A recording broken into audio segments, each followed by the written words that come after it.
Toasty! Whoa, what? I said toasty, cause that was like the toastiest shit ever. Hop high! What does toasty mean? You know, like, whoa, nice uppercut. That was friggin' toasty. So, like, let's head over to TGI Fridays, cause there's a special on Bud Lime, and I got a gift card with like $17 on it. Right, that's not something people say. Do you mind leaving? This is sort of a, two-man, death fight thingy, Sarah. Oh, no, I get it. Yeah, I hear ya. That's cool. That's toasty. No, it is not.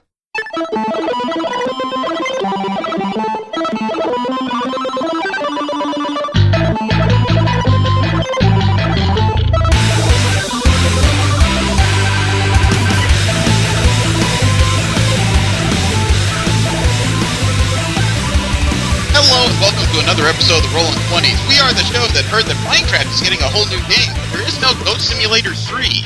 I am Jeremy. Jesse. And V. Remember, you can subscribe to this show and several others in the MSP library at missionstarpodcast.com. You can subscribe to us on iTunes and on Stitcher. Follow us on, or like us on Facebook. Follow us on Twitter at the Rolling 20s. You can send us any fan mail, suggestions for the show, or hate mail at mspfreight@yahoo.com. The theme music you heard at the beginning of the show is by Machine Supremacy. You can find most of their discography for free download at machinesupremacy.com, as well as their latest couple of albums on amazon.com. The clip you heard at the very beginning of the show was at the very beginning of the show was by Dorkly.com. You can find their YouTube channel under Dorkly. Now, last show for 2014. How are you two doing? There's a Goat Simulator 2? I love that that's what you latched on to. I know, it was a gag, like I do at the beginning of just about every show. I know. And that's the part you took seriously. Have you cracked this right now? I don't have words for how weird that was. This is now awkward. How's it going? Well, it's feeling good for me, ish. Weather's trying to figure out wants to be hot or cold right now. V, what do you mean it's good for you, ish? Oh, I got to play board games all day so far, so I was pretty happy with that. That's one way to and entertain we won, yourself. so. Oh, co-op game. Now, when you say we, I assume you mean a person, not like one of the voices in the head or anything. I mean in person, yeah. We played, Okay. Oh crap, I cannot believe Betrayal at House on the Hill, I think is the name of it. Oh, I am one not of those. familiar with that. Oh, it's a Lovecraftian type game. It's kind of like survival horror. Ish, yeah. Okay. I'm not sure I yeah. got the name quite right, but It sounds like something I've seen. I am not familiar with that one at all. What about you, Jesse? Man, just mulling about. I got nothing to say. Fantastic. Yep. no news is good news. Yeah, I've been finishing up Christmas shopping, trying to find a balance between my professional lives, as it were, multiple, and this is damn difficult. So, it is hard for me to come up with direct words to let you know what I've been up to. I hate Christmas shopping. Yeah. Seriously, in all fairness, Yeah, no. I despise Christmas shopping. No, I totally agree. I totally get you. Yeah, and I had to go out to the mall just because that's where my local Target is, and Oh, I'm sorry. well, the largest Today? Target is anyway. Yesterday, I'm actually. so sorry. Oh, scary. I went there for wrapping paper and to do just like my regular food shopping, and the amount of people was actually okay. I managed to park within 5 minutes, and if you know anything about American Christmas, that's Insane. That's ungodly. Yeah, well, the week before Christmas that's when a lot of sales are happening and stuff like that. Yeah. 5 minutes for parking is actually pretty good where I'm at. However, trying to go back through this place with my cart full of stuff so I could go home and eat it. Holy shit, I hate people sometimes. There was one guy in an Audi, one of those $80,000 cars, who followed me all the way back to my little car, and when he figured out he was at the wrong angle to steal my spot after I was done loading it, he drove off. By the time I put all my stuff in the back of my of my economy car, there were 3 cars waiting for my spot. Wow. One of which had to back up, otherwise I couldn't even get out. You know, honestly, that was probably the best Christmas time I've had at a mall in like 6 years, because everybody was at least smiling, gave me some room to do something. You know, usually when you go to a mall at this time of day, you might as well just slit your wrists. See, now I'm kind of thinking that my family always did things the smart way, because we usually got each other gifts like the week or the day after Christmas at a thrift store. That's actually not bad. Typically I'm done with my Christmas shopping by October. You know, I changed jobs in the last year, so my money's been a little unsteady.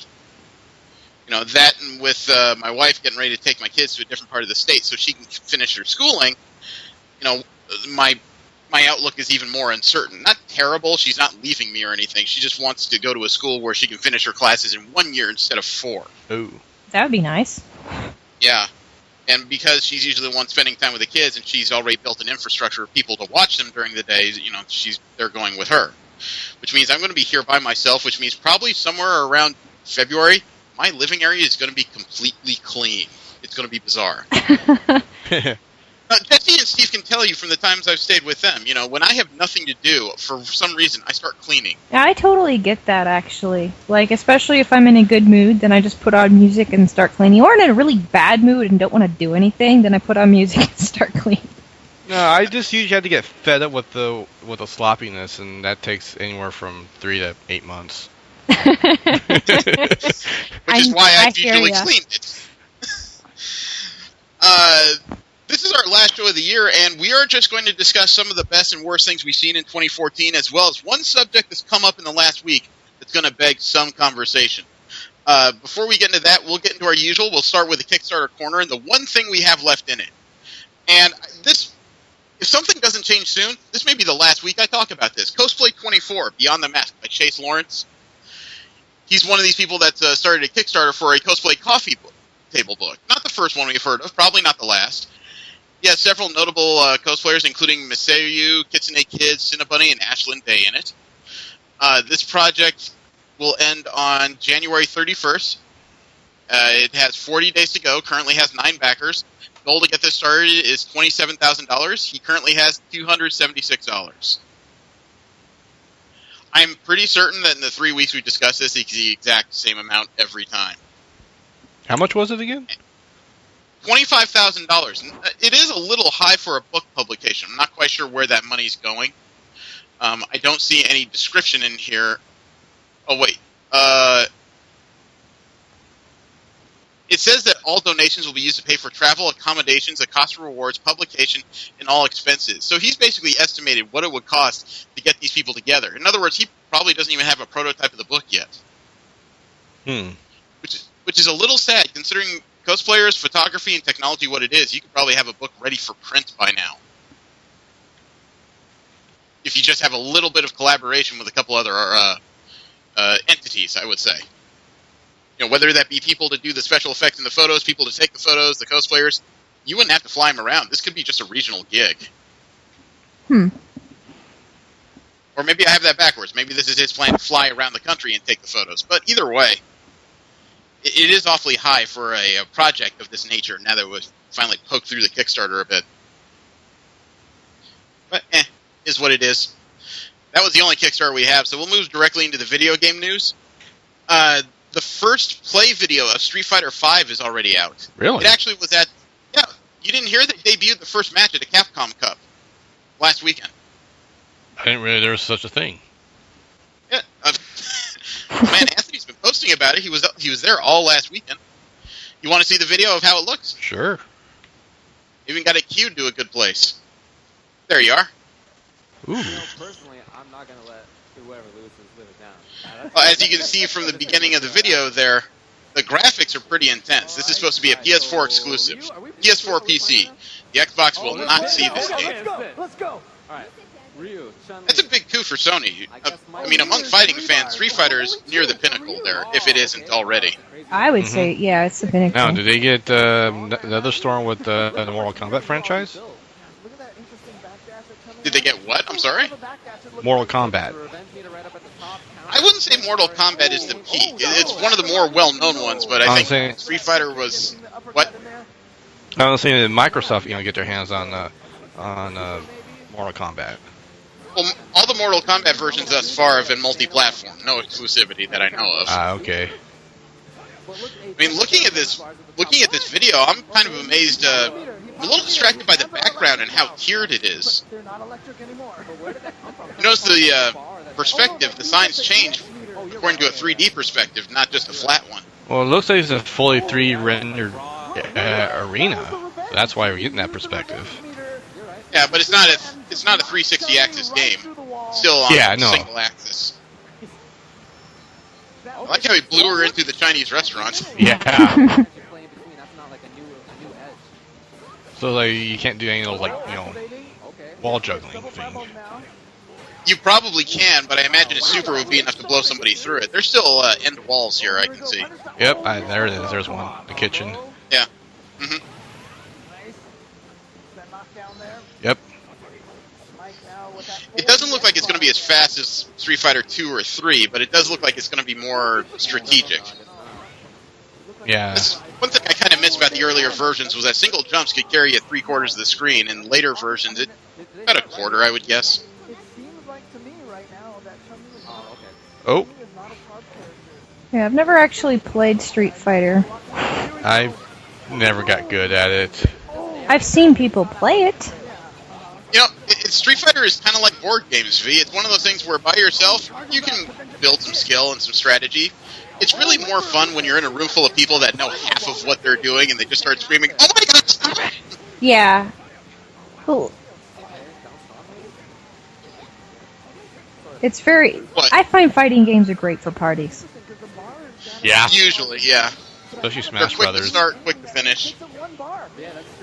Smash Brothers frustrates me. There's way too much going on for me to keep track of. Yeah, I have never even tried to play it because I've taken one look at the screen and been like, nope, I can't keep track of that. I'd be looking at that and that and that. The thing is, I like it, but I can't. I sometimes lose track too. Yeah. Ooh. This is a good video. A lot of nice back and forth. Chun-Li's new throw is rather striking. Mule kick to the back of the skull. Ouch. I feel like you're right. I feel like you're right about that. So I think there's more to the video, but I think we can end it there. There's no reason to have people sit down while you watch 8 minutes of this. Point. But it does look like it's going to be a solid game. However, it's also been announced at the Capcom Cup that returning for the first time since Street Fighter Alpha is the character of Charlie Nash. Really? Yeah, I guess you could call him the Proto-Guile with that huge hair flip he had. Yeah. He's returning in this version. Nice. So there's going to be a lot of people looking forward to that.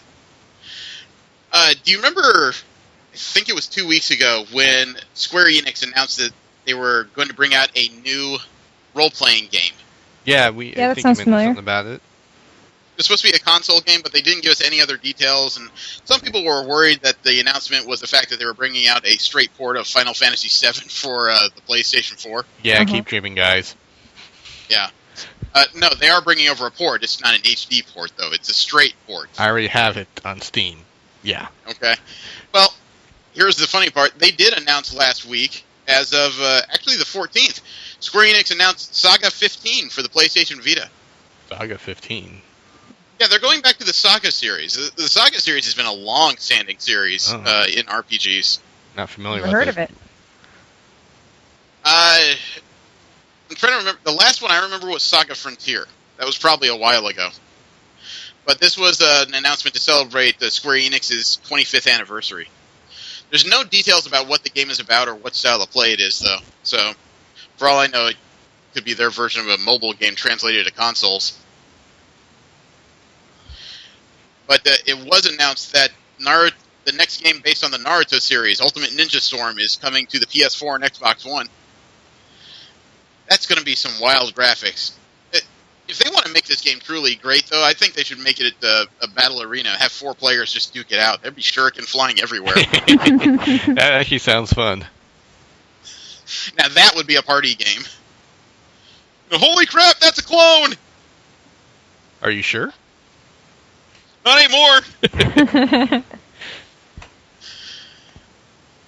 There is a fan, though, working on a novelization of Final Fantasy VII. Mm.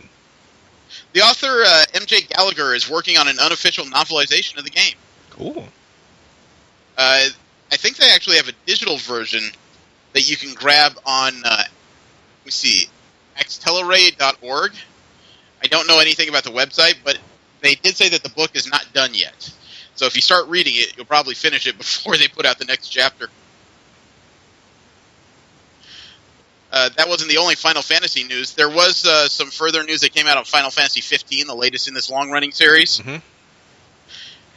There's a new Cid in the game, which isn't new. I think there's been a Cid in every Final Fantasy game. In some form or fashion, yeah. Usually Yeah. related to a Okay. skyship. Yeah. Well, this one is mechanic, and Cid's name is Sydney. It's a she. Oh, okay. That's the first time I recall that happening. Yeah. That's nice. But she's a mechanic on an airship. Well, this was announced at Jump Festa in this was announced for Jump Festa 2015. And they released the latest trailer to the game. I'm not going to go back over that because the first one was just confusing. But during the trailer, it does show Cid working on a car. Complete with a short jacket and a whole lot of orange bra.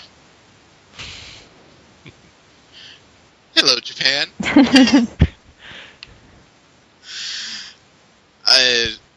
I'm a fan of Transformers. That's not a secret if you've been listening to the show for a long time. Jesse is a fan to a degree.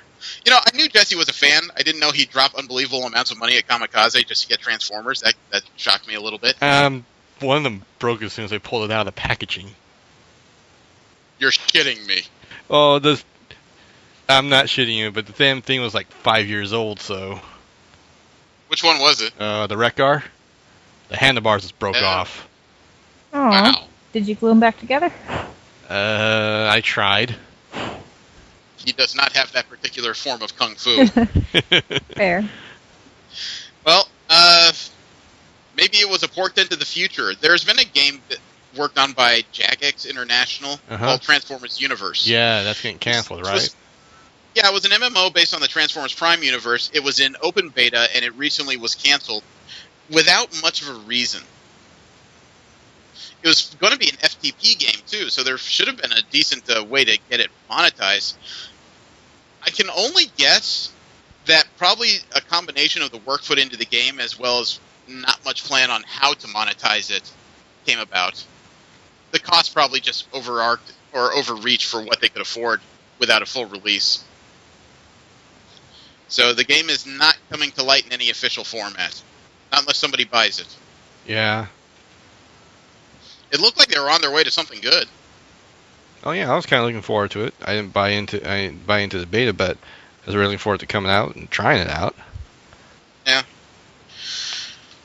Now, because of the nature of the show and how we kick around different subjects here, I've noticed lately we started talking more about esports teams. There was the cheating at the Counter-Strike tournament by an esports team. There was the one team that was bought out and turned into Team U-Porn. We have another one here. Oh boy. We have a team known as Aero Gaming. They were from Southeast Asia, and they were in the Dota 2 tournaments. Mm-hmm. But they had a match fixing scandal and a betting scandal that basically upended the team in October. Well, the team reformed. Team Aero reformed with an all-new roster, and the 5 busted competitors, the former Team Aero, have started their own new team, now known as Team We Are Sorry. I bet they had to take that. That is literally their name, Team We Are Sorry. The organizer of a tournament in Vietnam has actually let them play. He said, quote, "I believe in them. People make mistakes daily. If no one will forgive them, they might have to stop playing," unquote. If you actually just take the initials of that new name, it's WAS. Team Was? Yeah. We are Team Was, bitches! Honestly, I'd probably go for that one instead of We Are Sorry. That's probably what they'll be called if they start winning and don't get involved in any more scandals. Aren't you Team We Are Sorry? We was.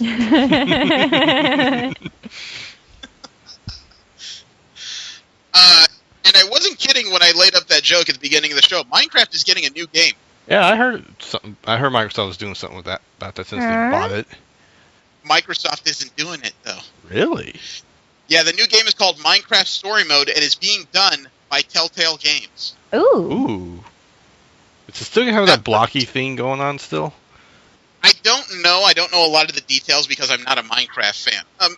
Some people may be scratching their head. Telltale Games are the ones who release the episodic games in regards to The Walking Dead and Game of Thrones. They're very highly touted for their storytelling.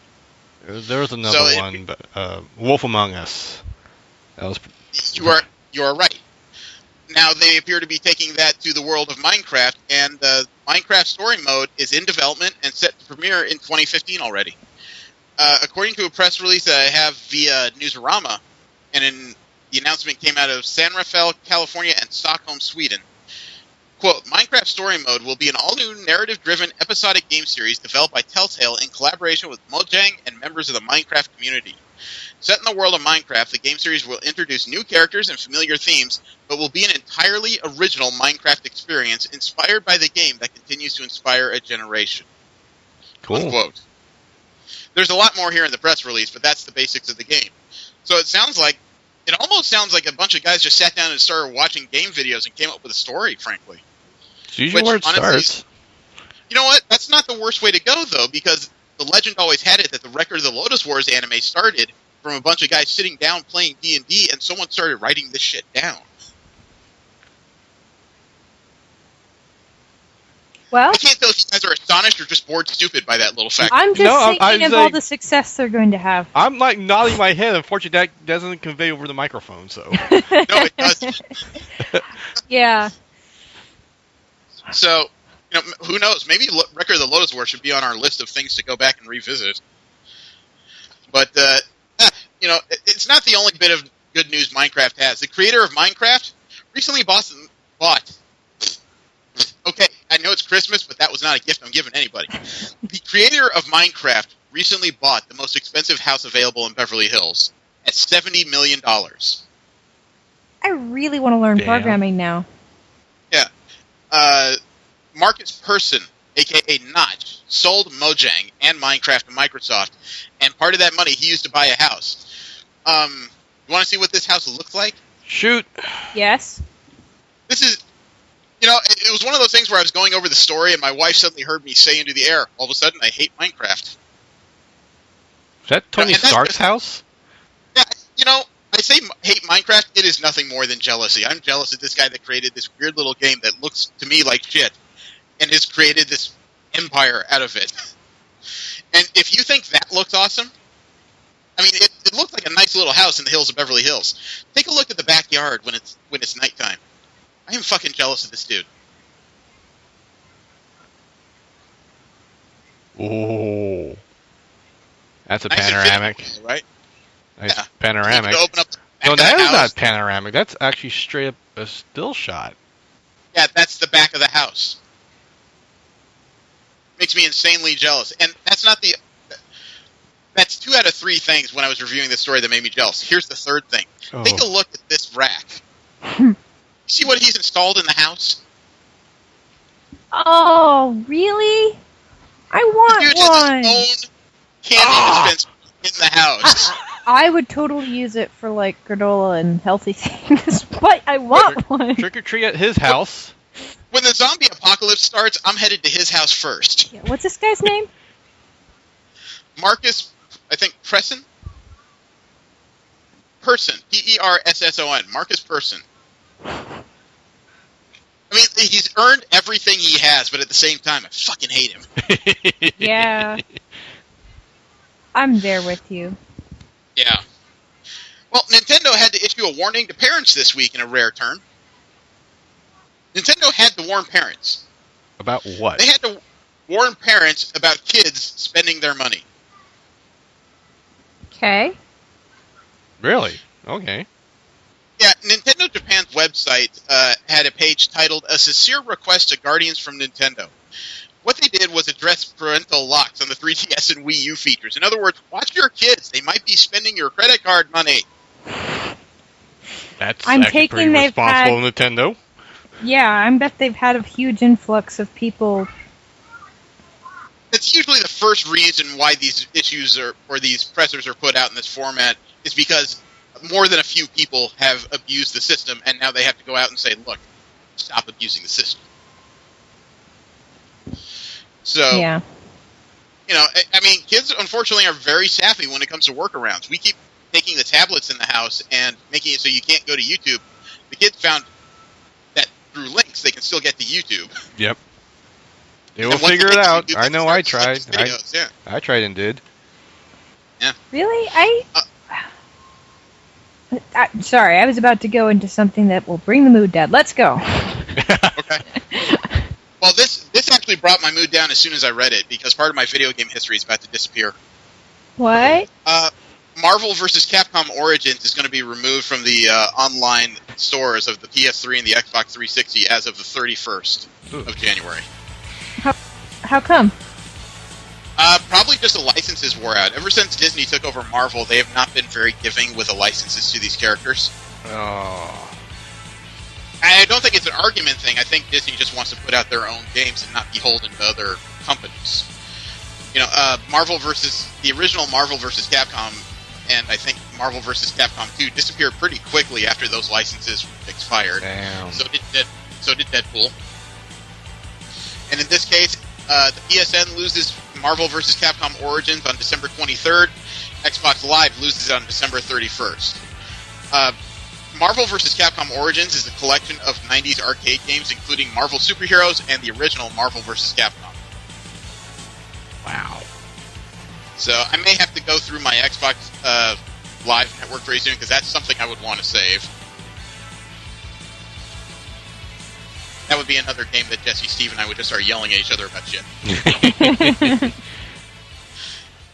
Last bit of video game news I have is Halo 5 multiplayer beta is going on right now. It's available to people who, I believe, purchased the Master Chief Collection. Oh, you gotta tell Steve that. And I believe that's how you get in. I would have to double check. But there are ways that you can do several new abilities in the game. Really? Yeah, they have new abilities called the Stabilizer, the Ground Pound, Clamber, Thruster Pack, Spartan Change, and the Slide. The slide? Well, Slide is not necessarily new in shooting games, but it's new for Halo. Yeah.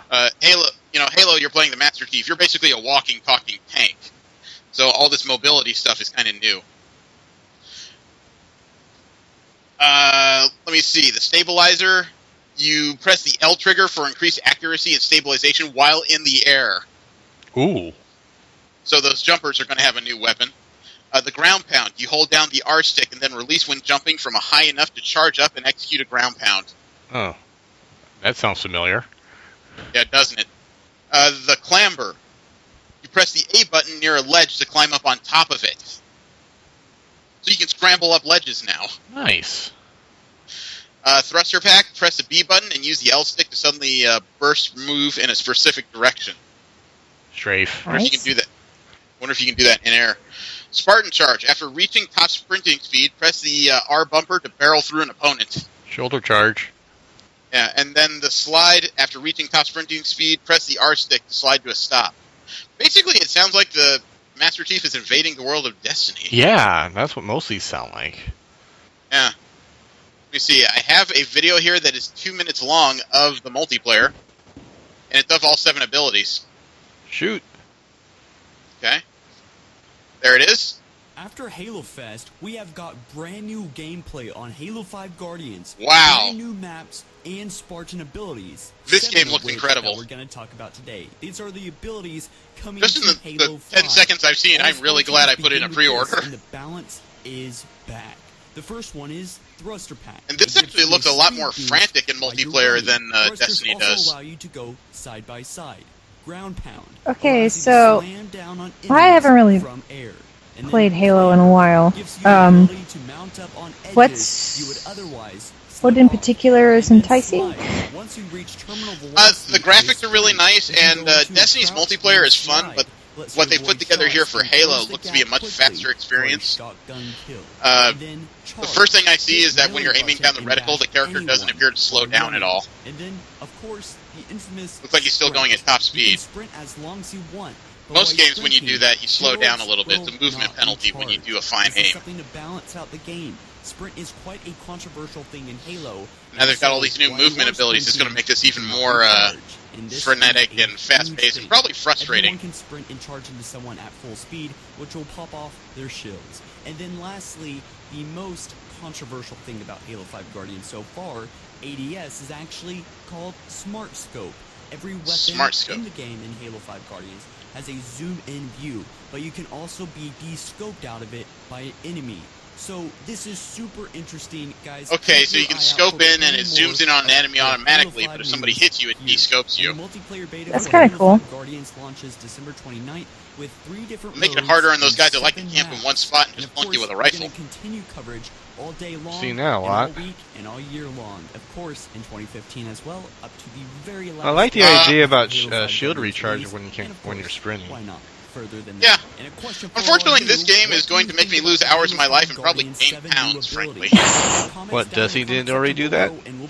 No, Destiny, I'm already going to the gym and undoing that mess, and now I got this to look forward to in about 7 months. I'm looking forward to this.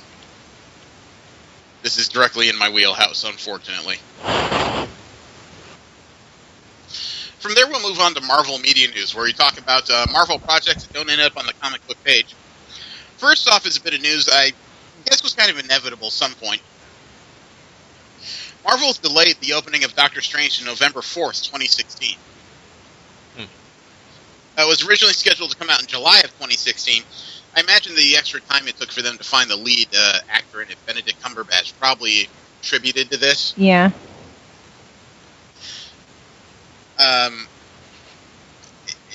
I think he's also in final negotiations. He's not 100% certain, but it's probably just a few last payment details are working out.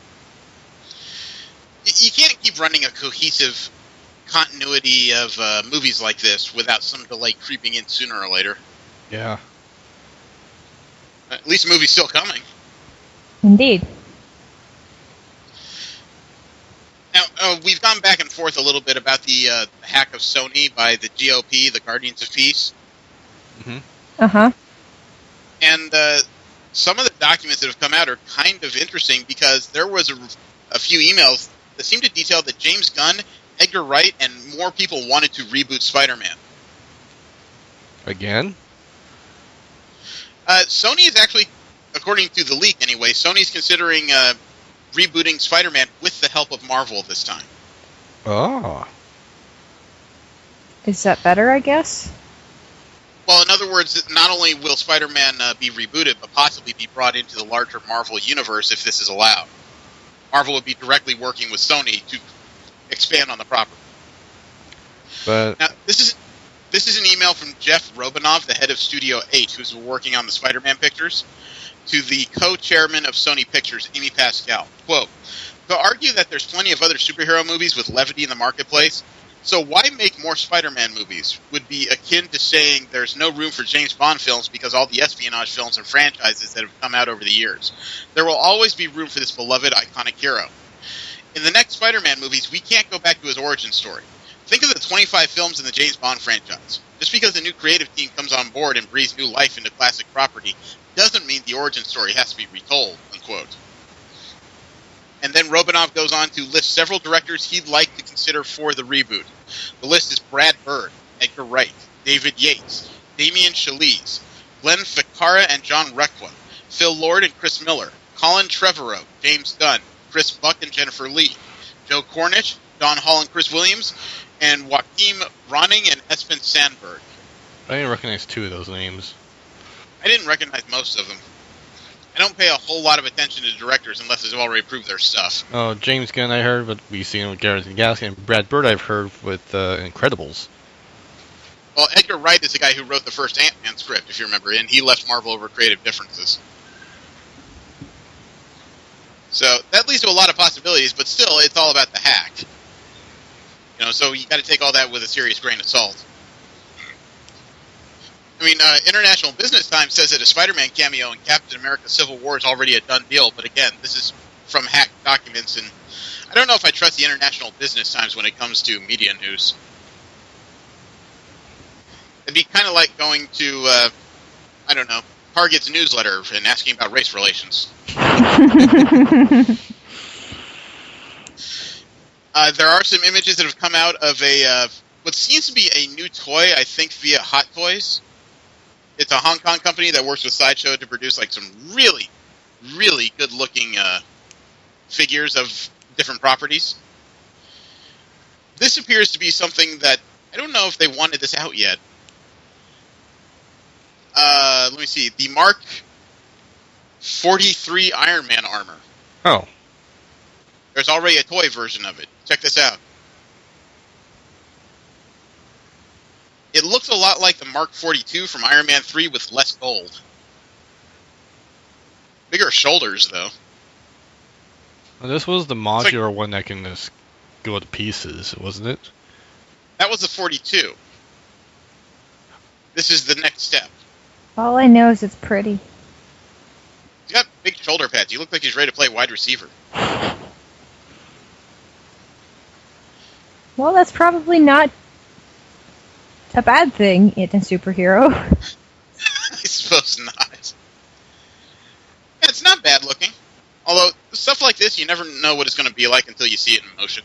Mm-hmm. So, looking forward to that with a grain of salt. Anthony actually gave me a link to a picture that supposedly shows Daredevil in his costume for the Netflix series. Uh-huh. Take a look at that. This has gotten a lot of complaints online. What's wrong with it?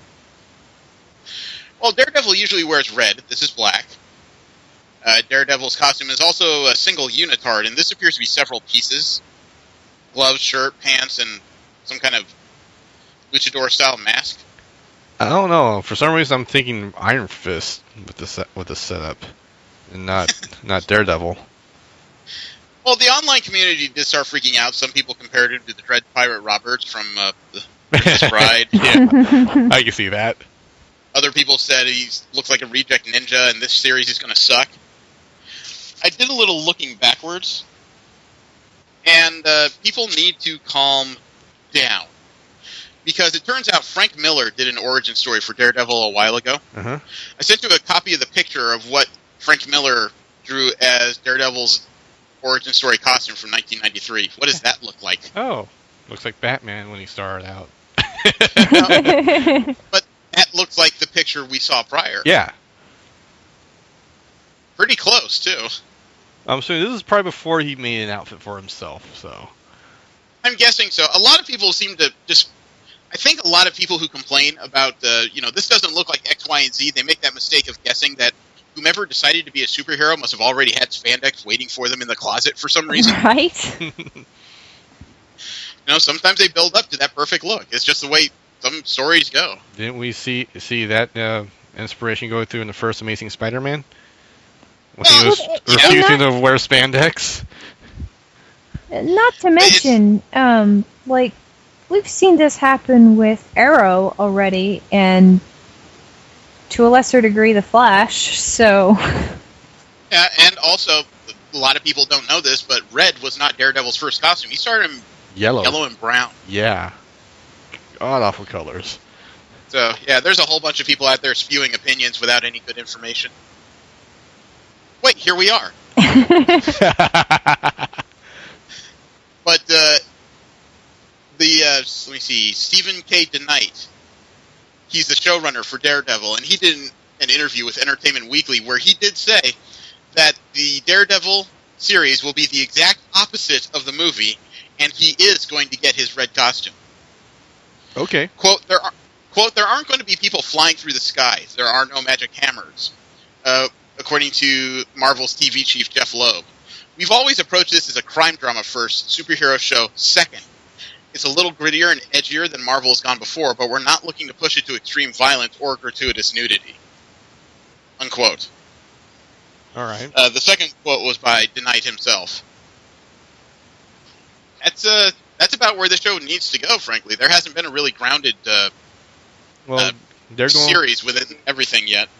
You gotta think though, what superheroes that can be applied to just about any other. You can think superheroes as a subgenre of other things. Well, it's just, I think it's a case where they've been pretty clear that the Avengers are the ones who are doing globe-spanning stuff. You know, they're trying to save the whole world. Yeah.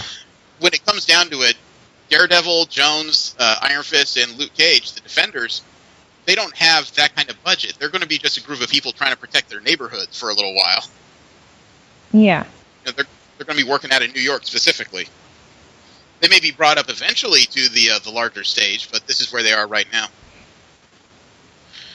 Actually, I got something here that should have gone with the last story about the Iron Man figure, because Hot Toys has a couple other things coming out. I'm so glad I don't spend serious money on this. This was a stand-up they had in the middle of a toy show that went on recently. Take a look at this thing. Whoa! I want it. Oh my. That is the Age of Ultron Hulkbuster armor. It's a life size. Oh, Yes, it is. shit. It looks like they're getting over the movement issues with something that size by putting repulsor rays in the knees and then the elbows. That makes sense, actually. Yeah. This thing is going to be intimidating. But, see, I think there's also a toy version of it. Yes, there is. Here's the URL to that. I am so glad I don't spend money on these things, because these usually go for somewhere between $150 to $250 a pop. Oh my. What's this one going for? There's no note on what it's going to cost. This is just Hot Toy showing off its stuff at a toy show. Oh, we could baseline where our Hulk stands at, and then add probably 25% more just for the extra detail work they had to go with it. Probably a fair guess. Although that's not the only thing they debuted that I'd like to get my hands on. This one will look familiar. Ah, Nice. Pretty good Thanos. It's a really good Thanos, actually. just he put in a little black, to the box. Yeah. So this would be a whole bunch of other stuff I'd be really grateful to have. It would probably just sit silently in boxes in storage for a while because I fear what would happen to it. Children and all. They got others here, but I'm not going to get too deep into that. The actor playing Brock Rumlow in Captain America: Winter Soldier, the character that's going to become Crossbones. His name is Frank Grillo, and he is going to be Crossbones for Captain America: Civil War. No secret there. But he has an interesting idea as to what the abilities of Crossbones are. He thinks that Crossbones can take on the Hulk.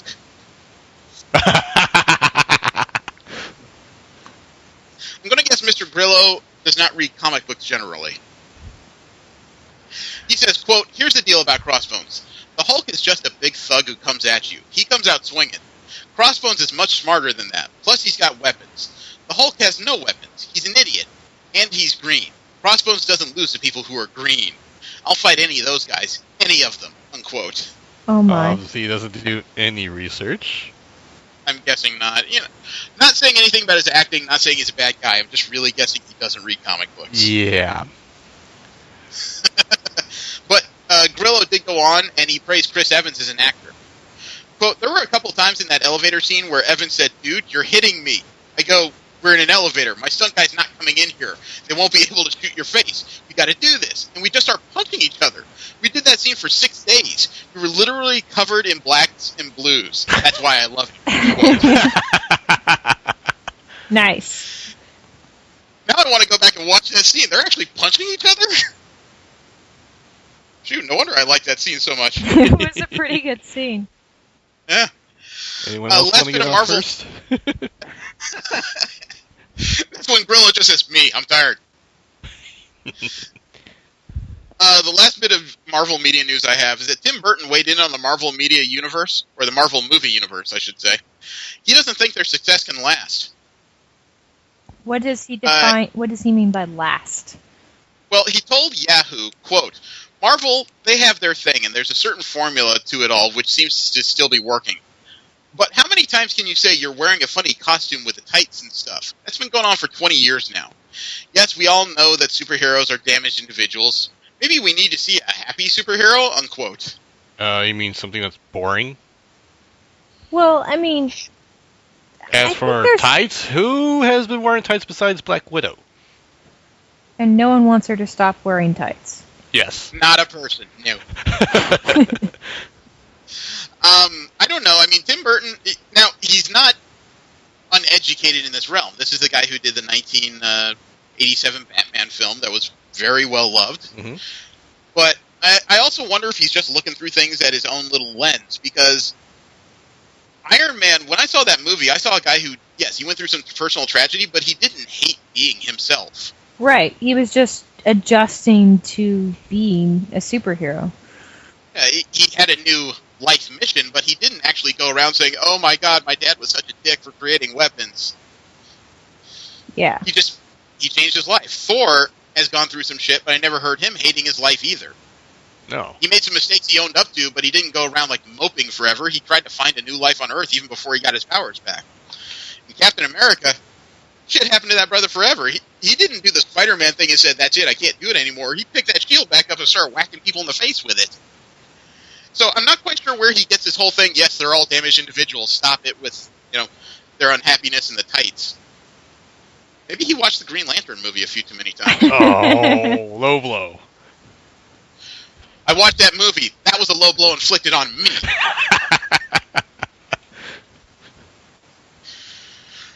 I don't quite get where he's coming from. That's all.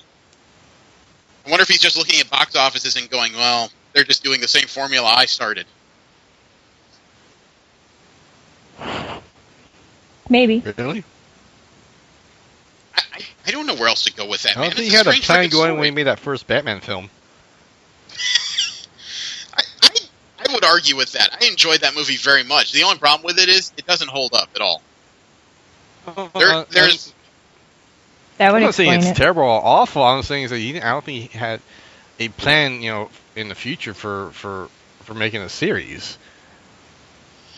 well, that was pretty much obvious. The story for the second Batman, which one was that? But Batman Returns? Was it Forever? No, not Thank you, forever. Returns. Yeah. Yeah, Returns. He did continue the story, but it was one of those cases where they wrote the sequel after the success of the first film. They didn't bring back half the major characters. They continued on with a story that was kind of jumping from place to place, and it wasn't very solid. It was kind of like the Matrix sequels. First movie was a great standalone. Then they decided to make more so they could make more money. God, did we feel that. Okay, I'm done. We'll move on to DC media news. And Christian Bale, he decided to dispel some myths about the Dark Knight Rises endings. Okay.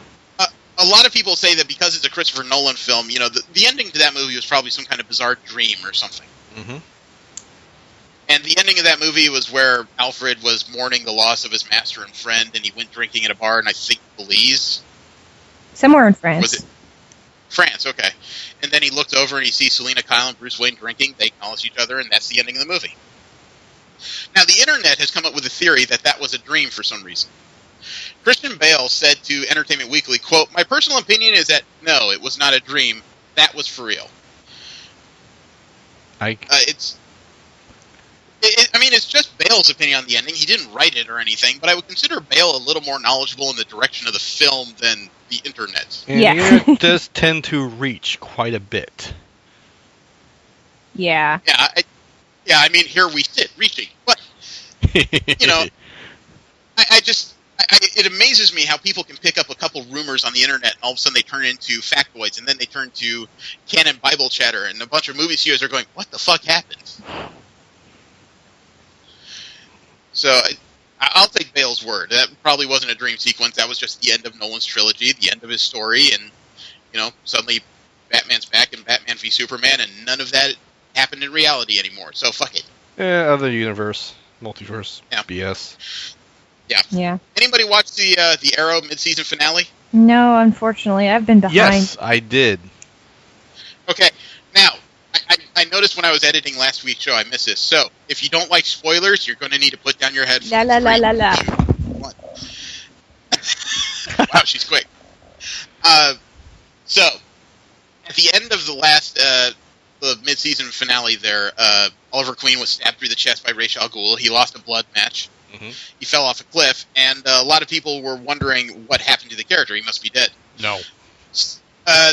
The online theory started to get pervasive that this is where, in DC's TV shows, they're going to introduce the Lazarus Pits. Which makes sense. This is how Ra's al Ghul has stayed vital for centuries as he's gone through his campaigns. Mm-hmm. Stephen Amell took to the internet and congratulated the fans on how forward-thinking they are. I'm curious who would take him to the Lazarus Pit. It might be Al Ghul himself. He seemed to know that Queen was lying to him throughout the episode. And Amell said on his Facebook page, quote, "We have very clever fans," unquote. So, who knows? There are all kinds of characters at the end there that didn't want to see him dead, knew he was lying, and anybody could have dragged him to it, unfortunately. So, we'll leave it there. V? Type something. Is it safe? Yes. It's safe. Actually, your timing is I perfect. thought so. Okay. We do have a little bit of concept art from the work on the DC TV shows of Ra's al Ghul and Captain Cold. Oh. Shoot. Cool. It's only one piece, but it's a side by side. Ra's al Ghul. Nothing against the actor that played him, but in watching the Arrow season finale, the one episode I've seen since the first couple episodes, still kind of disappointed nobody called Liam Neeson. Yeah. That could have been a great tie together for several different things, especially since DC's movie universe is not going to acknowledge the TV universe. You might as well connect it with something. The Captain Cold costume, really hope I don't see that on TV. I don't know. It seems like he managed to become a metahuman with the way they're drawing his arms. I wonder where they're going with that. When the New 52 started, the new version of Captain Cold did project ice rather than use the gun, and they took that away rather quickly because fans went crazy again. Well, it's like Wonder Woman in pants. You can't change shit. Well, they introduced, he did start off using the damn gun. They say they want to step up the game to compete with Flash. And Forever Evil happened. I hear you, and if he starts projecting it from his hands, I don't care. That's not my issue. Yeah. My issue is that they're going very close to the original comic book version of the character, and that's one of those things that may play well on the page, doesn't really play well, I think, in video. Honestly, ditch the mask. It should be fine. I'd rather keep the mask, frankly, because the original Captain Cold, if you remember, had those weird square glasses with slits in them. Well, that's a Snow thing, actually. Yeah, I know, but that's something that barely looks good to me on current comic book characters. I don't want to see that on TV. I kind of actually like the look, actually. Oh, okay. Well, you and I are going to differ on that one. Opinions. Yeah. Assholes. But, yeah. The Gotham cast has thanked their fans. They put out a video online. It's about 2 minutes long. I'm not going to share it here because it's going to be a whole lot of audio. But the ratings for the show have been good, and they're returning on January 5th with new episodes. But thanks were put out by several actors, including the one who plays Oswald Cobblepot, Jada Pinkett Smith as Fish Mooney, who she calls Gotham a wonderful gift. And Robin Lord Taylor, who I believe plays Jim Gordon, said, quote, "This experience has been on the most amazing rides of my life. I never thought I'd be part of something this big," unquote. On? It's phrased very oddly here. This experience has been on of the most amazing rides of my life. That has to be one. That must be a typo, yeah. Thanks, Newsarama. I've been noticing a lot of typos lately. Yeah, editors seem to be becoming less and less frequent in the internet. I want to fix it all. Last bit of DC media news I have. Dwayne Johnson, The Rock, talked a little bit about his role as Black Adam. If you smell what The Rock is cooking. He's been cast in the upcoming Shazam movie as the anti-hero himself. He said, quote, "Can't wait to play Black Adam. We'll find that anti-hero balance of ruthless rip your throat out with wonderful charm," unquote. Nice. I don't know if he's playing Black Adam. It definitely sounds like he's still playing The Rock. He's always going to be The Rock. He's never going to escape that. No. I was kind of disappointed, though, that Warner Brothers snapped him up, because as much as I'm sure he'll be a great Black Adam, really wanted to see him play the Submariner. I think he'd be a great Namor. That's your response? No, that's me that agreeing, Buffalo Gump? actually. Oh, is that what that is? I think we just touched I'm I not was having not sure some, about that either. I think. We'll move from there into general media news, where we talk about nerdy interests in the media that don't fall into the Marvel and DC pantheons. We keep talking about it, but the Guardians of Peace that have hacked Sony, they've recently released more of Sony's data and have promised a Christmas gift to Sony. According to a recent release, quote, "We are preparing for you a Christmas gift. The gift will be larger quantities of data, and it will be more interesting. The gift will surely give you much more pleasure and put Sony Pictures into the worst state." The message asked Sony to send an email to one of 5 anonymous addresses to, quote, "to tell us what you want in our Christmas gift." The files carry the same password as previous releases and were entitled My Life at the Company Part 2. The post was removed from Pastebin, so Pastebin is getting quicker about removing these data leaks. But that's not the only thing going on there. It's recently been said that the hackers have said to Sony, "If you make any more trouble, we'll destroy you." Trouble? Yeah, the trouble apparently has to do with the interview. We talked about this, how it was suggested by the internet that North Korea had something to do with this over the release of the Sony picture, The Interview, the fictional killing of Kim Jong-un. Mm-hmm. Uh-huh. Well, this week, the White House said in a press release that it appears that the hackers do originate from somewhere within North Korea.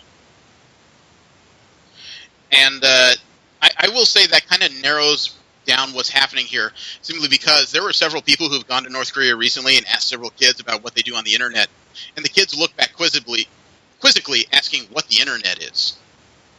Ooh. So, knowing that it's a totalitarian regime, it's very likely that a hack of this sophistication, unless it's somebody very rich within the state, this probably was a governmental operation. I'm saying probably, I'm not saying for sure, but it narrows down your list of possibilities rather radically. Mm-hmm. And the hackers even appear to mock the FBI, who've been investigating it. Quote, "The result of investigation by FBI is so excellent that you might have seen what we were doing with your own eyes. We congratulate you, success. FBI is best in the world," unquote. Wow, trolls. More broken English, it definitely says this didn't come from anywhere within, very likely Europe or America. Yeah. However, that's not stopping Sony. Sony recently announced that they're releasing the movie of The Interview anyway via their app Cracked. Or, not Cracked, Crackle. Sorry. Cracked is a magazine. They're putting it out for free. I don't know about for free, but they're putting it out via Crackle. Sony could not release a movie because all the major movie houses went with the threat that the hackers put out of 9/11 style attacks on movie theaters playing it. So Sony didn't have much of a choice on what to do with the movie. Even weirder, though, is that there's a nonprofit company. Let me see, where's the name of it here? It's called Fighters for a Free North Korea. They've promised to airdrop via hydrogen balloon copies of The Interview into North Korea. Okay. Now, Fighters for a Free North Korea appears to be headed by Park Sang-hak. He's a former government propagandist who escaped to South Korea. So he apparently has taken it as a moral imperative of his to release the movie in North Korea specifically. Almost literally, frankly. Wow, that's put a bullseye on the back of your head. That's not the only thing. Just today, Anonymous said that they're turning their eyes to North Korea. Anonymous is a hacking group that has been very anti-government, anti-big business, but in this case, they're a little more ticked off that A, Sony bowed to pressure and is not releasing the movie, and B, that there's this outside organization that apparently has stepped into their realm. They don't seem to like this at all, so they're turning their eyes to the Guardians of Peace, and they're promising hacking attacks on North Korea. Oh, no. So the next World War is going to be a hack war? very much possible at this point. That's new and different. This is one of those issues that I have with citizen activism, is not that its heart is in the wrong place, but when people act too quickly, shit gets real. Mm-hmm. I'm just worried about the escalation from this. Yeah. Yeah, that is the I question. mean, we're already seeing escalation. That's why I made the comment about the war, so... Yeah. This may not turn into anything good. There's currently 5 directors in contention for helming Star Trek 3, now that Roberto Orsay is out of the job. According to Newsarama via Deadline, Rupert Wyatt, the director of Rise of the Planet of the Apes, is in talks with Paramount about Star Trek 3, and he's leading a pack of the directors that includes the Imitation Game's Morton Tildum and Child 44's Daniel Espinosa, Justin Lin of Fast and the Furious and G.I. Joe Retaliation, and Douglas Jones, who did Source Code and Moon. I'd probably take the Pretty guy decent from Planet of the Apes. Yeah, That would be my first pick out of all that. I really liked that, so... Yeah. I've yet to I'd see like it, but I've G.I. Joe seen some of the other Retaliation. movies, but... Yeah, I like G.I. Joe Retaliation just fine, but that's more of a popcorn muncher than a Yeah. thinking film. Right. You might have less lens flares in the third one, then. Yeah. I put this in general media just because it had to be said. Let me see. Do you know the name Jennifer Lee? Sounds familiar. Yeah. Okay, she directed the movie that most of the world seems to be pretty well enamored with, and Jesse just kind of grinds his teeth over. Which... Frozen. I haven't seen it. Really? Really. She has escaped. Let her go.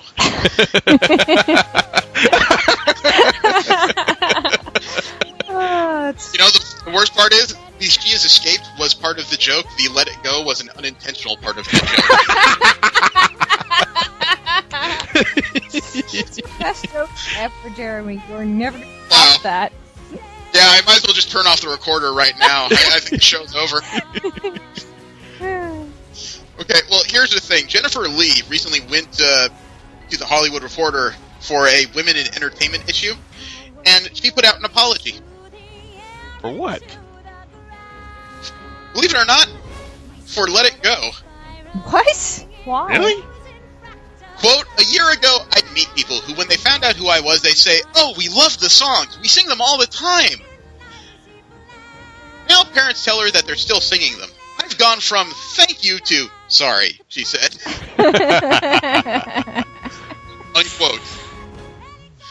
So, unfortunately, she did too well at her job. She helped direct a movie that's very catchy to the point where people are starting to kill each other over it. So, power to her, but unpower to her, I guess. Let me see. V and I are fans of the Walking Dead TV series for sure. You much more than me. Okay. Well, the Walking Dead spinoff is charging ahead, and it's recently been revealed that the setting of this series is going to be in Los Angeles, California. Okay, so you don't have to change main much. Well, the original Walking Dead series is actually set out of Georgia, primarily. The northern part of Georgia State appears to be where most of that show takes place. This one's on the opposite end. I was saying you this don't one's have on the to opposite end. change much of the city to fit the scene. Oh, dude, fuck you, hardcore. Besides which, for all I know, there will be tape of me running away from zombies in the very first episode. Yeah, I went through that escape. Not exactly a job. J.K. Rowling came out with a couple interesting statements this week. Okay. The first one is that there's a character in her Harry Potter series she actually regrets killing. Really? Which one? Yeah, that was the odd part. She actually doesn't like that she killed a minor character named Florian Fortesque. Okay, who I don't know the lore very well. I think you guys don't know that name. No. No. Phineas Fortesque was an ice cream dealer. An ice cream vendor, yeah. She intended for this character to convey clues to Harry that would... She intended the character to convey clues Harry would need in his quest to defeat Voldemort. But she decided that Phineas Black was a better means of conveying those rules, so she killed the character. She said, quote, I seem to have him kidnapped and killed for no good reason. He's not the first wizard who'd Voldemort murdered because he knew too much or too little, but he's the only one I feel guilty about because it was my fault, unquote. Wow.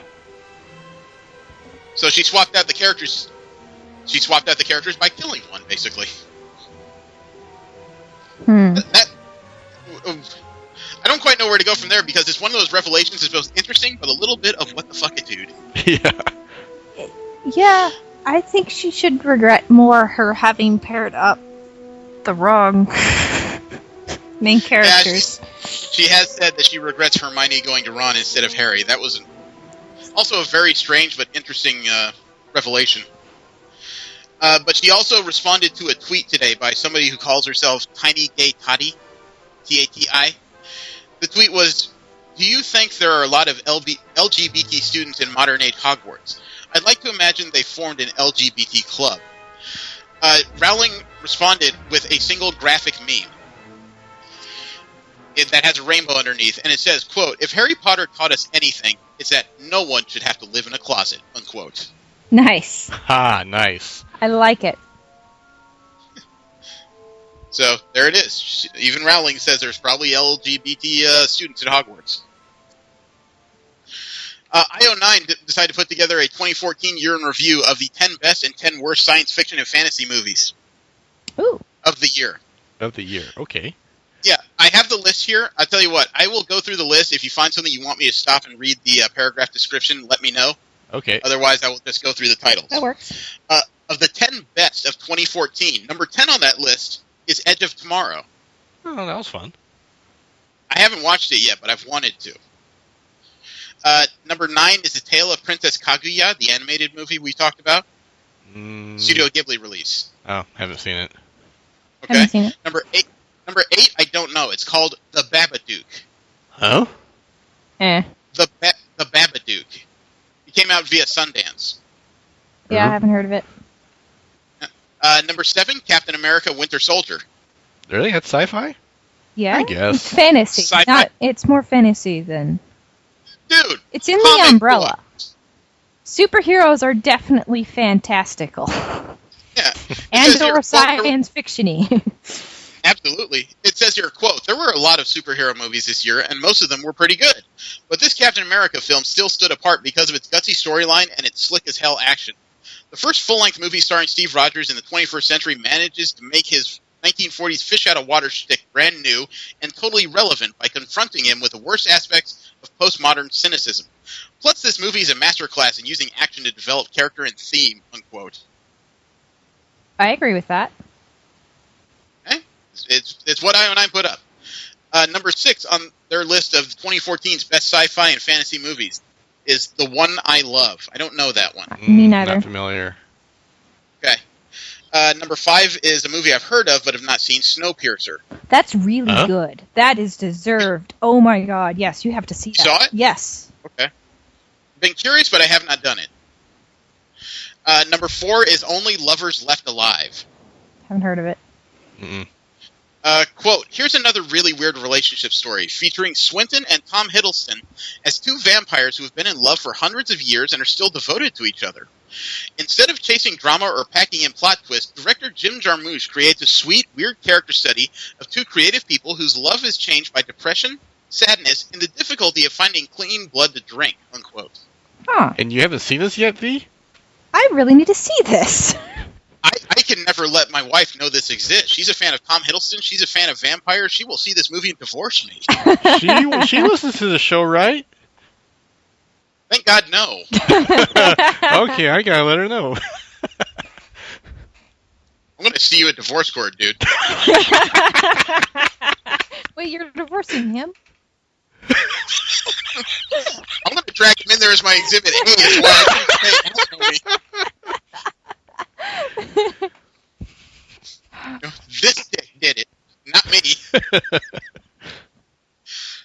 Number 3 on IO9's list of the 10 best sci-fi fantasy movies of 2014 was the Lego Movie.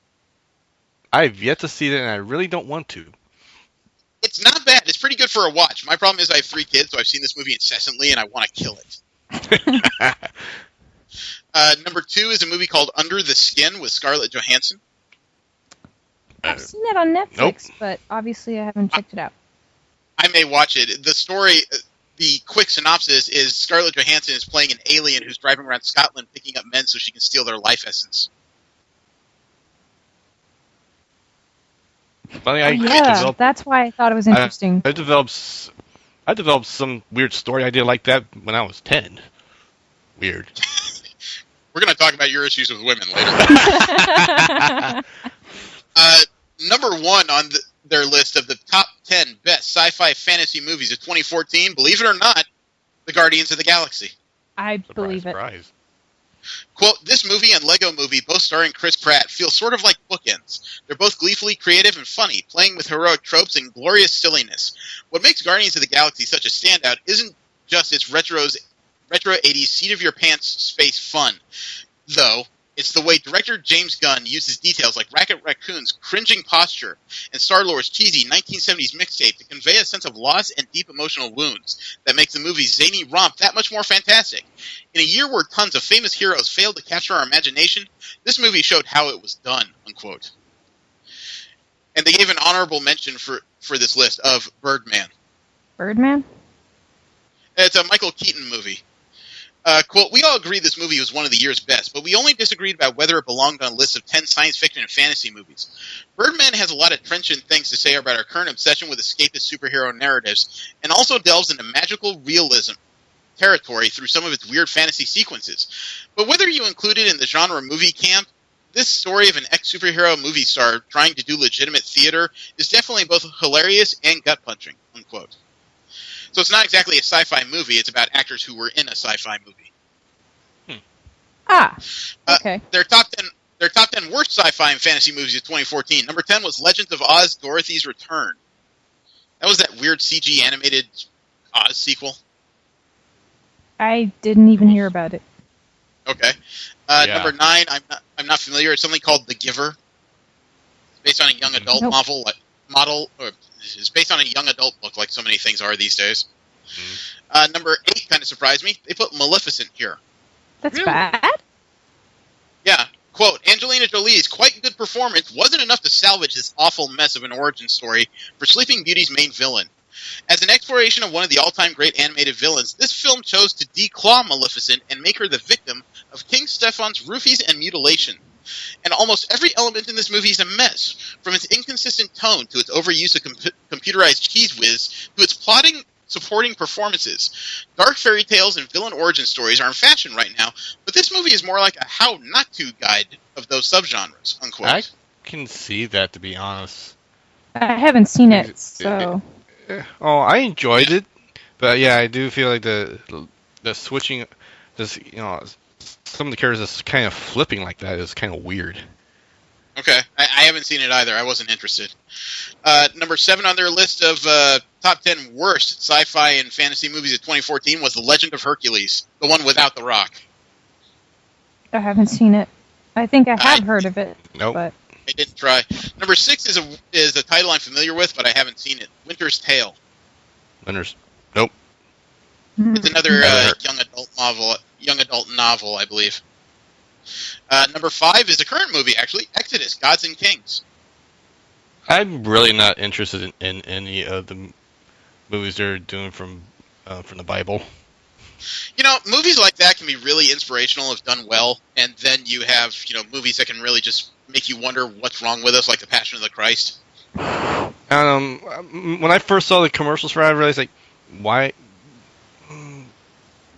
A lot of the complaints I've heard about this particular version is that, they've managed to make a movie for the first time ever where Moses is not really likable. I don't know. I've not seen the movie. I have my opinion is based off commercials. Why they got a white guy playing the lead role? That's me. Of course, that's probably. I would agree with that. I know. It's a standard complaint you hear on the internet, but that was my first reaction. You might as well start asking why all the villains in movies are British. Pharaoh is probably British, for fuck's sake. Number 4 on the list of IO9's top 10 worst sci-fi fantasy movies is one that I want to get more familiar with, just because I want to see how shitty this is. Transformers: Age of Extinction.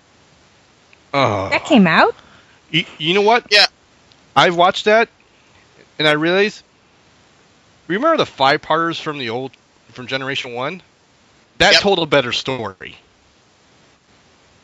Well, it's about the same length, so. Quote, it seems quixotically masochistic to expect much from a Transformers film at this point. But there are 3 main reasons why the latest outing belongs on this list. First, it's a dull action movie in which the set pieces go on too long and feel half-hearted, as if everybody's trying to make an endless scene about giant vacuum cleaner in the sky feel interesting. Second, it's the most joyless these transforming robots have ever been, with Optimus Prime in particular mired in depression and only able to blurt, "I'll kill you" at odd intervals. Yep. But most of all, the movie's all-important human characters have never been so unlovable. The Transformers series is a clunky contraption that shows every sign of breaking down, unquote. Yeah, it's like sad. every act felt like a brand new episode. I'll have to check it out just because. Maybe that'd be something fun to do sometime, is just, like, find a way to stream a movie simultaneously to the 4 of us and just start ripping it to fucking pieces. That's easy. We just all press OK on Netflix at the same time. I don't have Netflix. Or V, buy us find Netflix. someone that does. Actually, I could probably lend you my Netflix. We should. If we're gonna do this, let's do it to the Ninja Turtles because, oh my god. Is that bad? I haven't seen it. Oh. Well, let's keep going here. Number 3 on the list of IO9's top 10 worst sci-fi fantasy movies is Hercules. This is the Rock one.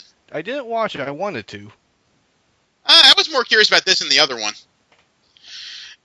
Number 2 is a movie I still want to see. Transcendence. The Johnny Depp one where he's turned from human into AI and goes marauding crazy. I really had no interest in watching it, to be honest. I haven't heard about it. The concept sounds interesting. Yeah, it does sound interesting, but it's like, from what I see in the trailer, it's like, no.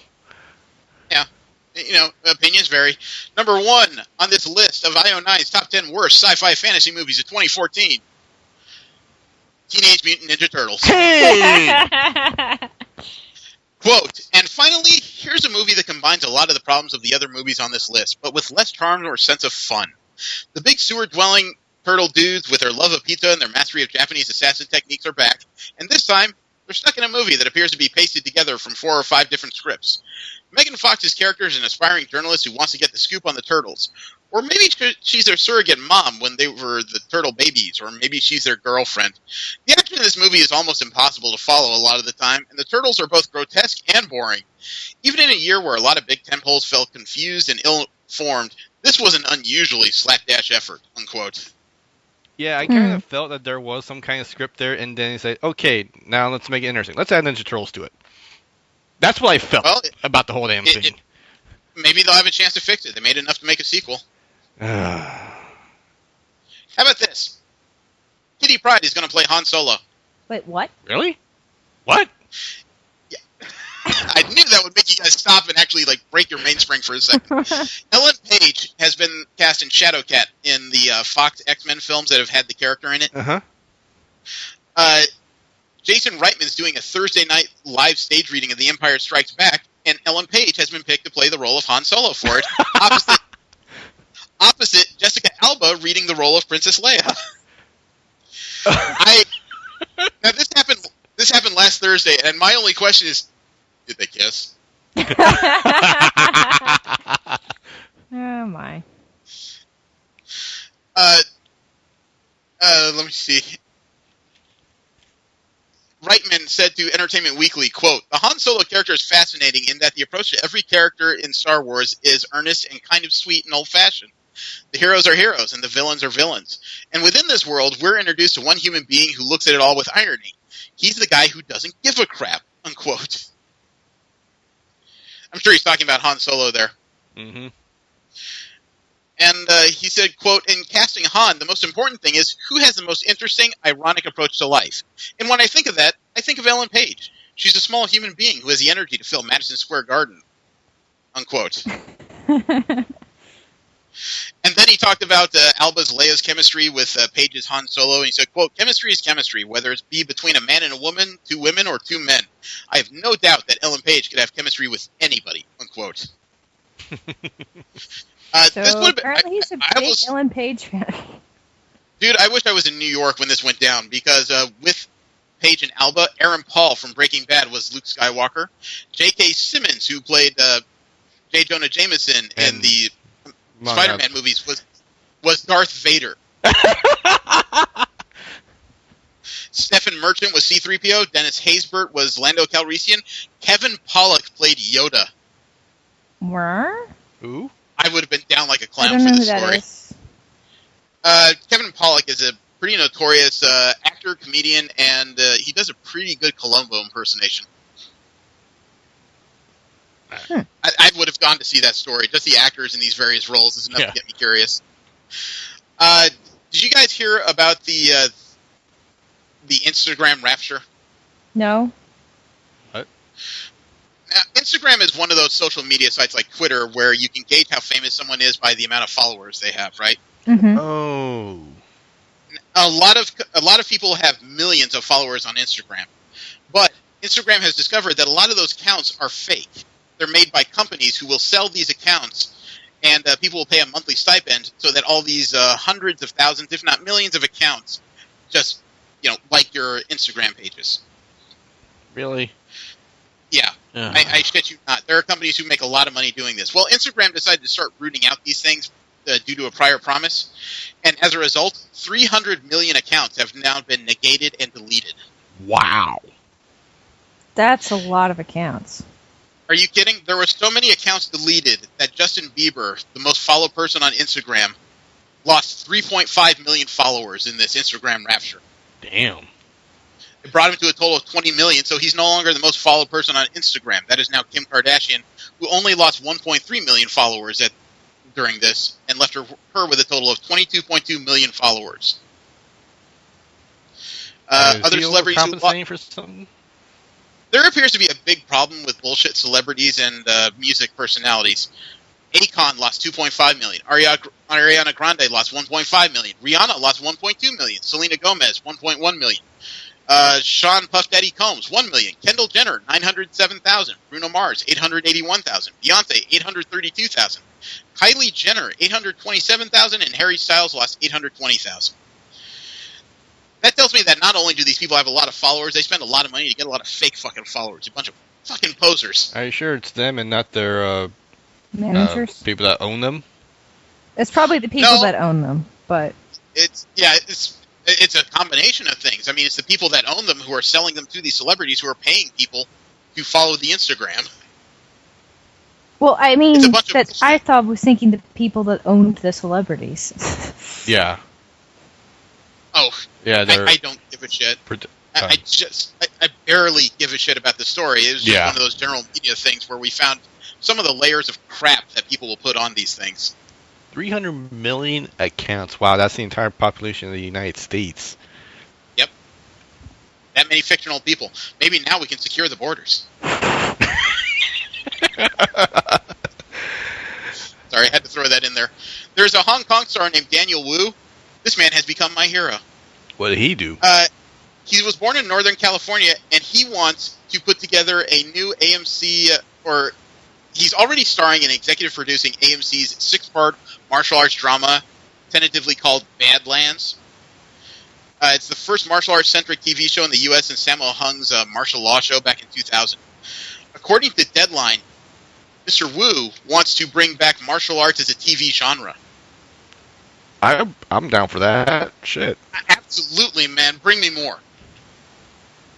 I'm not opposed. I mean, my last fix of martial arts in on TV was actually Last Airbender.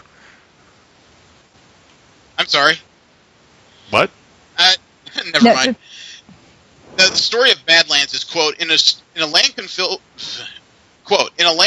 by feudal barons, Badlands tells the story of a ruthless, well-trained warrior named Sunny and a young boy who embark on a journey across a dangerous land to find enlightenment, unquote.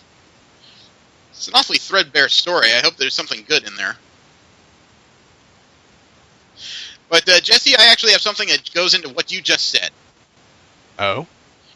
Studio Mirror is the company that put out Avatar Legend of Korra. Uh-huh. Legend of Korra finished last week. It's over. Yep. It's done. No more episodes are being produced. Studio Mir just signed a deal with DreamWorks Animation to produce 6 new series. 6. 6. Okay.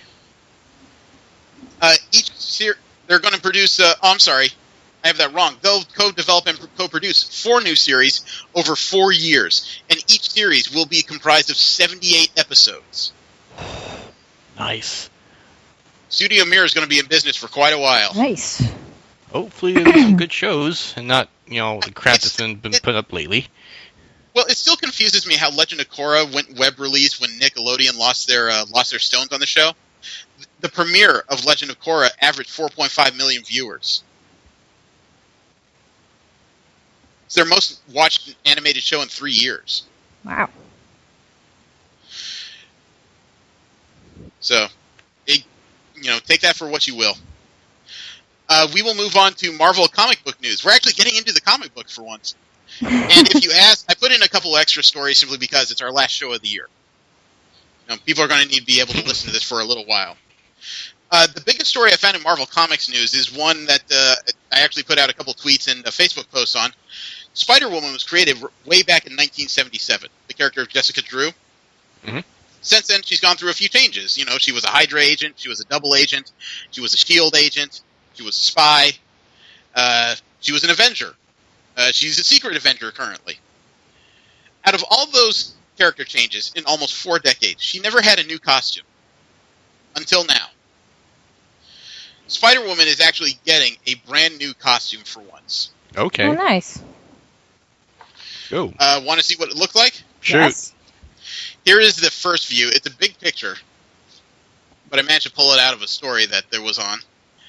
Okay. It's an interesting change-up. I mean, we've all seen what Spider-Woman looks like with that large red and yellow costume. Mm-hmm.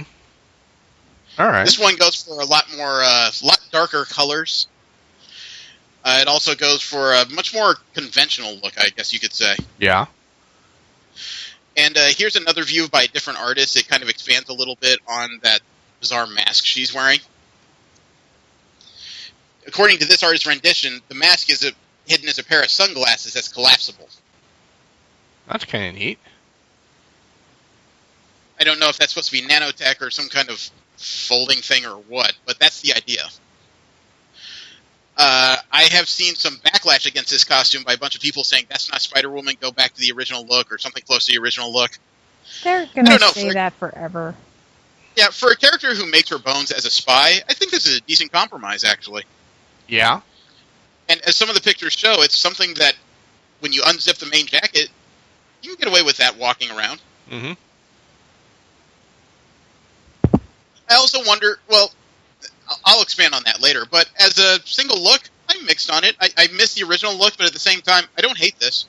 Yeah, well, to be honest, her old look, really, I think we just need to be done with the spandex, to be honest.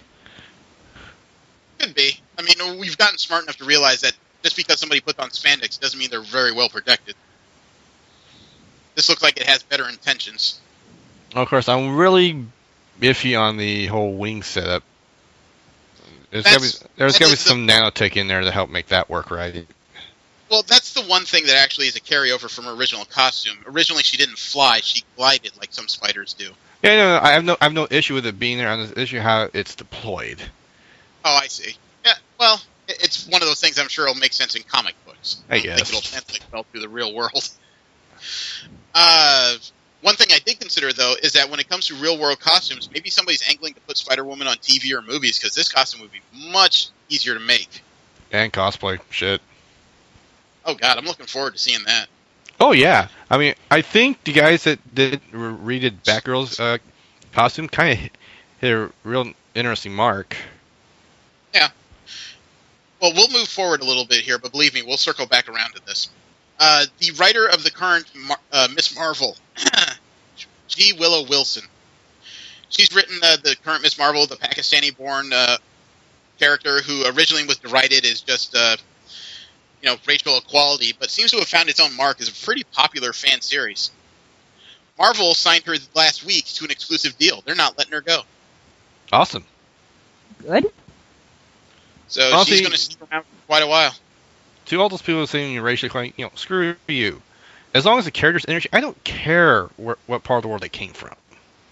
Well, it's kind of a double-edged sword because I'm like you. I don't care what the background of a character is as long as they're interesting. Yeah. But at the same time, the dynamic of the average America, I guess you could say, or the average American demographic is shifting to such a point, there's going to be a lot more people with non-white skin running around. And I don't mean like illegal immigration. I'm talking racial mixing. Yeah.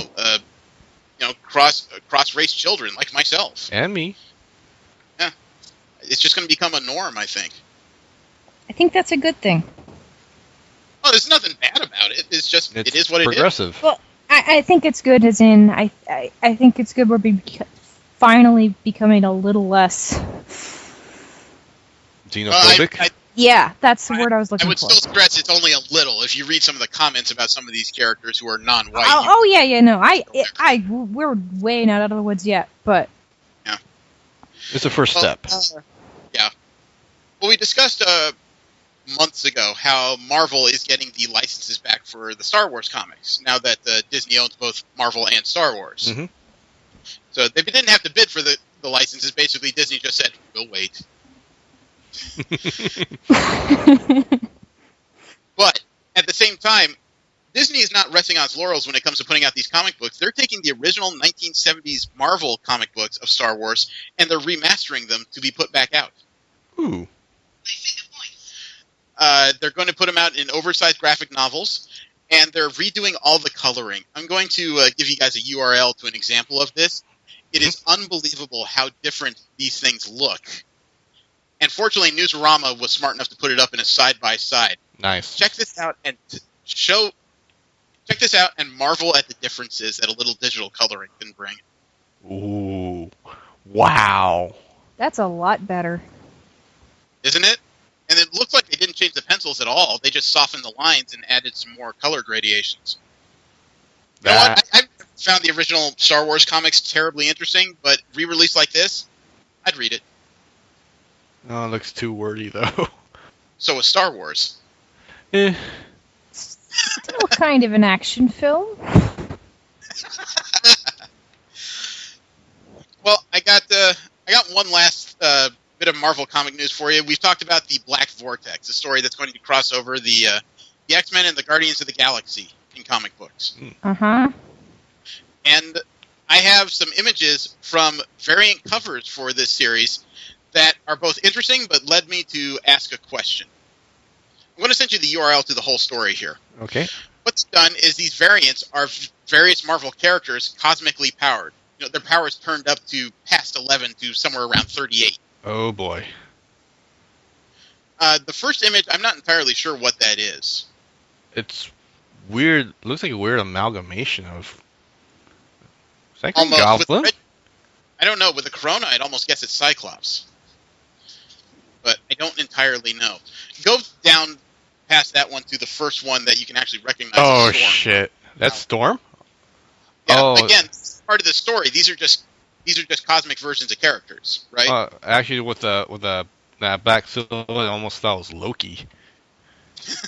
I don't really recognize... Well, go down to the next one beneath Storm. That's Angel. Oh, from that... Wow. From X-Men Comics. Right, yeah. right. Like I said, these are their powers turned up to 11. You go down to the next one, there's Captain Marvel. Wouldn't have known that one. Next one is Thor? No. I believe the next one is Gamora, actually. See the blades beneath that green cloak? Oh, I'm down too far. That's what happened. Okay. Okay, so she's an avatar of death. Beneath Gamora was the one that had me start asking questions. Notice that one? The one with the fire? Phoenix? Phoenix? Yes. Oh, shit. That doesn't appear to be Rachel Grey. That appears to be the long-haired Jean Grey. See why I got curious all of a sudden? The Ronan the Accuser? Shit. Yeah, well, Ronan's already technically a cosmic power, and then the last couple they have there are really good. Drax Yep. and Nova. Nova, damn. Yeah. Although Nova's already a cosmic hero. That's a cheat. So Crank it to yeah, 11. It's a great group of pictures, but the Phoenix one really makes me stop and go, wait. They're trying to sneak in a clue. Maybe. It could be. Maybe somebody played their hand a little too early, or maybe they're just purposely getting people to stop and go, wait. DC Comic News also was kind of light, as it usually is towards the end of the year. There's 16 DC ongoing titles, or ongoing and weekly titles that are ending as of March 2015. Some of them are not too surprising. You know, the weekly series were ending in March, like Batman Eternal, New 52, Future's End, and Earth 2, World's End. Those were not a surprise.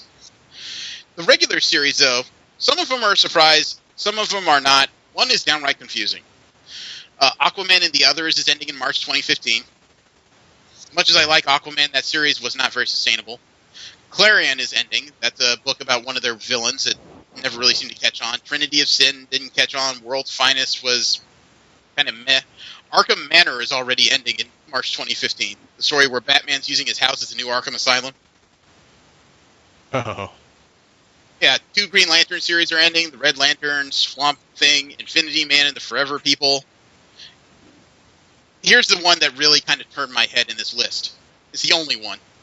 Batwoman is ending in 2015. How long has that been going on? I want to say a few years. It started pre-New 52, but the thing is, we just discussed how this is one of the few very major LGBT characters who can't seem to catch a break. She can't get married, she totally gets raped, and now she can't keep a series.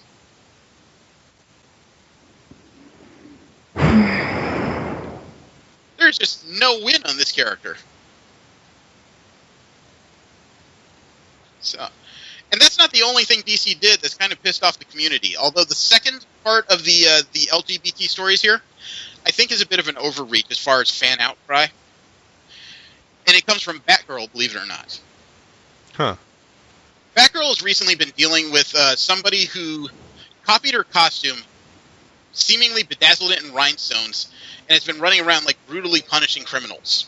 Oh, crap. Yeah, this person also wanted to be a media darling. You know, was supposed to be singing or something. She took the mask off this character and found out that it's a man called Dagger Type.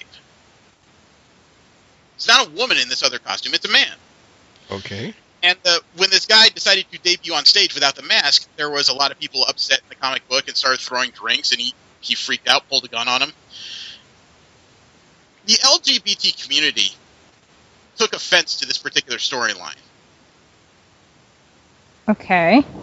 Because as they put it, you know, this was somebody else's coming out, and they were responded to negatively by the crowd, and they thought it was a bunch of negative stereotypes about people trying to come out and transgender issues.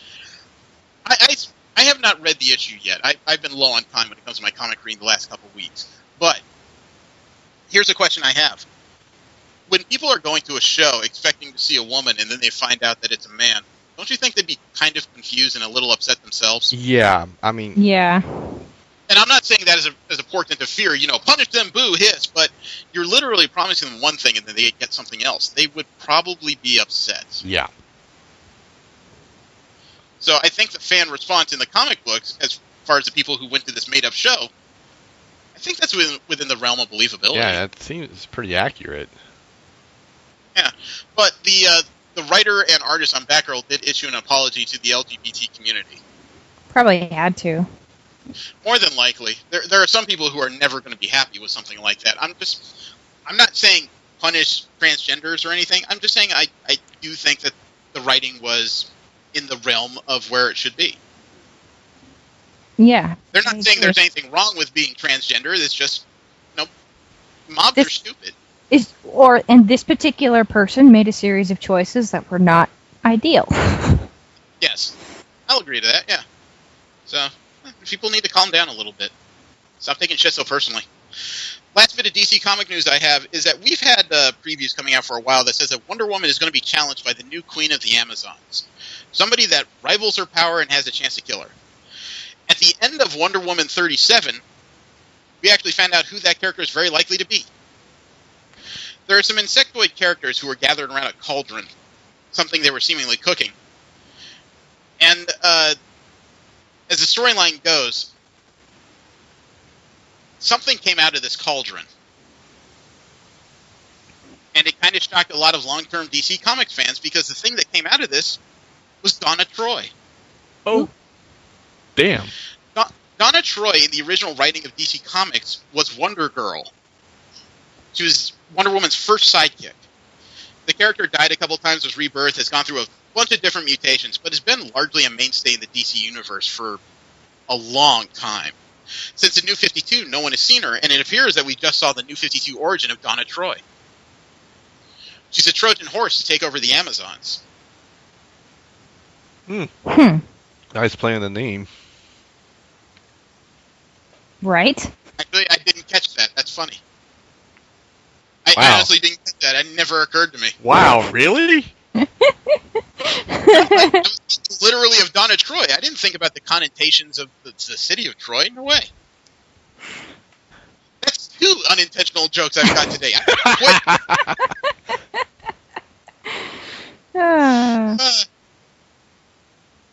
Okay. From there, we'll move on to general comic news. Okay, first story we got here. It's been announced that badges for the Southern California convention of WonderCon go on sale in January. WonderCon is the little brother convention run by the same people who do San Diego Comic-Con. This convention is going on April 3rd to 5th this year. They've also announced some of the they've also announced some of the first guests going on for this convention. Neil Adams, who's worked as art on Batman, Deadman, X-Men, and the Avengers. Becky Cloonan, the co-writer of Gotham Academy. Aaron Cooter, the artist on Action Comics. Kevin McGuire, the artist on Justice League International and Guardians of the Galaxy. And Dustin Nguyen, writer and artist on Batman, Little Gotham. Damn, wish you could go. I've already committed to another convention at that time. What convention? Brony related? Yes. Brony related. Yeah, I've already filled my room up, actually. So, I'm already committed. All right. Well, make sure to uncommit you so the man with the white hat will let you go. Let me see. Valiant has announced that Exo Manowar has an epic 2015 arc coming up. They haven't said a whole lot about what it is, but they say it's going to be something called The Dead Hand. Starts in March of next year. Dead Hand? Yeah, Exo Manowar is one of those series from the 90s that's been rebirthed in the current Valiant comics. It's already up to issue 34 as of March. This story is about a guy named Eric of Dacia. He's a 5th century Visigoth. He was abducted and enslaved by a savage alien empire called the Vine. He escaped his captors after stealing the Exo Manowar armor and returned to Earth. Only he found more than 1,000 years had passed. So think of it kind of like a combination of Thor and Iron Man. Fish out of water story with a guy with extremely powerful exo armor. Sounds interesting, actually. Well, this was really bizarre to me. I know that we covered the death of Archie in comics, right? Maybe. I wasn't sure where that. I wasn't sure where that was going. We talked about Archie being shot in comics. He actually died in that storyline. Huh. Coinciding with the 75th anniversary in 2016, Archaea Comics Publications announced they're relaunching the Archie series in 2015. Huh. Mark Waid and Fiona Staples are working on it. They say it's going to harken back to the humorous and edgier roots of the Archie comics. Okay. According to Goldwater, quote, the Archie characters aren't in need of a tune-up, shocking change, or revision. What Archie #1 will do, though, is bring together 2 of the most talented creators in comics in Mark Waid and Fiona Staples and create a surprising and definitive take on Archie's origin, a story that has never been told, unquote. Okay. I think every story has been told in some shape, way, or form. Right. I don't read Archie, I couldn't tell you.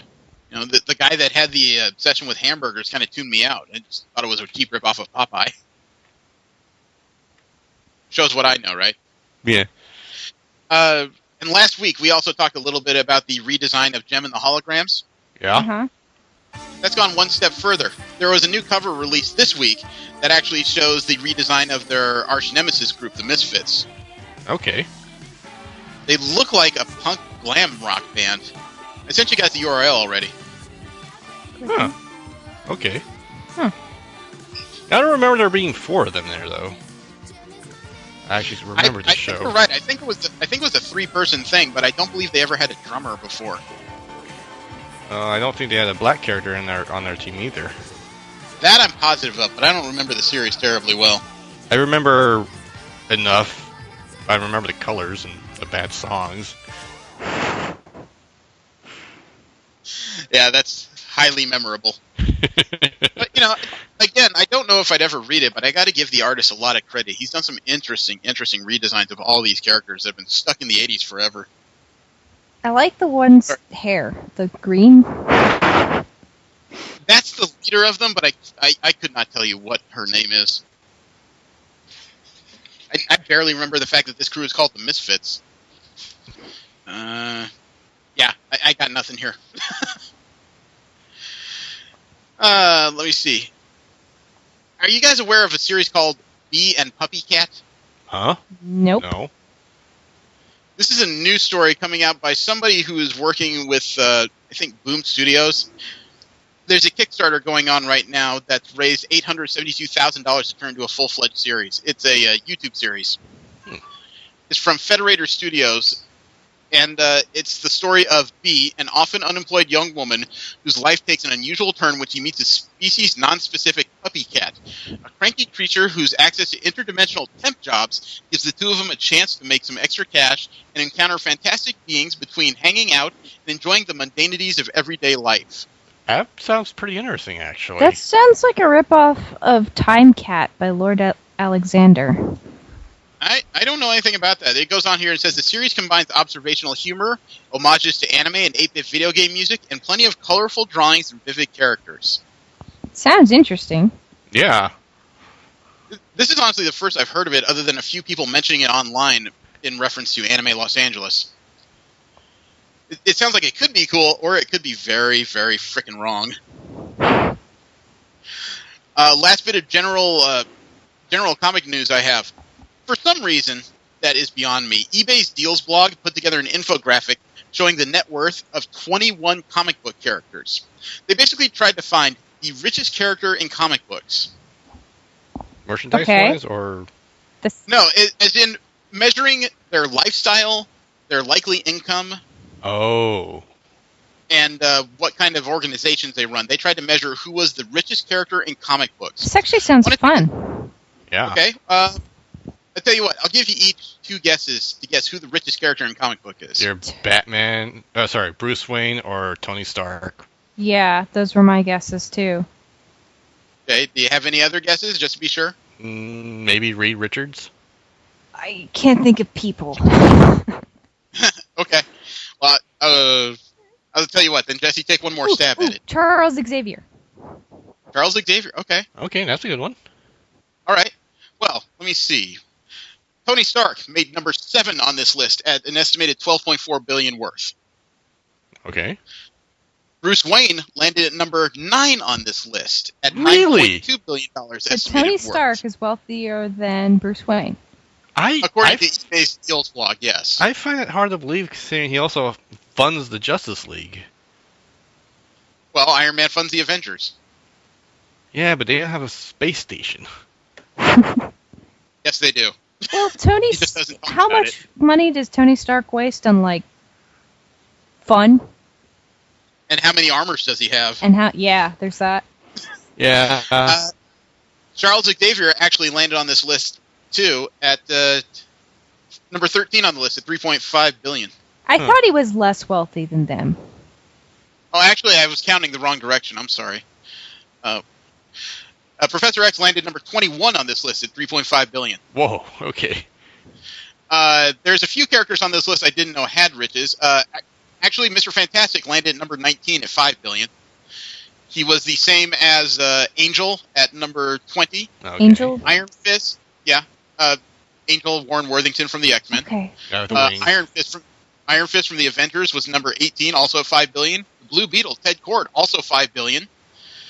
Norman Osborn, the Green Goblin, also at $5 billion. Hiram Lodge, I don't know who that is. Mm-mm. He also had $5 billion. Just above them was Richie Rich at $5.8 billion. Richie Rich. Yeah. That's Okay. appropriate. Namor the Submariner is listed at $6 billion. It was explained to me that because of his access to sunken treasures and minerals under the water, that's his estimated net worth, as well as the kingdom. Let me see. Number 12 was Ozymandias from The Watchmen at $7 billion. The Green Arrow, Oliver Queen himself, was also at $7 billion. He came in number 11. Until he lost it all. Yeah. Number 10 at this list, I didn't even know they stretched into this. Jabba the Hutt at $8.4 billion. Okay. Yeah, then we discussed Batman at number 10 at number 9 at $9.2 billion. Lex Luthor was number 8 at an estimated $10.1 billion worth. Why didn't I think of Lex Luthor? Damn. Then we discussed Iron Man at 7 at 12.4. Number 6, another one I didn't expect to talk about. Ming the Merciless. Who? I haven't heard of him either. Flash Gordon's arch enemy. Who? Holy fuck, dude. You gotta get out. I'm pretty sure he was joking in that last one. Actually, I wasn't. Oh, okay. He's not. I know him better than that. Ming the Merciless, arch enemy of Flash villain, ruler of Mars, at an estimated $20.9 billion. And then just above him at $30 billion, number 5 on this list of the richest characters in comic books, the Kingpin. Huh. Okay. Wilson Fisk. Above him at number 4 at an estimated $35 billion worth, Dr. Doom. Oh, wow, yeah. Sorcerer, ruler of Latveria.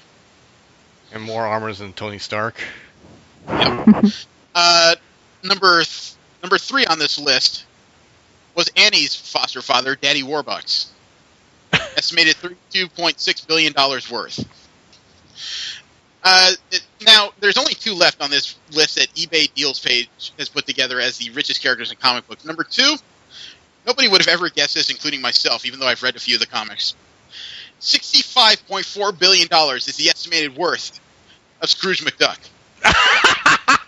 No, I totally get it. I see it.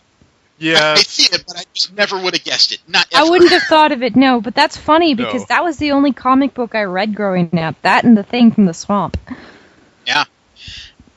There's one character left. An estimated $500 billion of worth is associated with this character. A king, a master of rare minerals, a technological genius, and a master of stealth, the Black Panther. Oh. He didn't even hit my radar. He was on my radar when I first thought about this, but unfortunately I started reading the graphic before I even started guessing. So that's what it is. Damn.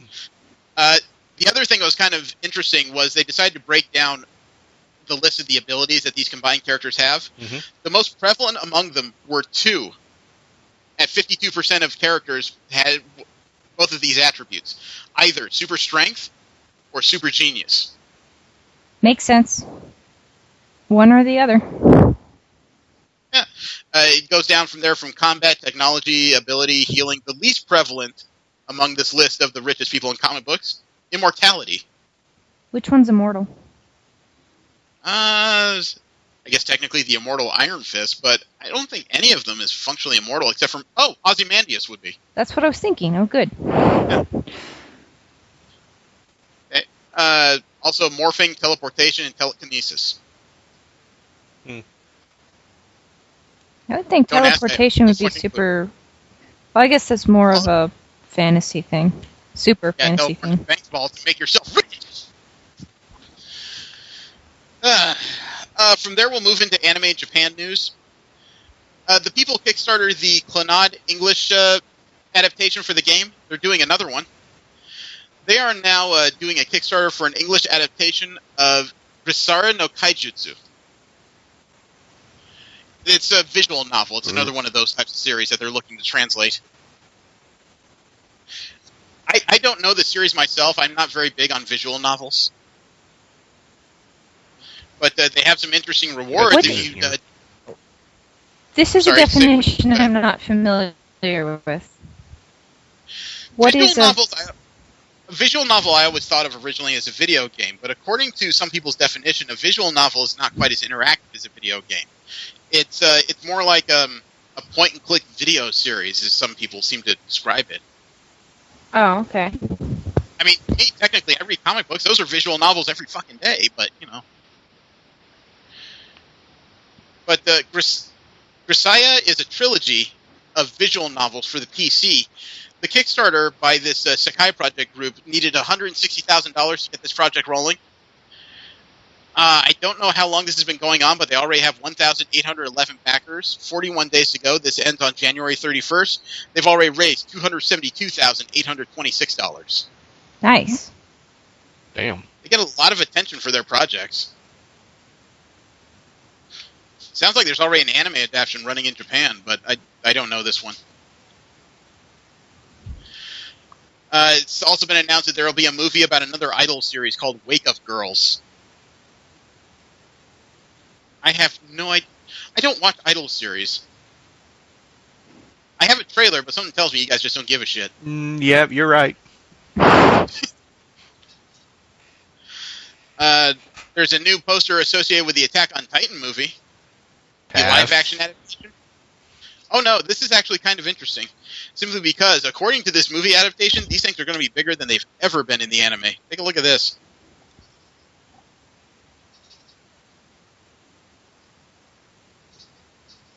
Where's the rest of him? Below the wall he's standing on. Oh, he's standing on a wall. Okay. That looked like it was just the ground. This scale would indicate that this thing is Titanic.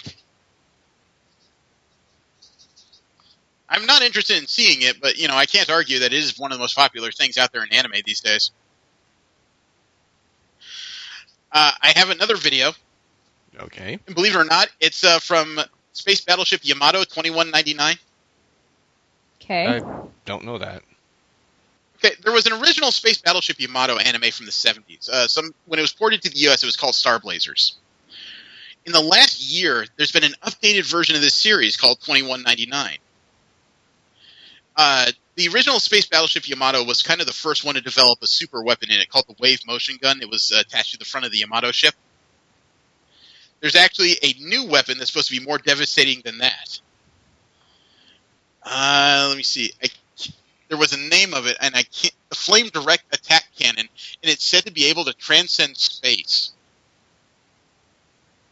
Wow, that's a lot of energy. I would guess so. I have a YouTube video. It's like 9 minutes long. I don't want to sit you guys through the whole thing. But I do have one that's about... I do have a 2-minute long trailer to this. All right. So we'll check this one out. Simply because this is one of those things I read about a lot as a kid. I never had a chance to see it. An updated version sounds pretty groovy, actually. And my first impression is the animation is actually really good.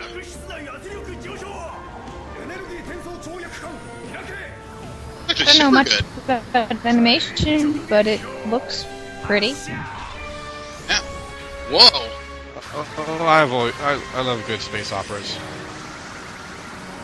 Oh, I saw the flame cannon in it. Ooh. That thing is fucking scary. Got This is nothing back in against the the- Macross. I don't know. This is the Yamato series. I would say is the progenitor of Macross. Just before they Yeah. started developing the ideas of transforming planes and everything, but it was a series that really kicked off animated space adventures. So I always give it a lot of respect. Yeah. Okay, no, I have seen like pictures of this show. I never actually seen it. And looking at this trailer, I'm actually very interested in watching it now. Oh, This is yeah, pretty me well too. done. Yeah, Me too. the Yamato Series V was kind of different because the original version, there were a bunch of people trapped in space with a World War II battleship called the Yamato that they retrofitted with an engine to try and get back home. Which is why it looked like an old-fashioned battleship. Interesting. I don't know the exact story, but they appear to have re-armored it, reshaped it a little bit, and they were trying to get back from wherever they got lost. And then when they made it back, they retrofitted the ship again, and it turned into an actual space exploration vessel. I'm sure there are people out there who are telling me I got this all fucking wrong. Remember, I read this when I was like 12, okay? But I am very interested in seeing this new version. The Wave Motion Gun has been Kind of in the nerd lexicon forever. I wonder if it's going to be a remake or a continuation. It'll probably have to be a remake because the continuation, there's too much story there, man.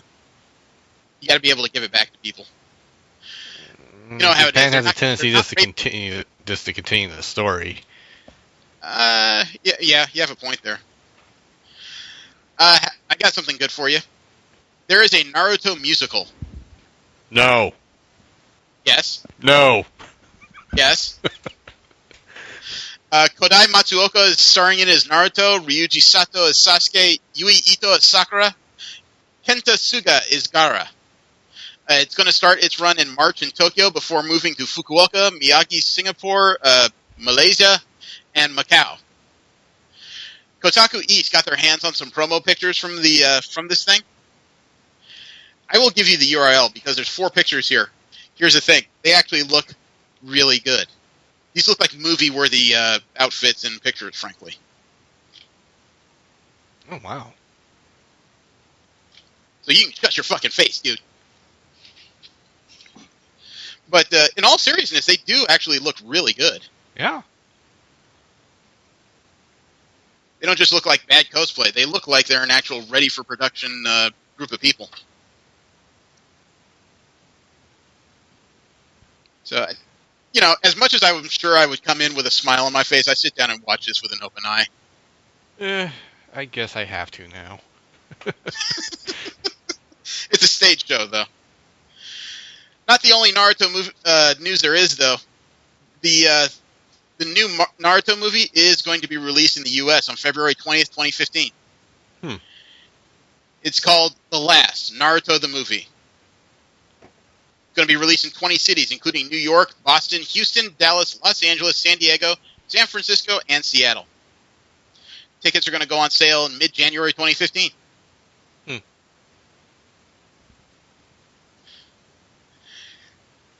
There's also another episode that's been released in Code Geass, Bokuko no Akito. It's a third installment of a side story for Code Geass. And it seems but it does seem to herald the reappearance of some long-absent faces to the series, including what appears to be Lelouch and his best friend. Looks like those characters are coming back for this side story. The third episode's premiere on May 2nd. The fourth and final episode debuts July 4th. Might be catching up on that around the time of Anime Expo, personally. We've read how Japan has some interesting rules and laws regarding sexual cases. Oh boy. There was a lady named Rochelle Howe who supposedly traveled to Japan for an exchange year. Okay? Mm-hmm. She talked about a lot of things in her visit, including the fact that Japan seems to bill itself as a nation with a very low rate of crime. You know, it's widely regarded as such by most of the world. Crimes like rape and murder are rare. Japan assures itself and visitors that it's extremely rare. Ms. Howell found out that as she worked through the legal system, it's much more complicated than that. According to her, police have 2 different categorizations for rape: Sujo and Fushizen. Okay? Uh-huh. Sujo, Tsujo rape, is referred to as common rape. Rapes involving a stranger. What you would consider, you know, the normal definition of rape, right? Yeah. Right. It also has the definition in Japan of real rape or rape. Okay? The second one, Fujisen, is called uncommon rape, and it's much less likely to be prosecuted upon because it's an attack by someone known to the victim. And when that happens, police in Japan tend to take uncommon rape or Fujisen much less seriously for some reason. The police actually asked Miss Howe when she tried to report a rape what she was wearing, how much she had to drink, if she said no, whether she really meant yes. What? Okay, up to that last part, it was almost reasonable. And I mean Now, almost. again, this is reporting according to the blog of a third party, so some of this could be misconstrued. But that's a bunch of bizarre fucking questions. Yeah. All stacked together, it was barely reasonable until, like V said, that last one that really just blows the whole thing up.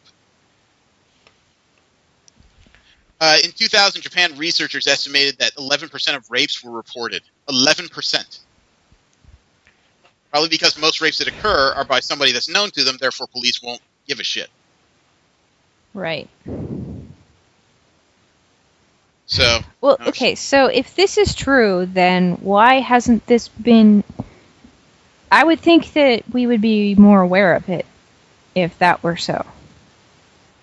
I think it has to do with the cultural difference, and I'm spitballing here, but Japan's history is very militaristic.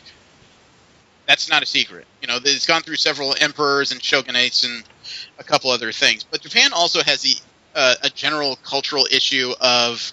Well, not issue. It has a cultural... Bias? No. I'm not sure what you're looking for. A cultural norm. Of community responsibility. Okay?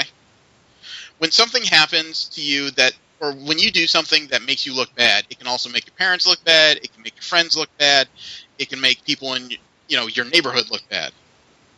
Okay, they all share, because of the way the country's developed, they all share a piece of that responsibility, okay? Okay.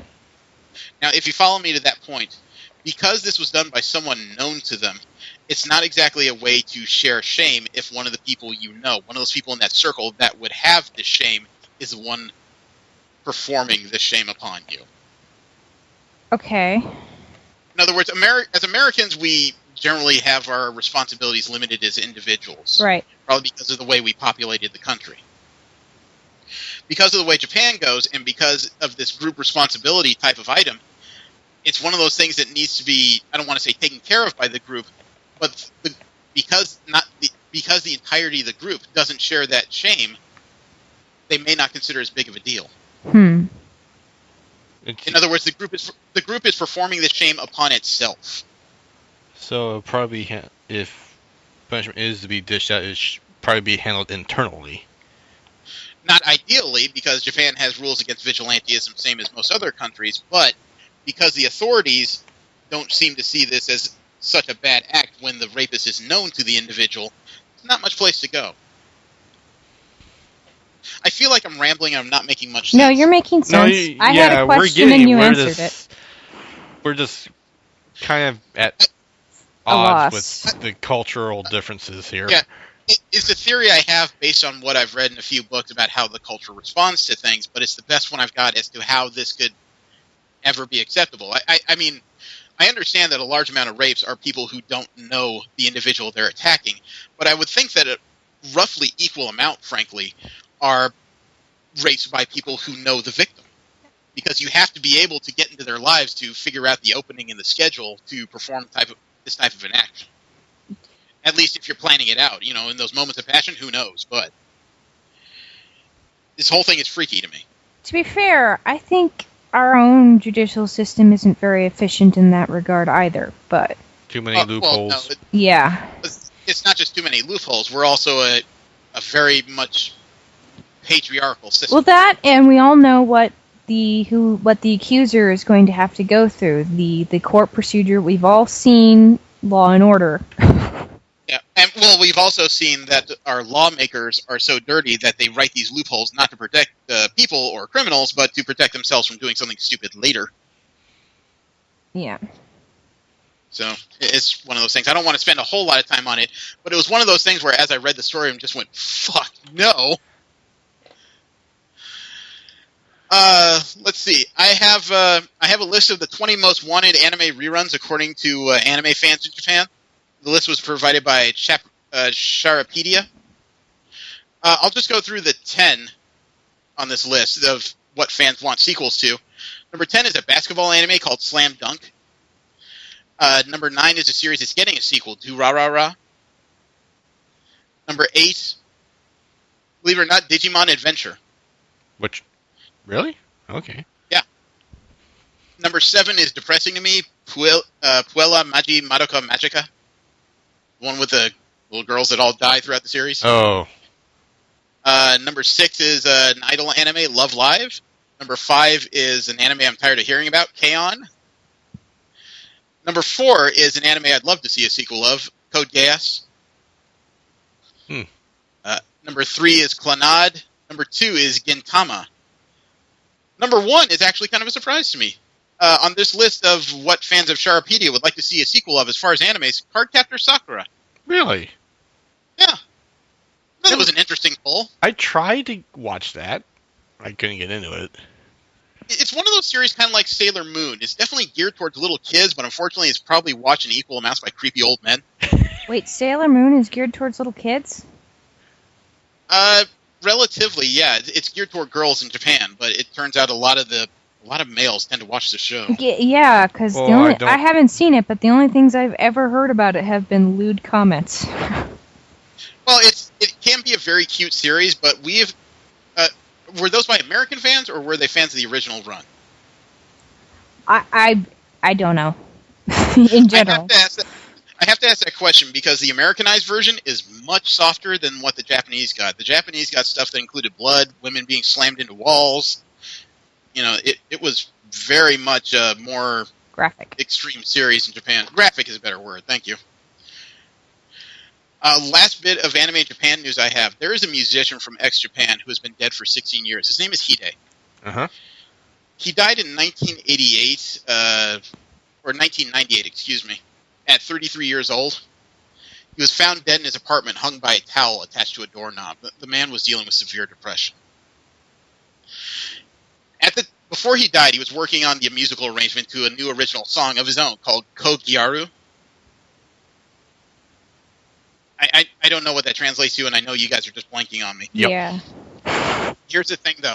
All he ever had was a musical arrangement. There were no vocals besides some hooked background noises he was making, you know, like la la la and stuff. Uh-huh. Due to the technology of Vocaloid, this is where it gets cool. They took samples of Hide's singing style, put it into the Vocaloid generator, and took his notes on the lyrics, and due to the Vocaloid generator, they've put his lyrics with his voice on top of the song, and they're getting ready to release this single. Oh, wow. So 16 years after his death, a very beloved musician in Japan, his final song is actually going to come out. That's awesome. That's cool. Yeah. Oh, I actually have a video from YouTube that has Ko-Gyaru in the background. Do you want to hear what his last tune was? Sure. There you go. It's only 2 minutes 14 seconds. Hide with Spread Beaver. That doesn't sound right. Nothing sounds right to you. Yeah. Wow. Okay, it starts with a pretty fast guitar intro.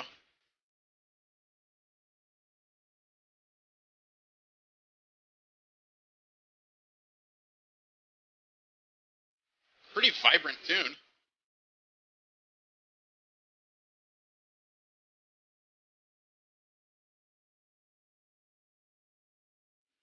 Maybe it's the background music, but this doesn't sound as heavily synthesized as the usual Vocaloid stuff.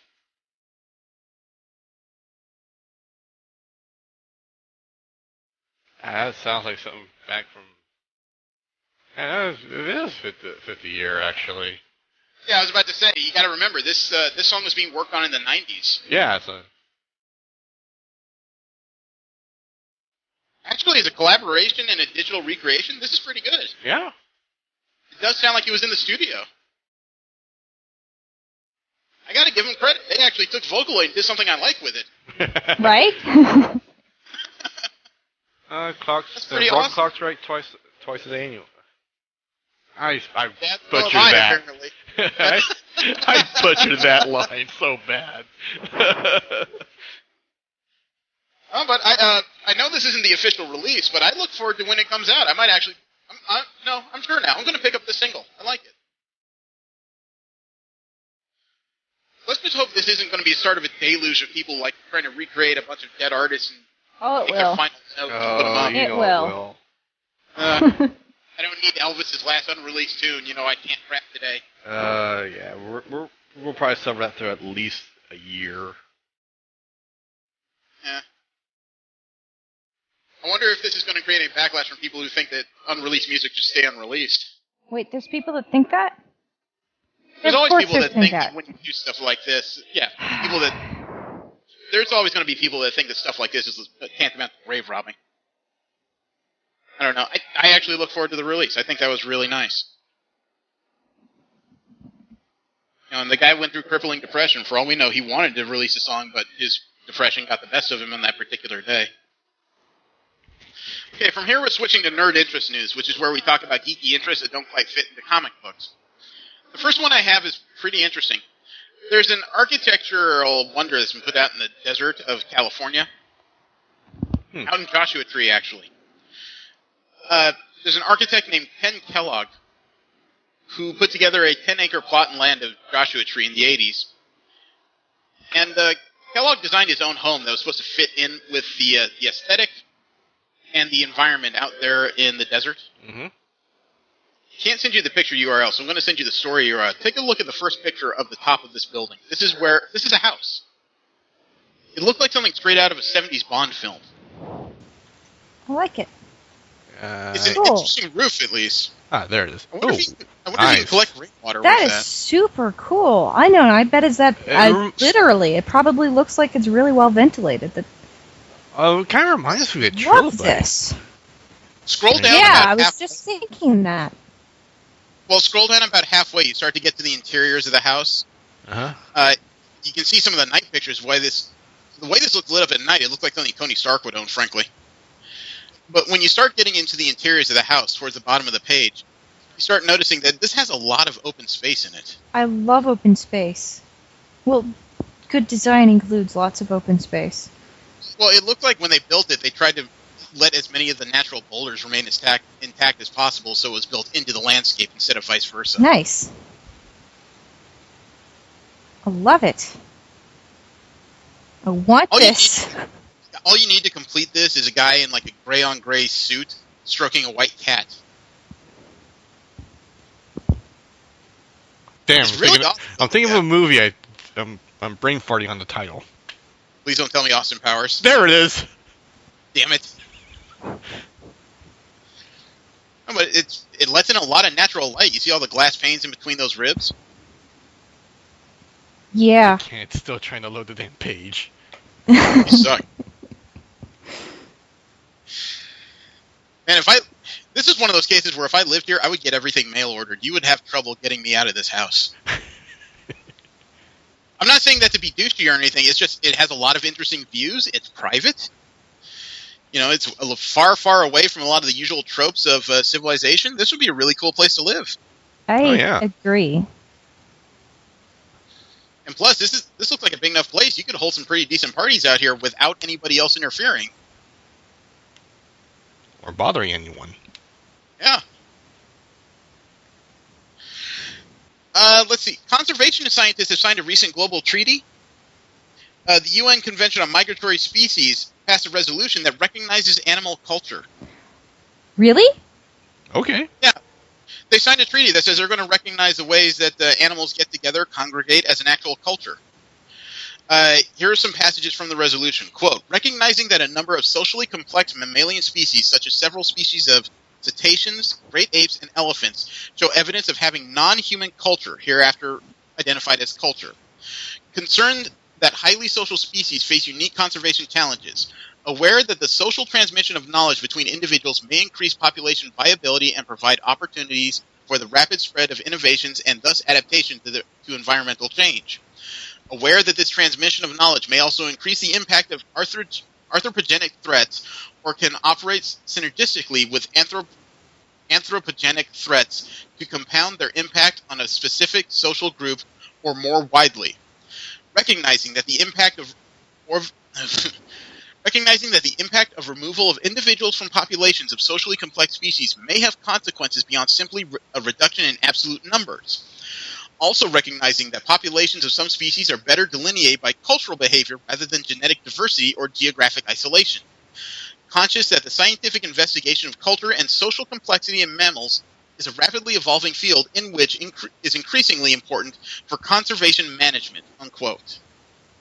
So they're not recognizing animals as people, they're just recognizing that animals have their own social structures. Right, which I think is amazing. I didn't even think that was a thing that anyone was working towards. Now, according to the New Scientist article, the resolution recognizes both positive and negative consequences of non-human culture. Quote, individuals passing on knowledge may increase population viability by allowing the rapid spread of innovations amid environmental challenges, which could mean more resilient social groups. On the other hand, the effects of human-induced threats may be amplified by the presence of non-human culture. How so? The type of threat and the type of society is important. For example, orca societies are often more conservative and may be reluctant to adopt an innovation in response to a new threat, like the depletion of a food source. The distinct cultures of different groups also leads orcas to behave in different ways, and this can make one group more vulnerable than another, so they should be assessed as a cultural group rather than by absolute population numbers, unquote. Excellent. I had gotten so used to hearing something to the tune of fuck anything that isn't human, I didn't think people were working towards this goal. Right, this sounds so reasonable, rational. So far they've thought of everything I've thought of in the last 5 minutes. Peter must be doing some kind of jig. Well, I'm sure this makes PETA happy, but this also leads to other questions that would need to be asked in the wake of this. If we're going to recognize that these animals, mammalian animals specifically, have cultures that need to be respected, does this mean we need to start dismantling, like, offshore oil drilling? Well, honestly, I've always thought that dismantling offshore oil drilling should be a goal we all work towards, but... Well, safe energy independence, I would agree on that format, but this kind of adds another wrinkle to the whole issue. Well, now, I've always thought that oil rigs and anything like that are going to have a huge environmental impact, no matter how carefully they're maintained. See, this follows along with a theory I've had for a little while. Do you remember that SeaWorld whale trainer that was killed by the whale? Yeah. No. This whale had been moved around to like 3 different parks. I think it had killed 2 people and maimed a third. And a lot of people said, see, this is proof that whales don't like being captured. And nobody liked my argument that, no, this is proof that this particular whale is a dick. Yeah. If you're going to anthropomorphize animals and apply human emotions to them all, you can't just apply the positive ones. Sooner or later, that means you're going to encounter an animal who's an absolute dick. Yeah, I mean, animals definitely have personalities as much as humans do. Yep. Yeah, and those personalities change. You know, you could have a pet that absolutely loves you, and then one day he starts shitting in your shoes. Yeah, well, you probably did something, but you don't know what it was. Yeah. This kind of threw me sideways. There's a proposed tax on smartphones. In what way? Really? To purchase them or to use them? Neither. The tax on smartphones would actually be used to fund removal of space debris from our orbit. Okay. Huh. That's a worth cause. Jesse, there's a man named James Armour, who's the vice president of ATK Spacecraft Systems and Services, and he said his company had looked at debris removal as an application for a Vivisat satellite servicing venture. The results weren't encouraging. In other words, it's not very cost-effective to remove crap for nobody. But the tax on smartphones has been proposed as a way to pay for his service to actually remove all the satellite debris that's just hanging over our heads. Makes sense. It's one of those things we should look into, and it's one of those things that I don't think conservative groups enjoy talking about because it means a lot of us paying into something that it doesn't have an immediate benefit for individuals. But I like the idea of removing things that could come down and destroy a small house. Oh, yeah. I understand the chances of that are relatively remote due to the makeup of the Earth and what's spinning up there, but at the same time, shouldn't we do what's necessary to take that risk down to Zero? near zero? Yeah.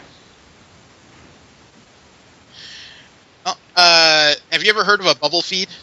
Huh? Yes. What? No. Have you ever heard of a bubble feed, Jesse? No.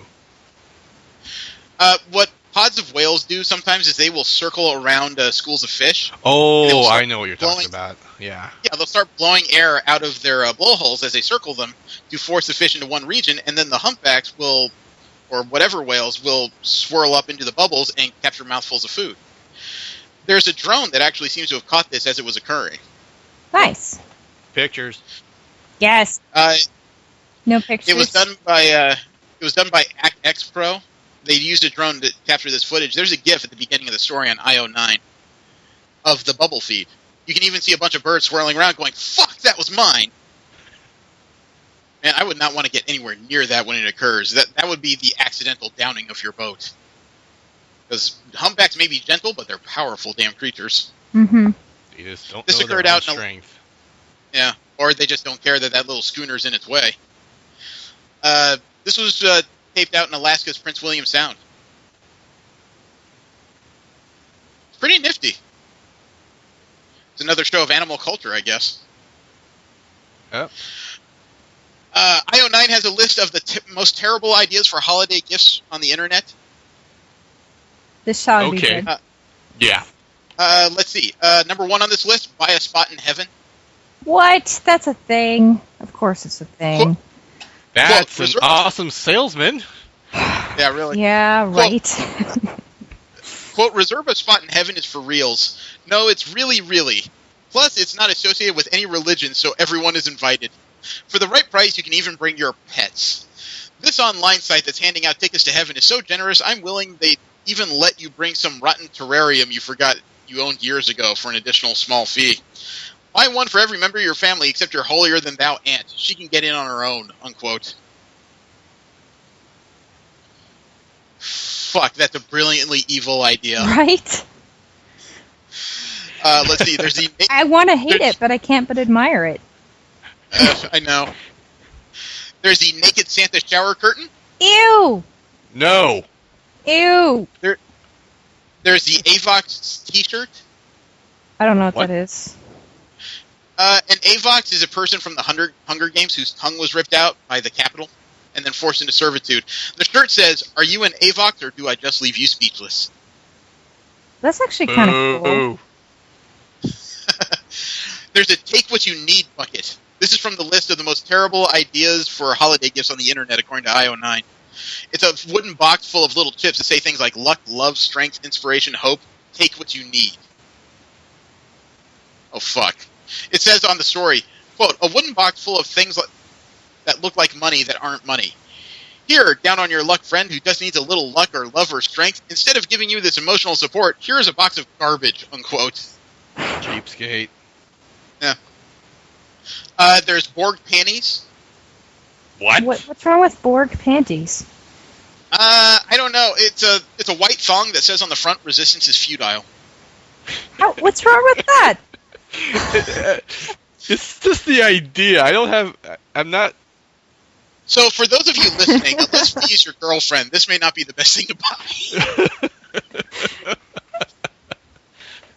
I guess that's one of those things where somebody could buy it for their girlfriend, even if they're not into Star Trek, and then you can get the frowns as soon as you say, drop your pants, come on.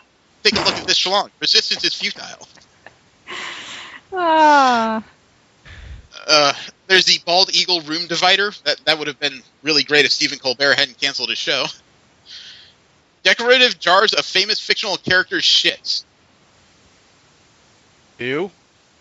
Quote, artist Antonis Art Asylum has created a variety of decorative poops from your favorite movies, comics, and TV shows. Because you're not really a fan unless you bought a glass jar of fictional shit styled to remind you of said fictional character, unquote. It's clay, thankfully. It's clay, but it is jars where you have the Incredible Hulk poop, or Batman poop, or Princess Leia poop, or Big Bird poop. I say some the shitty ass characters, man. Shit. Right? Boo! Fucking boo! V, here's something. Here's something I would pay money to see you use: lightsaber dildos. Oh my god. You would- I would pay cash money to see you use this. I sent you a URL. Take a look at that. I don't. There's something about that that's ridiculous, but it's slightly arousing for some reason. It looks like it's shaped adequately.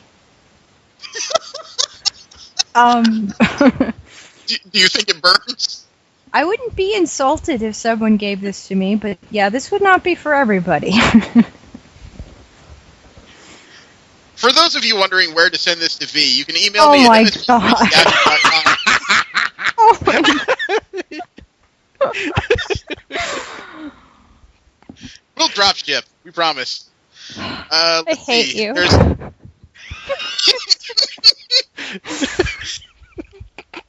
Let's see. We have a squirrel statue. We have a poo of hair. What? A Christmas Pooh Bear made of hair. No way. Oh. Fuck no. Mm. A Christmas knife ornament. Huh?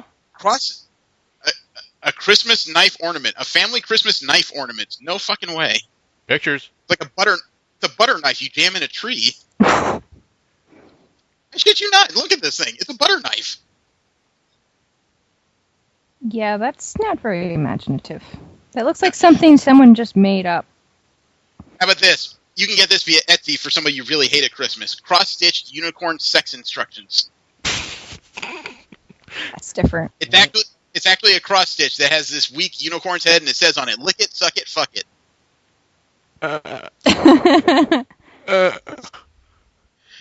Okay. How about this? You can get a recipe book for your special someone titled Dump Cakes. Duck face? No, Dump Cakes. That's way worse. I don't know what makes it a dump cake, but that's literally what it's titled. It's apparently because you mix it up in something, then you dump it in a pan and bake it. They're called dump cakes. Oh. And for that person you just hate on your list, last on this list of IO9's worst gifts from the internet for the holidays, a hater's gonna hate Jar Jar Binks' art piece. Yeah. For those of you that want to send this to me, you can send it to No, they will be murdered. No, that's maybe not murdered. Just because that's too kind. They will be forced to look upon Jar Jar the rest of their days. I don't know how it will accomplish that. Loop from episode 1. Yes. Okay, I'm going to move on before I get myself into some serious trouble. There is a man who is a double amputee. He lost both of his arms 40 years ago in a freak electrical accident. Okay, his name is Les Baugh. Ooh. They recently tested out a machine on him. They hooked up 2 arms that were connected to a series of diodes on this vest and put it on him. Using the signals of his brain, he was able to move both of the arms. I want to see. The future is here. It's RoboCop. Do you want the video or looking at this guy? No, it's more like Robo Armchair Quarterback. But do you want the GIF or do you want the video? Video. Let's see. The video is about 4 minutes long. Give me just a sec here. Okay. There it is. It's from John Hopkins Applied Science Laboratory. He's a man from Colorado, this Mr. Baugh is here. Man, that must suck to have an accident like that. On-site field study with the modular prosthetic limb, MPL. Les Baugh and his girlfriend were Why? excited. Oh, I was going to ask why it looked like he's walking so oddly. Then it occurred to me he was in an electrical accident that caused the amputation. So I'm sure his neural network is a little bit messed up. No, I think you were just missing the weight of his arms as part of his balance. In my chest. Oh, you have a point I hadn't considered. That's very good, actually. The pain. The 37-second mark, you can see him sitting in front of this rig. Excruciating pain, but I imagine part of my mind blocked out anyway. It's not a very large machine. I mean, it looks like it can be hooked up and worn under a shirt, frankly. Years ago, and is excited to become the first shoulder-level amputee to have the MPL fully and wirelessly integrated into his body. What would you imagine life is like for a man like that? I mean, normal shit would be impossible. And with the pattern recognition system, You would have to have some kind of live-in help, wouldn't he? Advanced algorithm that really looks at high-density electrode arrays. It's just sad, man. And it doesn't sound like he did anything terribly wrong. It's just, it is what it is. The almost signature symphony of muscle activity information. I'm going to skip ahead to the 220 mark because it looked like that's where they're affixing the machine to him. To the what mark? 220. Once the training sessions were complete, Oh, look at that thing, man. And let me be the computer. There it is. He's moving it. Control that arm. I just go into a whole different world. I think we're It looks just incredible. at this point. It's like the early days of the internet. There's just a tremendous amount of potential ahead of us. If this is the prototype or first version, I mean, they need to start working on the fine controls of it. Wow. 10 years are going to bring some. This is just the first step. Shit. Yeah. Other milestones reached by the team. Okay, this is like the first step to RoboCop, to be honest. Yeah, but it's not like they have any wires running into his head or anything. It doesn't look like it doesn't look like any needles or extra machinery attached directly to the guy. He's just wearing the rig and it's reading all the muscle motions. Yeah. He has That's access that's to how all most of the different degrees of motion, shoulder, mechanical processes elbow, have been working wrist, lately. Is hand, off but he still needs to select muscle which contractions one he from wants to existing use. So muscle. he needs to position the shoulder, then the elbow, That's then really the wrist, cool, and the though. hand separately and rest in between. See, we developed all these great ways to kill each other, but we are really slow when it comes to ways to help each other. Simple things like that that most people. This is the kind of stuff that's necessary. And it's free available to me. And this could give the guy like the full, a fully normal life if they can get the fine details worked out. He can use them in his everyday life. That's awesome. What this showed us is that that's really possible. Is that the battery pack on the back of a belt there? RP 2009 team, regardless of the type of patient we're fitting, are committed to making every effort to see that this ultimately reaches the end user in a way that they can actually. Hey, he's able to move stuff between shelves. This is awesome. It's not just the accomplishment, but the. Yeah, I think I saw a video about a dog that got There's so much more to learn. printed legs or something. Yeah, there was 3D printed legs, but this is a much different contraption we're talking about here. Feedback that will assist. Yeah, I just saw a picture without the shirt. They don't have anything extra other than a couple neural diodes that's there. Possessed by the human arm. That's incredible. I hope he gets 27 degrees. Holy crap. Well, bouncing forward, Curiosity, the rover on Mars, looks like it's detected organic matter. Okay. Organic molecules have apparently been detected consisting primarily of carbon, hydrogen, and oxygen atoms. Yeah. Well, it's been detected on Mars, which is interesting, although as the story goes on, it's important to note that they may not have originated from Mars. They could have come down from some other astral body. No, they just discovered microbes on Mars way back, though. So. Yeah. Well, Curiosity has recently also found evidence of dry river and lake beds on Mars. Oh, okay. So it's conceivable that water or life as we understood it did exist on the planet at some point. Let's just hope it's not like Mars attacked. They're burrowed underground waiting for the right moment. Or Doom. Victor Dumashev? No. And scientists have also found the coldest place in the universe. And it is? A faint scattering of gas and dust 5,000 light years away in the Centaurus constellation. It's a boomerang nebula that's just 1 degree above absolute zero. It's actually colder than the background temperature of space. Wow. That's impressive. Yeah, it's 1 degree above absolute zero. In other words, there's no molecular motion in this area. There would be no molecular motion at all. Very little molecular motion. It's a pre-planetary nebula, so I wonder if that level of cold has something to do with how planets formed. Interesting thought, but seems counterintuitive. It would be, but there's still a lot of things we don't understand, obviously. Obviously, right. Yeah. Which is why I didn't say you're stupid. Well, there's a lot of astral news this week. NASA's Kepler spacecraft found its first alien planet in its mission. Oh? It found a large exoplanet. Well, the Kepler platform was hobbled by malfunctions in May of 2013. They recently brought it back online and gave it a new mission. The new world is called HIP 116454b. It's a super Earth, 2.5 times larger than our planet, and it's 180 light years from Earth in the Pisces constellation. Wow. Now we just need to build the car to get there. But there's the Kepler's mission has already found about 1,000 confirmed planets. And about 3,200 other candidates for planets. God, our universe is expanding so quickly. Right. Speaking of which, there is a picture that was put on IO9 of two spiral galaxies, NGC 2207 and IC 2163. They're putting out an unusual amount of X-ray radiation as they're starting to collide. It's creating an interesting image. Let's see. Please. Now. There we go. Thank you. There it is. Yeah, that's cool. That would make a really nice mask. Like, like a masquerade mask. Yeah, well, here's something I thought about. turn the image upside down. It looks like something out of Gurren Lagann. Yeah. It looks like there's this mean space demon staring at you. I see you.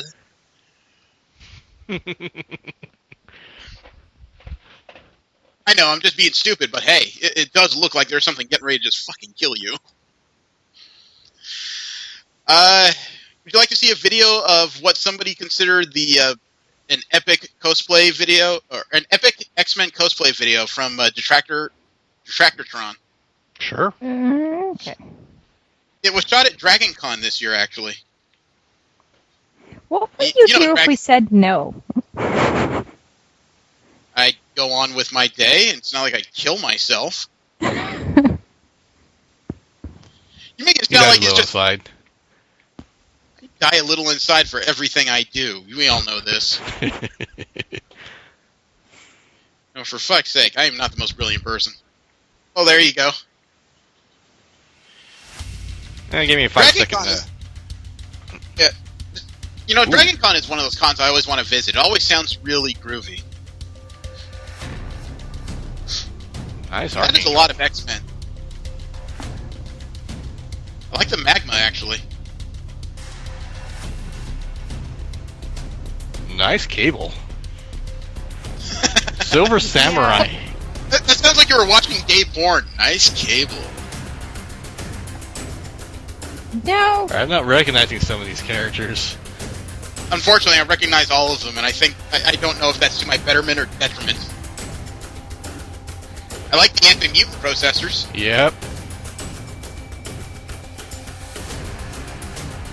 I have to go back to this video. I thought I recognize.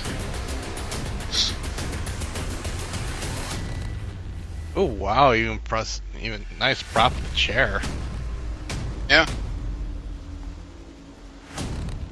Somebody put some love into this video, that's for sure. Sunslayer. That's something I would like to do at WonderCon, is assemble some X-Men for photos. But I would have to know somebody first. It's not an easy conversation to have. Look, I'm trying to get 20 people together. Are you busy for an afternoon? I'd be willing to dress up and stuff. Define stuff. I meant X-Men stuff. Okay. Oh wow, That's a nice. What is that, Emma? What is her name? Yeah, the White Queen, Emma Frost. Oh. Polaris is really good. I recognize the Jean Grey for sure. She's an online cosplayer and personality called Kirsten. She has her own website. She actually works for Geek Goddess doing like cosplay adult pinup stuff. Nice, man. How do you start doing that? Oh wow. There's actually a site called Geek Goddess that she works for. All you got to do is prove you got some geek knowledge. You can work with them. They'll help set you up with photographers. That could be awesome. Oh wow. I'll let you do it after the show. You can look it up. Alright, the new X-Men I'm really not familiar with. Those aren't new X-Men. Those are the New Mutants, man. Oh yeah. That's what I meant to say. Banshee and Siren. Been a while since I've seen a Banshee. Havoc. Oh, that was Havoc. Okay. Yep. Alright, don't know the guy with the swords. That's Dazzler. Battlestar Dazzler. Okay.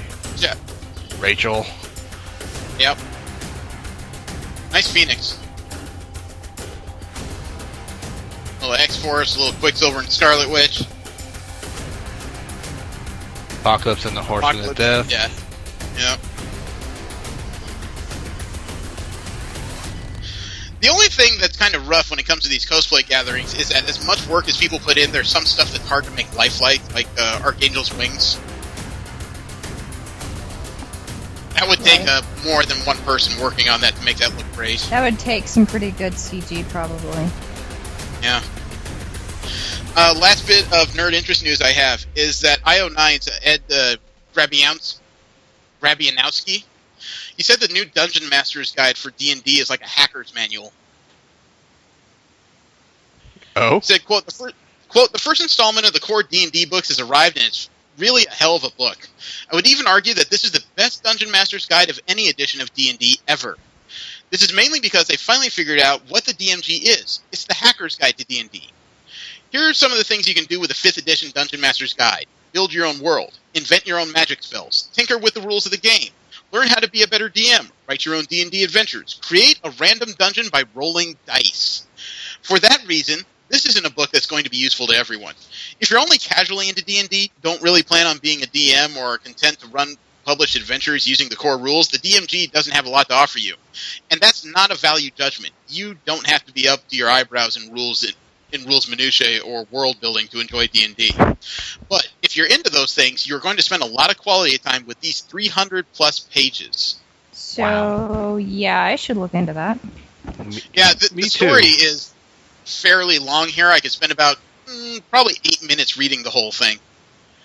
But I'm not going to bother because, Yeah, we don't like your voice that much. Sorry, Mr. Nasal and Pinched. I didn't know I was offending you. No, but I am very curious to read through the rest of this and find out what it's about. My only problem is I don't live anywhere where my D&D friends are. I may have a solution to that. I am not whoring myself out. Yeah. We can discuss this outside of the podcast, though. Okay. I'm curious. Okay. Stop the cannons and go sing, roaring through the drum roll king. Beats unheard of, thirsty mild, saints and sinners going wild. Hello, Rolling 20s fans. We had a little bit of a technical issue there, which is why you suddenly heard Christopher Lee singing heavy metal. It's not a major one. It's just we had a network issue and the recorder cut out, so we re-recorded the last part of the show. But by the time we got to doing that, Steve showed up. So we actually have a full group of us to end the year. Thank you. Sit back and enjoy. Sit back and enjoy. Sit back. Holy fuck, I can't even do this right.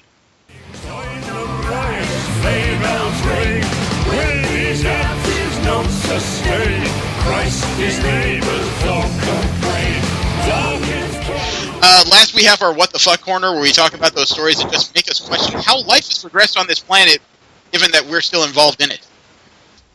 First off in the WTF news is both a happy yet sad WTF, okay? We have a Final Fantasy XIV player. His name, or his screen name was Codex Valda. Valda. He had a level 50 bard in Final Fantasy XIV's Gilgamesh server. Guy was only 29 years old. He unfortunately was brain dead as of last Friday. Ooh. It turns out he had a friend on that server, a real-life friend, who filled in everybody, and it turns out his buddy Codex went into sudden renal failure. He just passed out at home and was taken to the hospital. He let his Final Fantasy brethren know. But his character was still logged into the server at the time in his city. And what happened was, somebody found his character in the city and knelt down in front of it. And then, before too long, there was 12 people when the news spread, and the news spread further, and all of a sudden there was 30. And it became so much that the game server had difficulty keeping up with them all. Wow. Damn. This was in the city of Freehold on Gilgamesh. Outside the city of Freehold at the beach, there were several other players who aligned their characters so that overhead it spelled out the name Codex, and then they started casting spells, so it created a light show in his honor as well. Oh, damn, nice. And then the news spread, and other vigils started in Excalibur server, the Hyperion server, Brunhilde server. The real-life friend of Codex, his name was Patman, actually managed to let the family who was overseeing Codex's final moments on Saturday, and he managed to bring in several pictures of the various events. Events wouldn't quite be the right word, but I guess you could say ceremony would be the right word. He brought in pictures, and the feed actually made it into the hospital room before Codex's body was taken offline.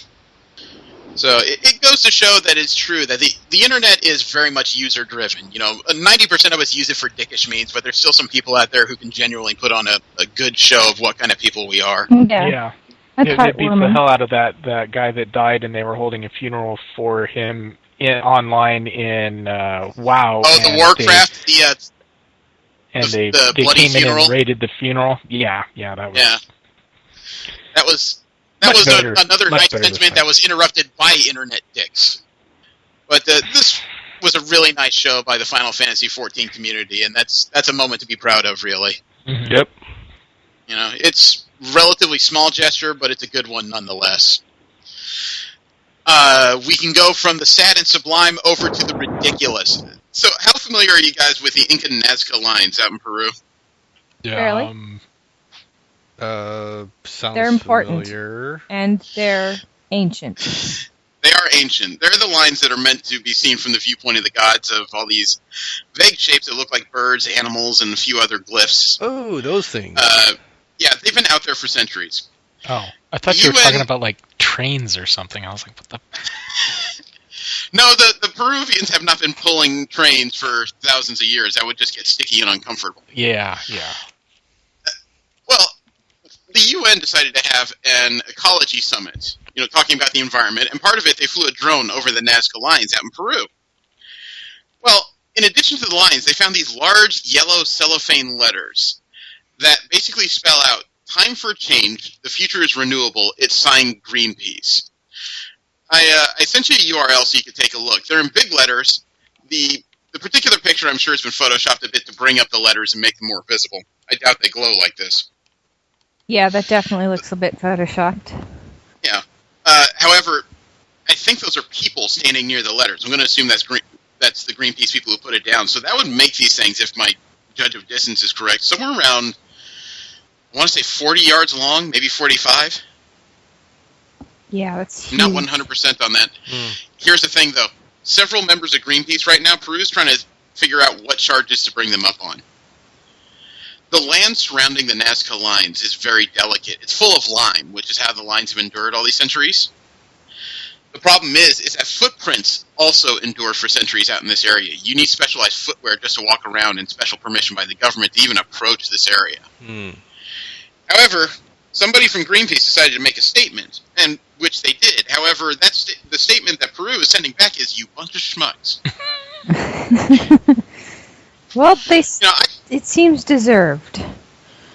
It is, and I think the environment's an important thing. I do think we're changing it as a result of our industrial nature. However, just fucking around with another historic site is not a way to get your point across. I don't understand who thought this was a good idea. Like, this seems like something It's a very Gary Busey thing to do. It's seems like a high schooler would do. Yeah. I don't know.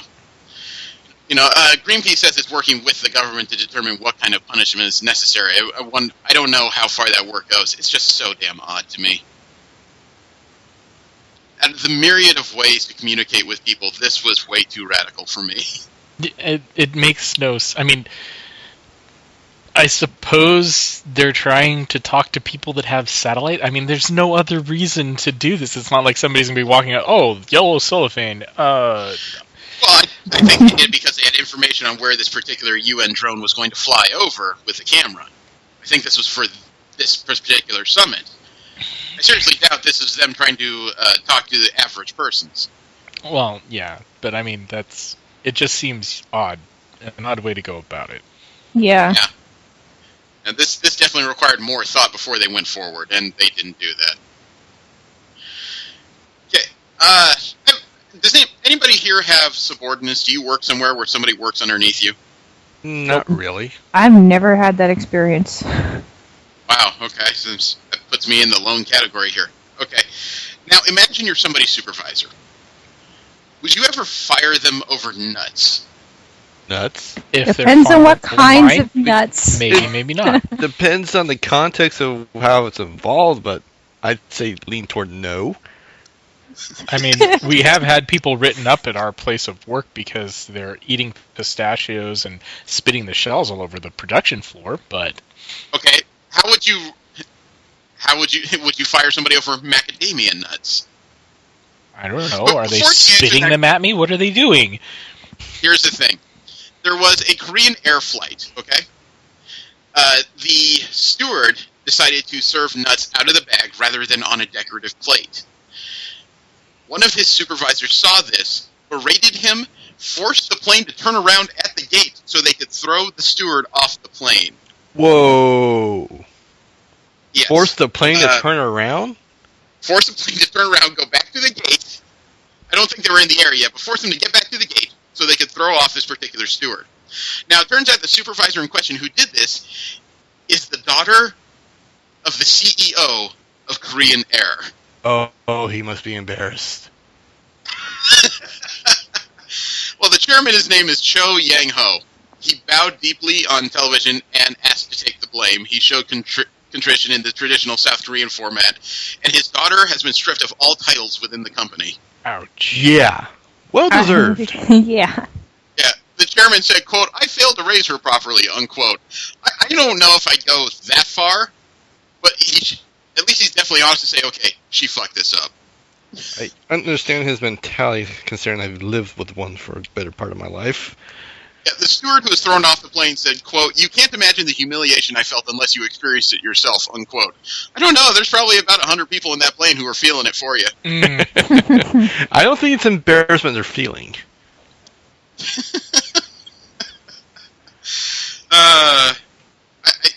It used to be they forced people to kneel in South Korea when they were apologizing. This did not happen, but this woman is apparently contrite, although it's probably a good idea not to allow her to speak at this point. Yes.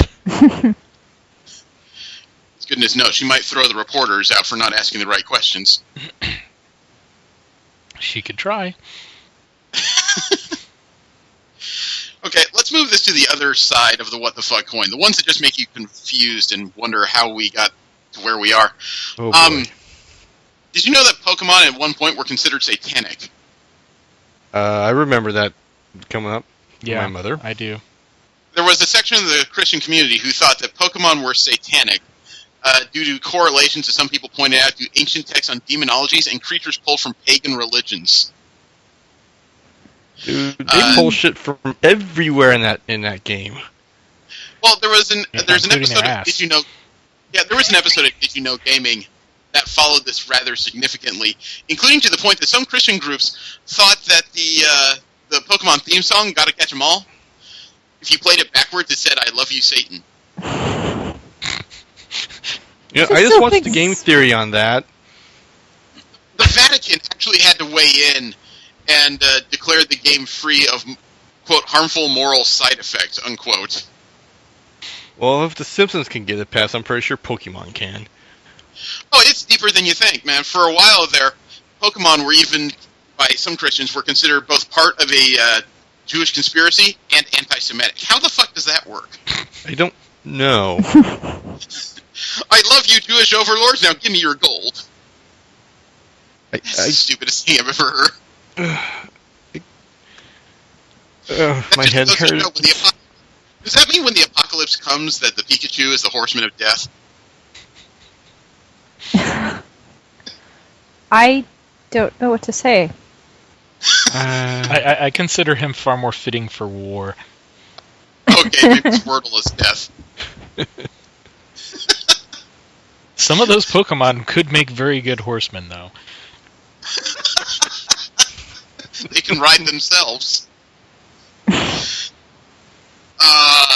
Okay, we've seen before that sometimes the Chinese culture can get certain things in video games very, very wrong. Uh-huh. There was a news story recently that was talking about Grand Theft Auto as a game filled with violence, right? Mm-hmm. And the move by some Australian retailers to remove Grand Theft Auto 5 from its stores, which is their choice. Mm-hmm. I'm not going to get into that. Here's the thing. Somebody in China needs to do some better fact-checking, because they said that the first version of Grand Theft Auto 1, came out in 1968. What? You can't even reverse that and make it make sense. That's right. When Grand Theft Auto first came out, I think Elvis and Frank Sinatra were still touring. Sonny and Cher was a thing. Wow. It was before I was born. The Beatles were still together. And meanwhile, you're playing a game about stealing cars and beating up hookers. On a platform that doesn't exist yet. On a television that's, probably about 3 square foot big on a screen that's about 8 inches tall. And no color. So basically, it's all like Pong, but with vaguely hooker-esque outlines. Hey, Nintendo wouldn't have to edit out the blood. It's all green. That tells me that Chinese fact checkers didn't even use Wikipedia, which can tell you that that game was made back in about 1997. So, yeah. Do they? They have Wikipedia, right? I think so, but maybe we should force feed them a story about Pokemon being satanic. Let's see where that goes.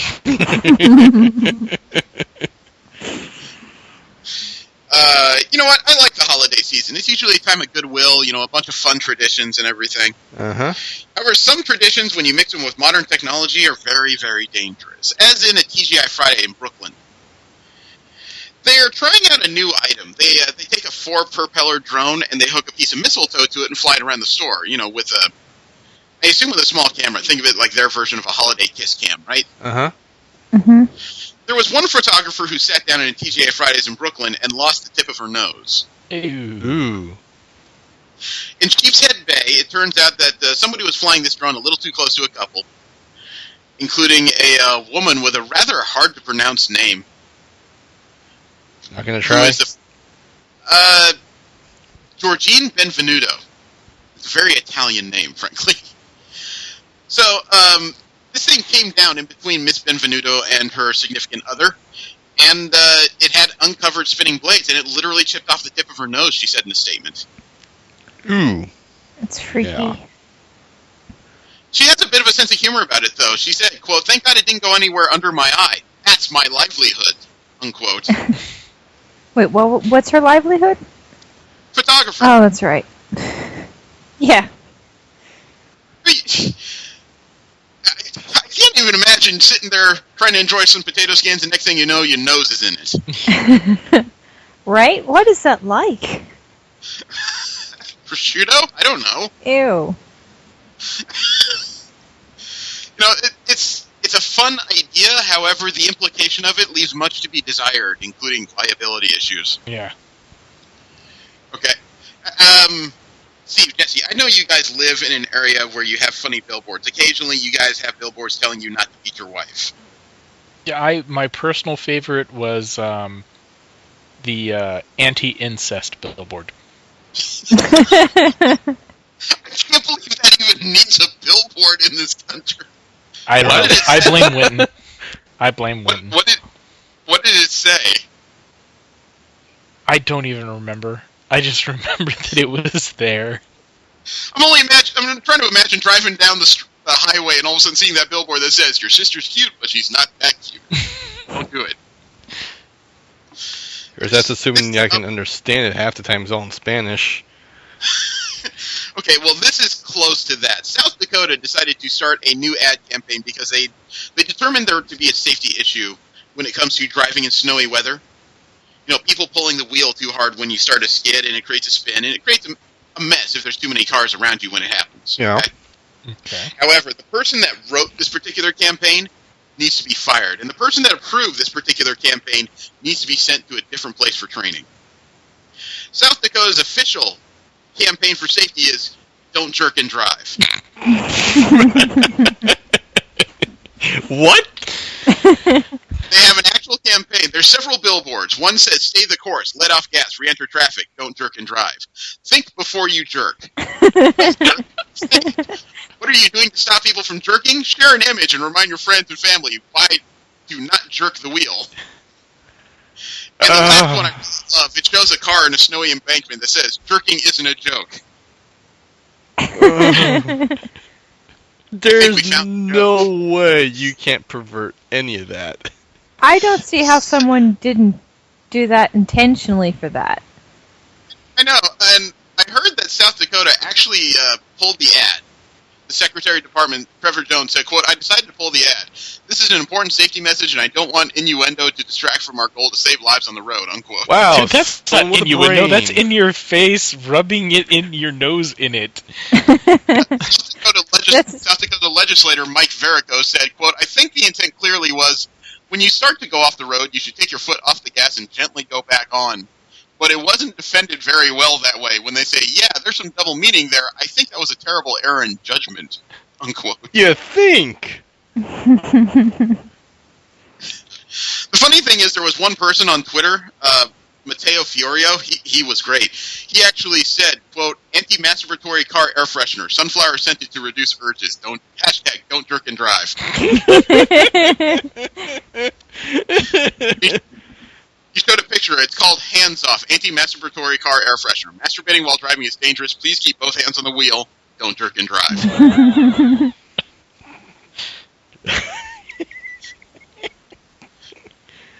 So, I guess they have a real problem with that hands at 10 and 2 thing in South Dakota. Well, they always tell you that you're not supposed to steer with just one hand. Well, why? The other hand is apparently very busy in that state. Oh my. For crying out loud, people. I like people, but I hate people. Unfortunately, though, sex creates not just hilarious WTFs, it can create awful ones, too. Oh, boy. Are you guys familiar with a lady called the Princeton Mom? Nope. No. Okay, she's an author. Her name is Susan Patton. When I found out she was an author, it bothered me more, because that means that this lady somehow found an audience to sell books with, and you'll understand why I find her bothersome. She was on CNN and was talking about the modern definition of rape. I don't know what makes her a specialist. I don't know what she's written or why she was on CNN, but here's where it goes when they talk about the modern definition of rape. I think it was, actually, let me back up. I think it was in context because California recently passed a law of the yes means yes law, which basically means you actually have to get a clear yes to consent to sex. Okay? Uh-huh. Okay. Okay, you're following me okay there? I'm sorry, the silence was a bit palpable. Just get on with it. Okay. Alright, so she suddenly says in the middle of this interview with Carol Costello, quote, what makes it so particularly prickly is the definition of rape. It no longer is when a woman is violated, but at the point of a gun or a knife. We're now talking about or identifying as rape what is clumsy hookup melodrama or a fumbled attempt at a kiss or caress. This is with a friend. This is in your own home, unquote. Can you see where this is going? Yeah. Is she confusing rape with sexual harassment? Well, wait, it gets better. Costello actually asked Patton, or she pointed out that most rapes occur between people who already knew each other. And Patton goes on to say, quote, it makes one wonder, why do you not just get up and leave? Or why do you not, as a woman, tell a man who's making advances that, you know what, stop, leave, unquote. She is. I can't. She is. I can't She's even. Getting... Yeah. I want to know what makes her think that women just have the ability to get up and leave when someone is getting over-amorous at the very least. She must only date tiny people. She actually goes on, quote, there's rape and then there's rape. I believe that she experienced something that she regretted. I believe she got very drunk and had sex with a man that she regretted the next morning. To me, that's not a crime. That's not rape. That's a learning experience. I kind of agree with that, but there are situations. Yeah. Yeah. I agree with V's sentiment. I don't think she understands what it's like out there because, to put it in context, the average woman weighs somewhere around 120 pounds. Do I have that correct? Yeah, that sounds about right. Okay. Let's go on the outside and say the average American woman is somewhere around 140 pounds. Let's add on the extra weight that's in our constituency. I weigh approximately 270 when things are not going well for me. For a woman to just push me off if I was actually getting over-amorous would be about the same as a penguin trying to stop a seal from having sex with it. That's an interesting image. So, which does oddly enough happen sometimes in nature. Videos are out there. So, for this woman to actually say, that it's just this weird, I don't want to say victimless, but crime where the opportunity is there for all women to just get up and leave. What the frick household does she grow up in? I don't know. I think she's generalizing it.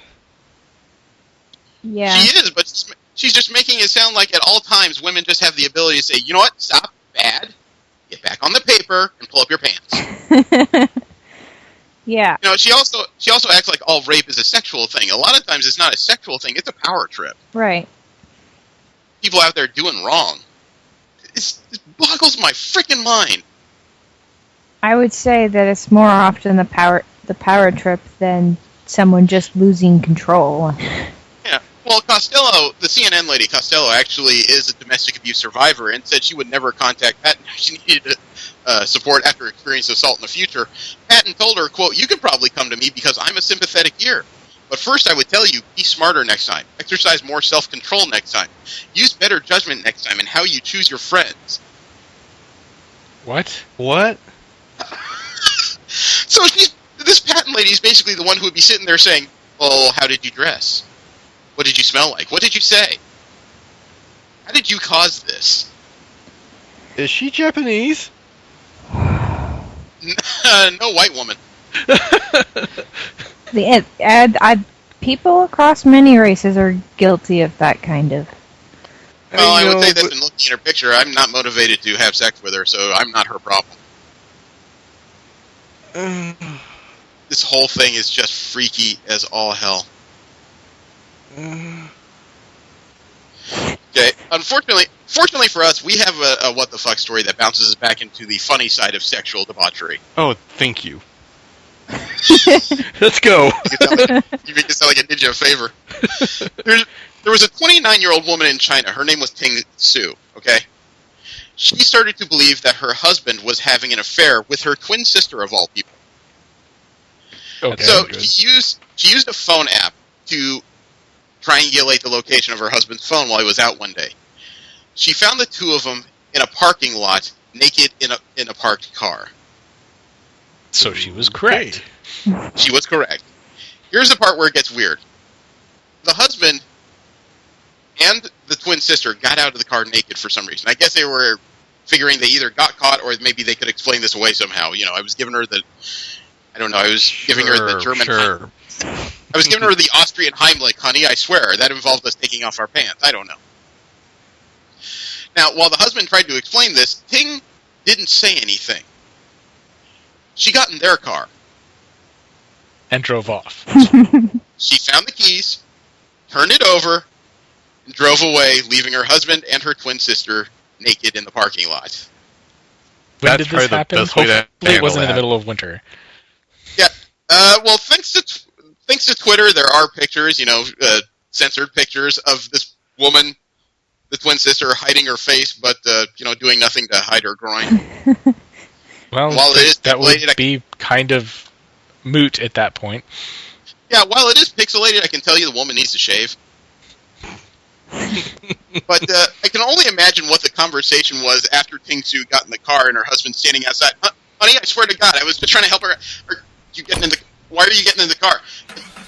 Is it cold? Is that why you're turning on the car? You're backing out. Could you please open the car? I'll see you at home, love you, bye. Changed locks, all his crap in the street. That's assuming he didn't show up at the house and suddenly end up like Wushu kicked straight out of it. Because obviously she has a vindictive streak. It's earned here, but she has an evil streak in there that she's letting out. I don't know. If it was me, I would just be like, I swear, I thought it was you. Go the soap opera route. I didn't see her goatee, hun.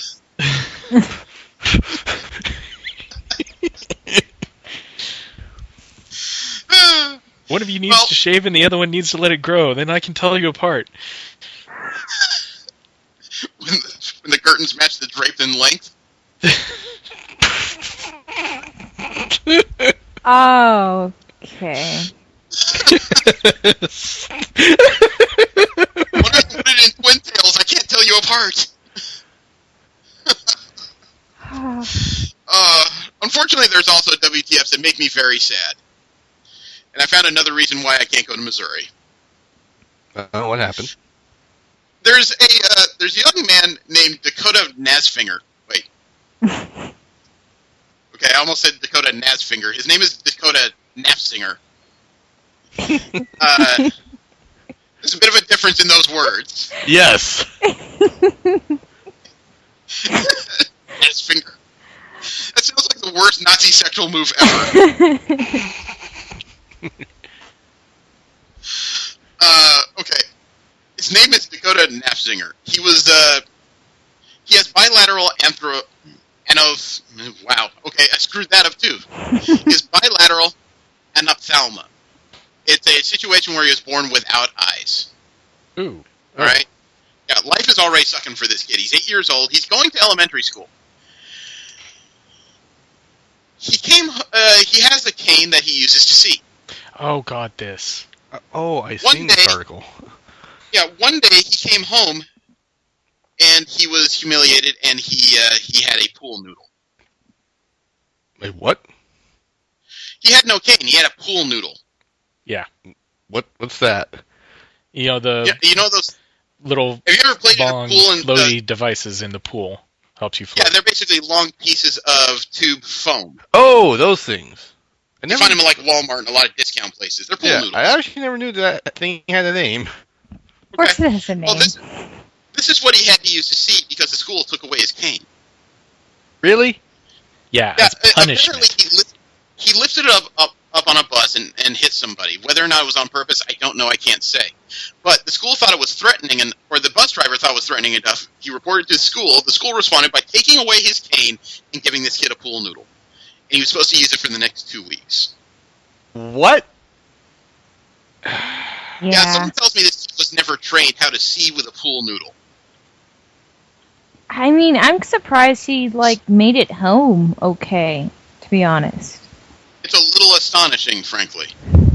But this is the kind of a thing he's already got to be frustrated enough not being able to see. There's several things he can't do with the other kids. Now, half the things he can do on his own, he definitely couldn't do that with a pool noodle. No. Mm-mm. You have the same tactile function with a pool noodle.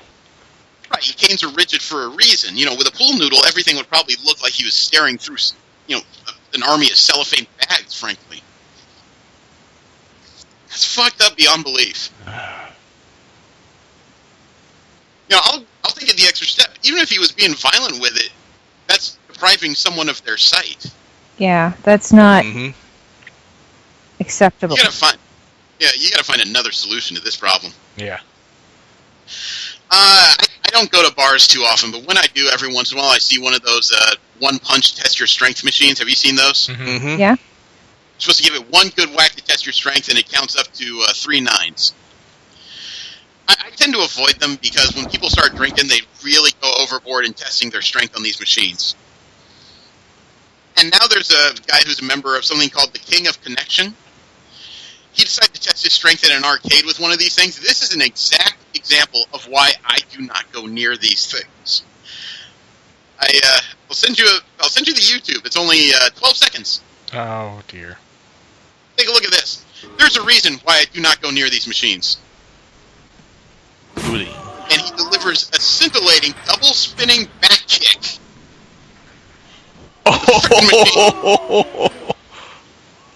It's an impressive kick. It really is, but it's another example of why I don't approach them. Yeah, probably good call. So, oh my god.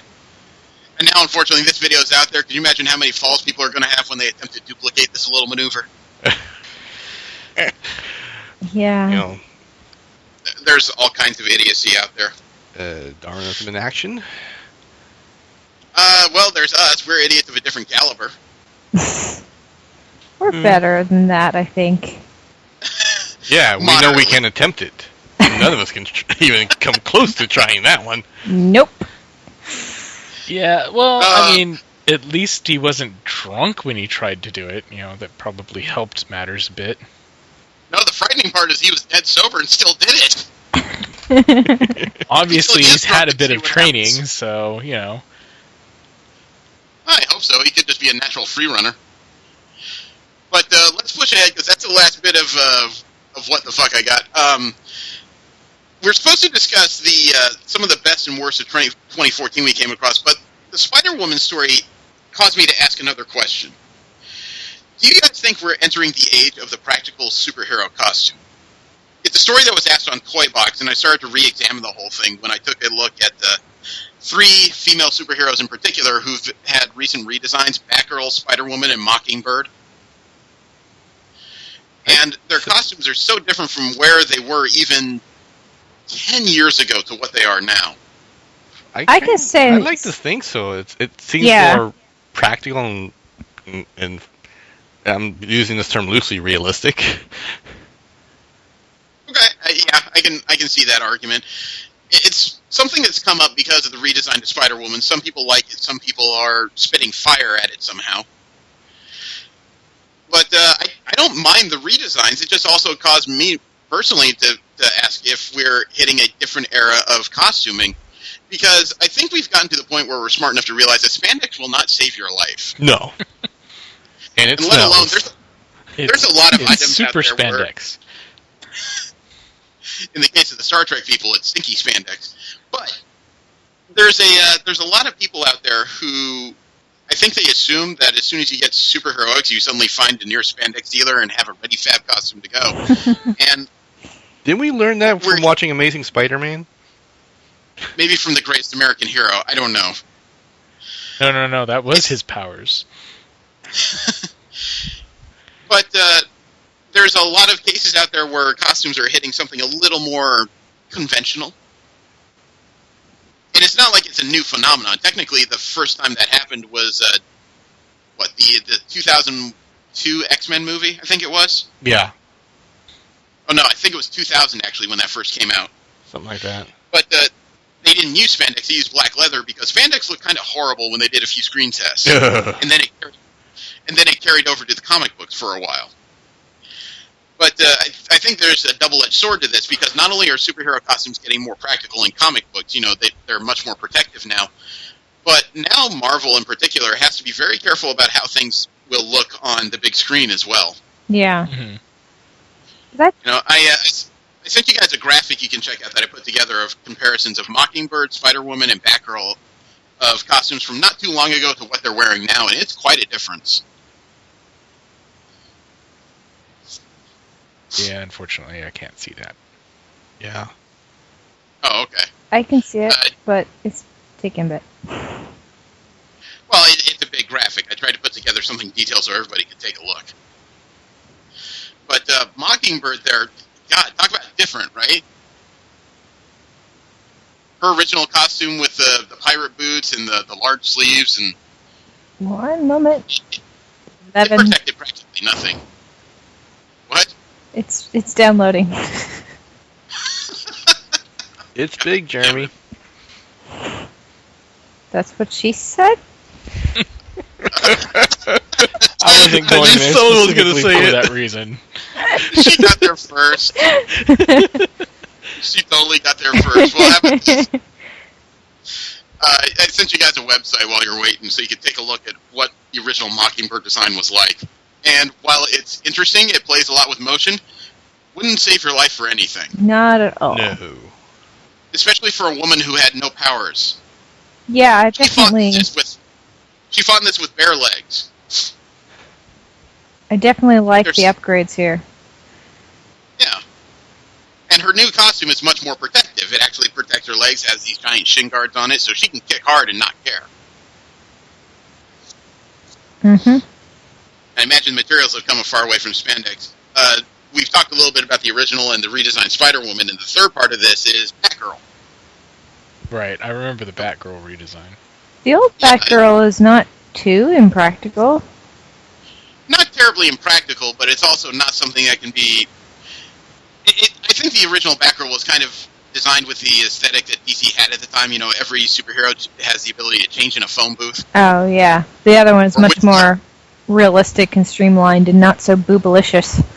Yeah, of the three modern redesigns, Mockingbird is the only one who couldn't just kind of unzip her jacket and then be able to walk away from something more or less.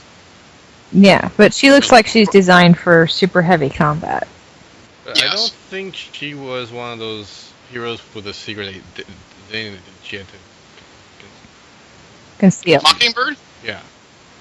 She was all secret identity. She's a former S.H.I.E.L.D. agent. I think I get the feeling we're getting way off track here. Yeah.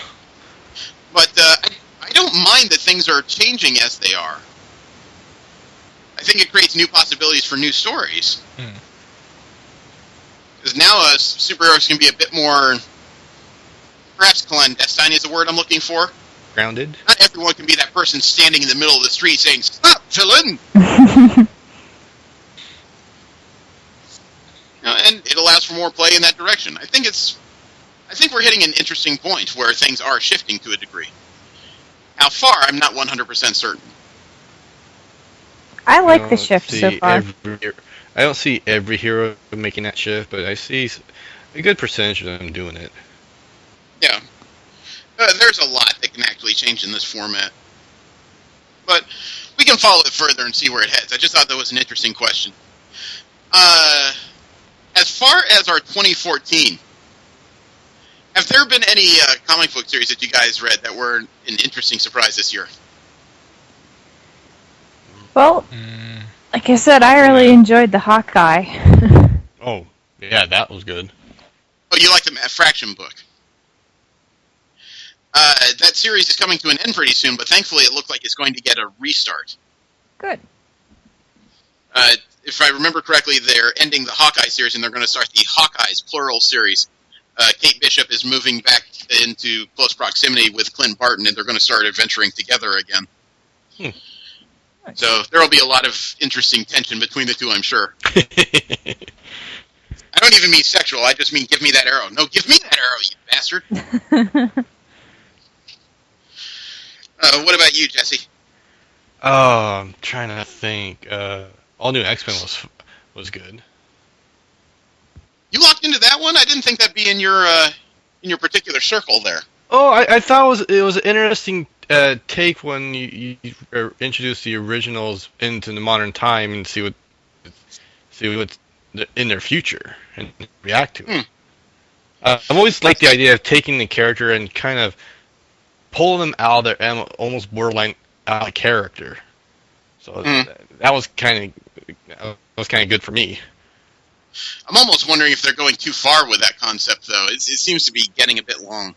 Yeah, I'm not making fun of you. I'm wondering. That's all. But there's gotta be a point where you gotta put everything back. Okay, Steve, any good books out there that surprised you this year? Aquaman. That one surprised the hell out of me. I was like, wow, I can read this. I like Aquaman. What the fuck happened?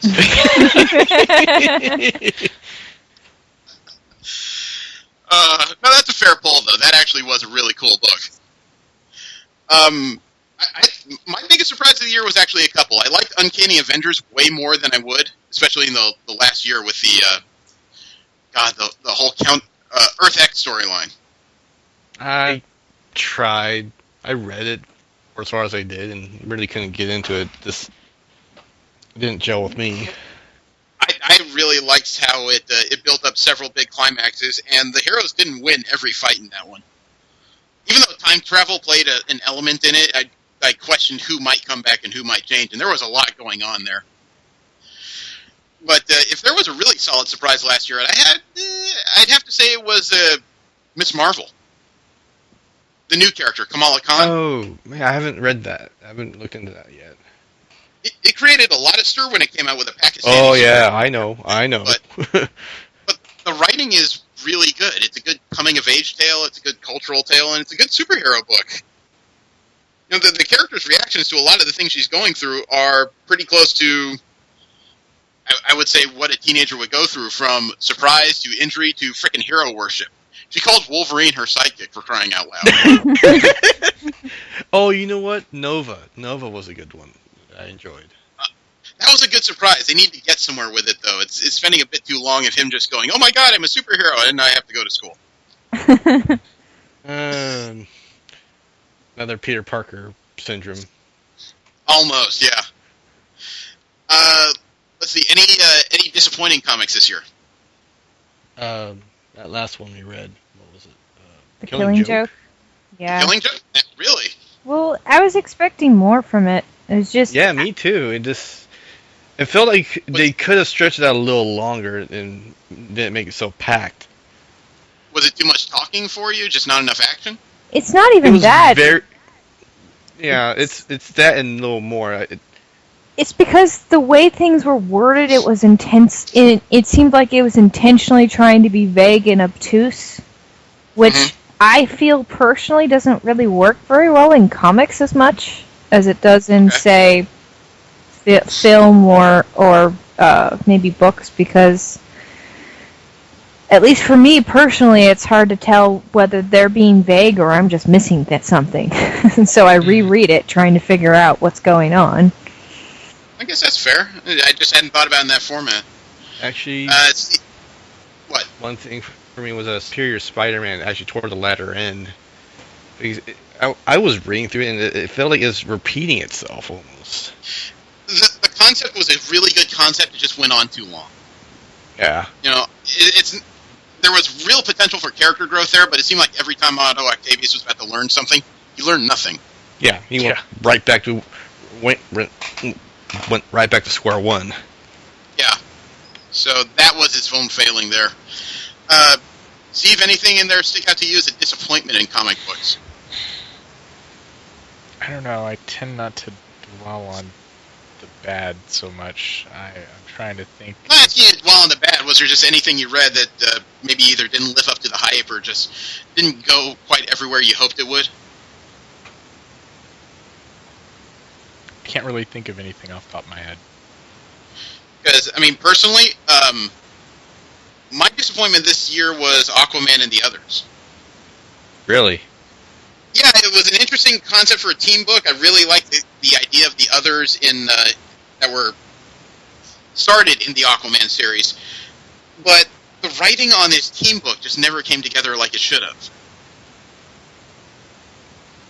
Was like lack of development or just lack of story or a little bit of both. You know, it's hard. I want to say that DC put together an interesting problem where if you're not a Justice League fan in DC Comics, where's the next team book to go? Because there's no Doom Patrol, there's no Legion. You know, one of the few other books out there is Aquaman and the Others, and if it doesn't grab you, where do you go from there? Teen Titans? I suppose you got a point there, but still. So that's just the situation I got left with anyway. How about this? Did you guys find any good TV that surprised you this season? Surprised? Yeah, was there any really good TV shows this year? Flash? I enjoyed Flash. I've been I mean, we've all been enjoying Agents of S.H.I.E.L.D., so that's not really a surprise. Yeah. I love that cliffhanger ending. Yeah. For what, Agents of S.H.I.E.L.D.? Yeah. God, I was more interested in the reveal of Daisy Johnson. I've always thought she was underrated in comics. I want to see more of what Raina turns into, because that looks interesting. Yeah, some people are guessing she might be Tigra, but I'm not convinced of that. Other than that, I mean... Anyway, I actually got into a show called Gravity Falls, and I thought that was actually pretty fantastic. Really? Yeah. I know you're a cartoon person, but, you know, sometimes it's like pulling teeth to get you to try a new tune. Well, the thing is, I'm hearing everyone else saying good things about this and this and this, so I said, oh, shoot, why not? Let's look at it. Color me impressed. I loved it. It was great. Sweet. Steve, anything for you? I honestly haven't been watching a lot of TV. I still haven't finished the last couple of episodes of Agents of S.H.I.E.L.D. Oops. Oh, oof. Wow. Spoilers. Let me see. Actually, there was one really good surprise. I lost a lot of TV shows this season, or this year. Sons of Anarchy is now over. The Newsroom is now over. It's here. Yeah, I know. Oh, but Almost Human. Oh, God, I missed that show. I enjoyed it when it was out. I still haven't watched that, but I know I should. Binge watch it, V. I think you'll like it. Carl Urban. Yes. Yes, Carl Urban. Yeah, that's all I need to say. You know, she's already going to watch it and kiss the screen. Actually, there was one show that I didn't expect to like at all, and I'm finding some level of joy in it. How familiar are you guys with The Librarians? Oh, I just started watching I watched the first episode of that with a friend of mine, and I thought it was great. Not heard of it. It's cheesy. It's kind of cheesy. It's a the lot. graphics are. It's like Doctor Who, but not. It's like Doctor Who meets Warehouse 13. It's more like an American magic version of Doctor Who, is what it is. You've got a bunch of characters who are technically supporting characters who are all playing the role of the librarian who's supposed to guard people and populaces from magic out of control. And now the central librarian's recruited 3 people. Somebody with synesthesia, kind of an art history buff who's a bar fighter, and a professional thief who's this odd mix of an Asian man with an Australian accent. Hey, it can happen. Philippines aren't too far away from there. Don't get me wrong. The Asian Aussie, most interesting person on the show by a country frickin' mile. What's the show called? Librarian. The Librarians. All right, I need to look into this. I've watched 4 episodes so far, and in the 3rd episode was when I sat down and said, this feels like an episode of Doctor Who. I was introduced to it as this is kind of like Doctor Who, so... It's nifty, it really is. I find Doctor Who very so-so, so I'll check it out. It's only like Doctor... It's not like Doctor Who in terms of tone, if that's what you... It's like Doctor Who in terms of concept, but definitely not tone. Right. Okay. I'll give it a shot. So, I would recommend it. Any shows out there you wish you hadn't watched this season? I tend not to remember those. Sorry, I watched it, but I was a bit disappointed with Gotham. Yeah, I didn't watch past the first 3 episodes that we watched. I've watched all episodes this season, and it still strikes me that this could have been so much more if they had stopped focusing on the heroic characters and just made it a DC's version of The Sopranos. Tell all the villain tales. That actually sounds interesting. I would have liked it more. I mean, it occurs to me that the stories so far with Jim Gordon are probably the least interesting on the show. Yes. Mm-hmm. It's all very... I'm not the only one. Well, it's all very crime of the week, and they seem to solve the crimes largely the same way. They get a little stuck, then they ask Fitch Mooney for help of some sort, and then all of a sudden they figure out where they're going. It's not even that interesting. Like, I like crime dramas, but I was not compelled by those crimes. And the last one with the balloon guy, I thought was just kind of ridiculous. You should have seen the one with the goat. Oh my god, there's a goat? The goat. Yeah, it's not a literal goat running around the screen. There's a character called the goat. Oh. I'm not going to get into that. It hurt. Let me see. Steve, any disappointments on TV this season, or are you going to plead the Netflix? Yeah, I don't even have Netflix, so... God, disappointing TV. I didn't have a whole... I guess if I had a central theme of disappointing TV, it would be most of Cartoon Network's current original lineup. Yeah, see, I don't even bother. I don't watch... Uncle Grandpa, Clarence, frickin' Adventure Time. I've not been able to get into any of these. I think they're poorly written. I miss Powerpuff Girls and Dexter's Laboratory.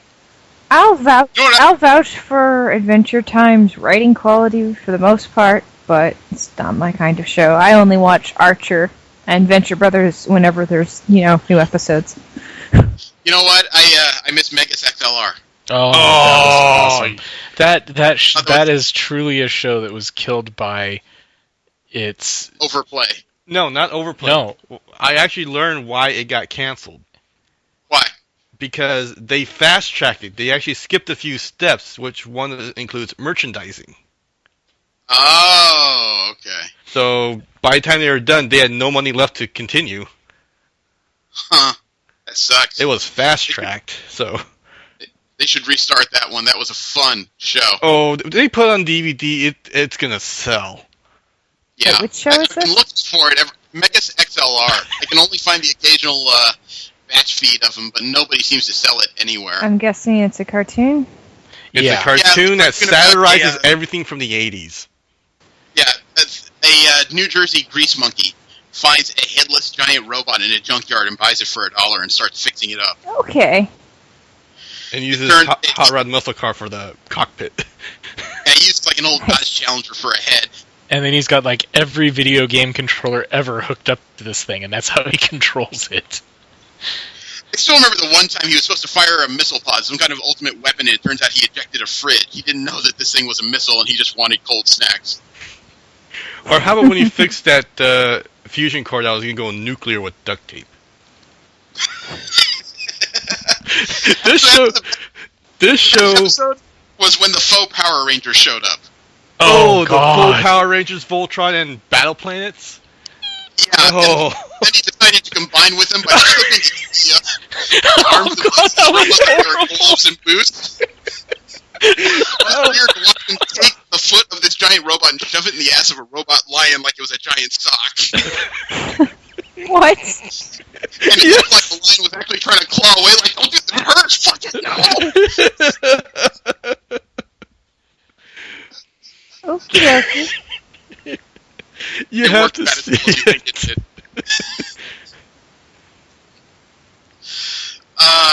Movies. How about movies? Any good movies this year? I don't really got Avengers, no Captain Avengers America. Captain America. Oh, Winter Soldier. That was really good. Yeah. I thought they had an Avengers come out this year.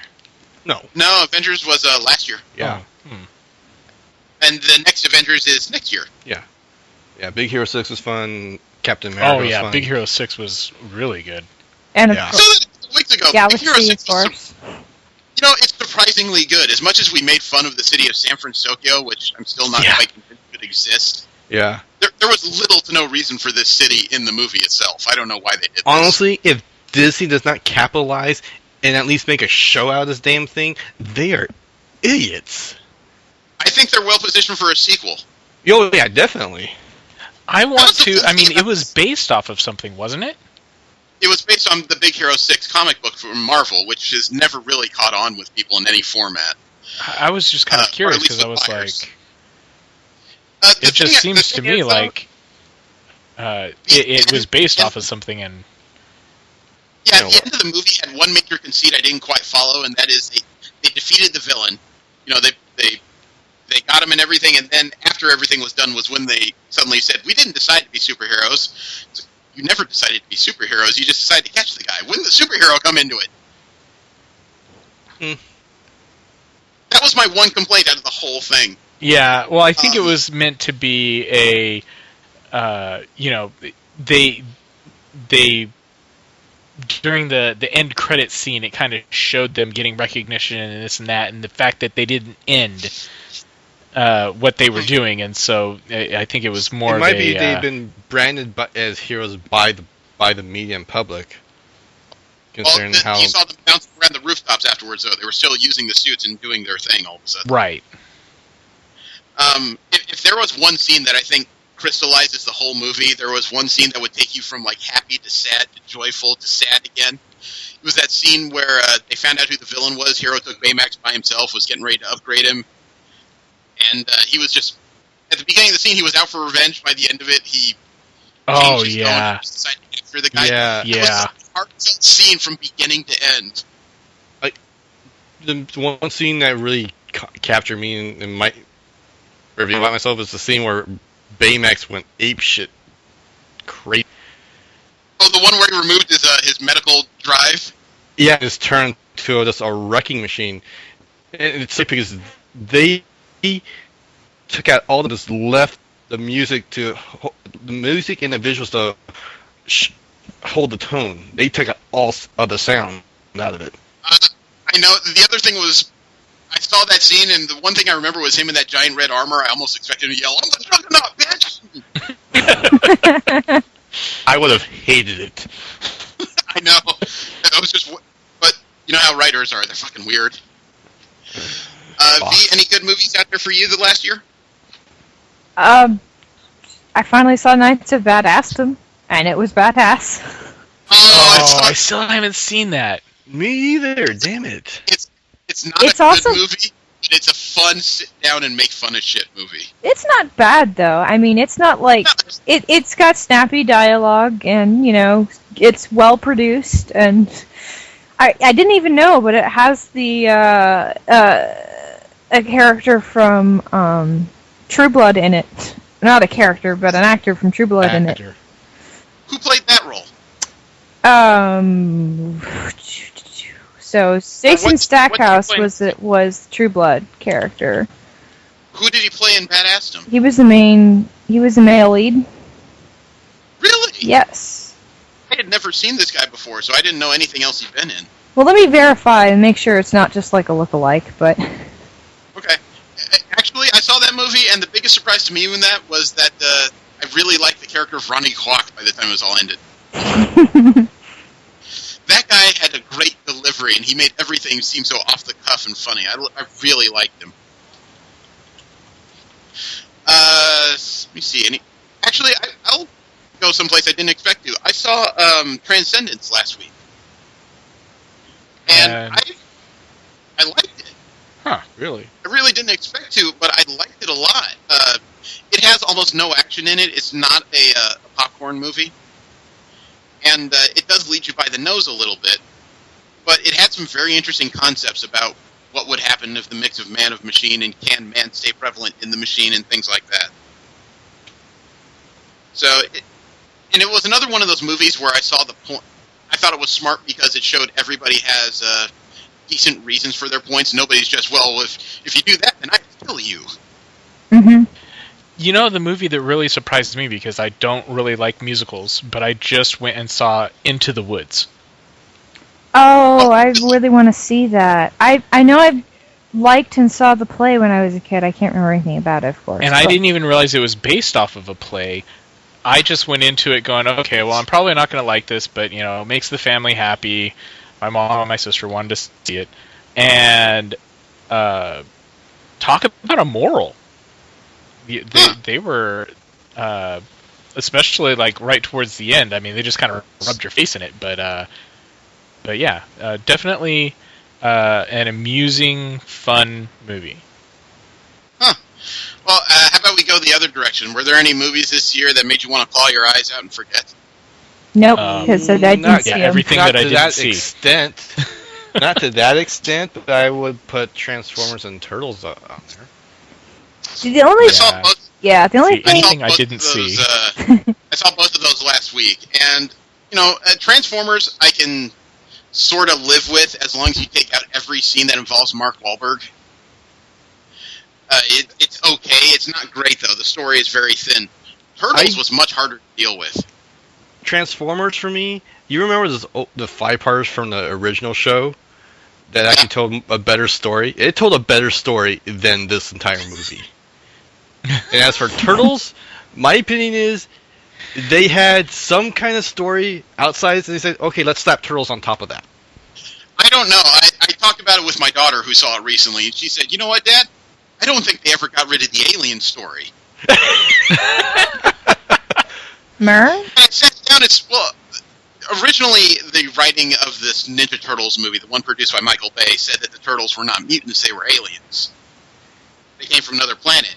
And after my daughter said that, I sat down and I thought about it. It's like, you know what? You're right. There's a lot of aspects of the story that said that instead of the word alien, they used the word mutant in certain places, and they just kept going.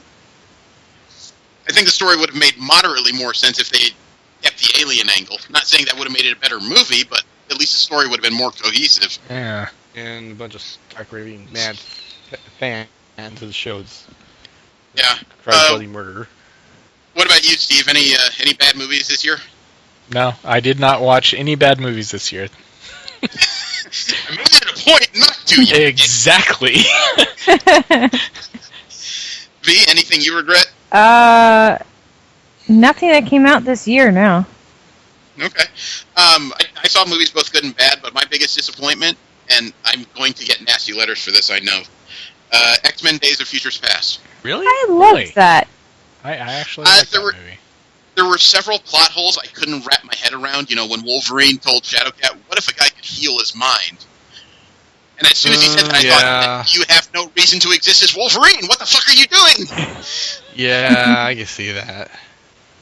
You know, that and Shadowcat's sudden ability to project people in time. Yeah, that didn't make any sense to me, but I was like, okay, they decided to use her instead of Rachel, you know, because they haven't introduced Rachel. It had too many plot holes for me to get past. And the thing about time travel stories is they can go really cool if you keep everything tight, but they kind of drag things out a little far. And then the other thing that hit me was they used these characters in the future now, Blink, Warpath, frickin' Iceman, Bishop. And now you can't really go backwards to use these characters anymore in your current set of movies. Well, they've wiped out the whole timeline. All those characters would be like 2. Yeah, that is true. Movie, they'll be 2. I think there are a few things that aren't very well explained, but I feel like I can explain them personally with enough thinking about it, so that's how I solve it. Personally. Honestly, the only thing I can say that was really good that came out of it that truly everyone enjoyed was that they hit the reset button on everything. So everything that came before doesn't not matter. Do you think that maybe because they hit that reset button is why all of a sudden Reinhold Renner says, "Yes, I have time to do a Deadpool movie"? I think it's it may also have a little bit to do with the fact. Well, I think it has more to do with the fact that it looks like they might actually make a decent Deadpool movie. Only if they make it R. But the last thing about that movie I really kind of despised, Days of Futures Past, was that at the end they brought back a lot of original cast members to reprise roles. That was awesome. Jean Grey and Cyclops standing up side by side and everything's working out. That was great. No little redhead girl running around between them. Fuck all of you. I will say the one thing about the Deadpool, I could see them doing PG-13. And the only way I can see them doing it, is if they use censor bars, and he's the one putting them up. Look, if he doesn't write his name in somebody's entrails at least once during the movie, you failed. I can imagine them some off-site kills, but yeah, I do like the idea of the censor bars. So, you don't see it. I don't know. I would really rather have an R-rated. I would rather break the fourth wall by toning it down. I was still disturbed going to Days of Futures Past in the theater, watching it in 3D, looking down next to me, and there's a couple who brought like their 2-year-old to see this movie. Oh, that always pisses me off when people bring kids, and it's like, why? Why are you bringing these people? I understand you can't always find a babysitter or something like that, but you know what? You're freaking parents. Deal with it. It's not like the kid was misbehaving. The kid was actually very quiet for a 2-year-old. But as soon as the characters in the beginning of the movie were getting impaled, I'm like, okay, you got to take this kid out of here. Nope, they stayed through the whole thing. The baby is not going to see or understand the violence on the film. Yeah. Kids mature differently, and this was a little girl. They pick up things rather fast. Well, you would know more than I. Okay. Actually, I have a few last-minute bits of news that came out that some of you guys may find interesting. They actually have officially cast Luke Cage for his Netflix show. Oh. What are you using? They decided to go with Mike Coulter from The Good Wife. Okay. I don't know. He's also the guy playing the lead in that Halo TV show coming out on Xbox soon. Oh, yeah. Okay. He was also in Spin City, which I didn't realize. I was reading his bio on the. Oh. Yeah, I didn't know that at all. I was reading his bio in the because I bought that Halo game, so I got to watch Nightfall. Yeah, so he was the lead on Nightfall, and now he's going to play Luke Cage, starting out in the second half of the Jessica Jones series, and then into his own. So we got that going on. Also, remember Stanley Media? They're that company that's been suing Marvel left and right over the rights to several movie rights. They said they had first, so they wanted billions of dollars worth of damages. I think this is the 5th lawsuit they've had that's been thrown out completely by a judge. They lost an appeal that they filed in, I think, Colorado. So, they're asking for $5.5 billion from Disney. And they lost their filing in the 10th Circuit Court of Appeal. And if I remember correctly, the circuit encompasses several states, so they can't bring this up in several places now. Oh, nice. I don't know why they're still doing this. This is the 6th case they've lost in this format. You need to know when to just hang it up. This is announcing more dead. Yeah, really. Or at least more money investors aren't getting back. Additionally, Star Trek 3 now has a director. Roberto Orci is out. Justin Lin is in. Justin Lin. Justin Lin is a director from The Fast and the Furious. Yeah, it does not instill confidence in me. Yeah. I wonder if this means that maybe there's going to be a scene where Captain Kirk is knocked out, and Vin Diesel walks in, sits in the chair, and suddenly like a steering wheel and a gas pedal pop up underneath him. Okay, let me say this just because it's somewhat related. Chris Pine in Into the Woods, favorite character. Yeah. Well, even better, maybe he'll sit down in the Enterprise driver's seat and all of a sudden he'll just say, "I am Groot," and hit the throttle.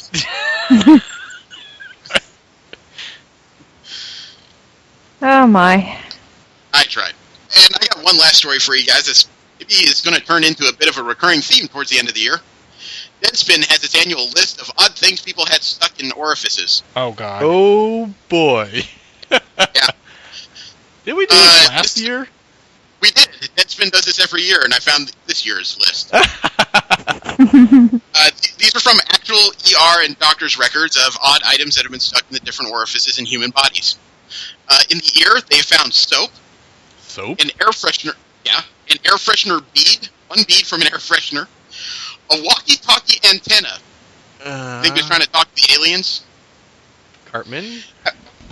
Okay. How about this? A key. They found a key in an ear. Ow. Yeah. A jewel from a toy crown. So that's where Rapunzel hid it. They found a diamond. Ouch. They found the tip of a dart. Ow. Was he throwing it or scratching something? I want to know how this happened. They found a bug. That's not too surprising. Yeah. They found a screw. I have no idea. The next one here is in quotes. Quote, put tissue in his ear 1 month ago and feels like it's still there, unquote. Probably because it is. Because you didn't take it out. Yeah. Oh, they found a rubber band, a glow stick. Let's hope this one wasn't in the microwave. God, you saw that too? That was so horrible. We had that on the show, dude. Oh, okay. I just remember seeing it and I was like, what a dumbass. Okay. They also found the nipple from a baby bottle in someone's ear. The last one has me completely perplexed. Tampon. In the ear. Ah! Someone must have been bleeding or something. Ew. Maybe he was listening for the blood. I don't know why the frick you have this in your ear. We have stuff that was stuck in noses. The first one must be from a toy. It says miniature hockey puck. Yeah, that sounds like something that could get stuck in a nose. For some overachieving 4-year-old. We have a toothpick. Sounds painful. Yeah. Somebody needs to explain this one to me. It says hair braid. Hair braid? Okay, so they took the braid of their hair and stuck it up their nose. Yeah. The things people will Can you imagine being a doctor staring at that? You know, I have seen some strange kids' fads in my time, but you take the cake. The next one has a familiar ring to it. Quote, 10-sided die, unquote. Whoa! In the nose. Oh. You know, I could see that. The 20 not a it would have caltrop. been more. You know what? This dude rolled a 1, okay? Critical fail. How about this? A fishing sinker. A what? What? Okay, I can see that. You know those plastic bobs they put on fishing lines? The red and yellow? Oh, yeah, okay. No, singers are made of lead. Yeah, they had one of those in their nose. Yeah. Here's a plastic eyeball. Gum. How does that even... No! What? How do those Gum. things fit? Not gum, but the first thing. The plastic eyeball? I don't know. Maybe it was just a googly eye. The gum, was it chewed? I thought you said cum. I was like, wait, what? You're reading a different list, sir. That's why I reacted the way I did. I was like, whoa. Yeah, this is the list of things that was stuffed in Kevin Smith's nose. Come on, man. Wait, what? You should listen to his pause. He might do that. Okay. The next one. I don't know what this is doing in a nose, and I want to know what mood he was in when he did it. A lithium tablet. Ow! This will make my brain feel better if I get it directly in there. Oh, ow. The next one, I hope this means action figure because it's in quotes. A leg. Somebody had a leg in their nose. Yeah. I really hope that was G.I. Joe or something. Yeah, a whole leg could not fit in a nose unless the nose is really big or the leg was really, really small. Which Or it was put their Kanye foot in their West. mouth and missed. Yeah, it was Kanye West chewing on his own foot again. It also says, according to Deadspin, the list of things people had stuck in orifices for 2014 in the nose was also a sponge. And the last one, I think that somebody was lying to the doctor, because on the form it said, quote, used a metal coat hanger to swat a bee off his neck and coat hanger went up nostril, unquote. Yeah, that doesn't work very well. Somebody is lying to their doctor. Yeah. I have a list of things found in the throat in 2014. Maybe this is the same guy, because the first one starts out with clothes hanger. Toy arrow.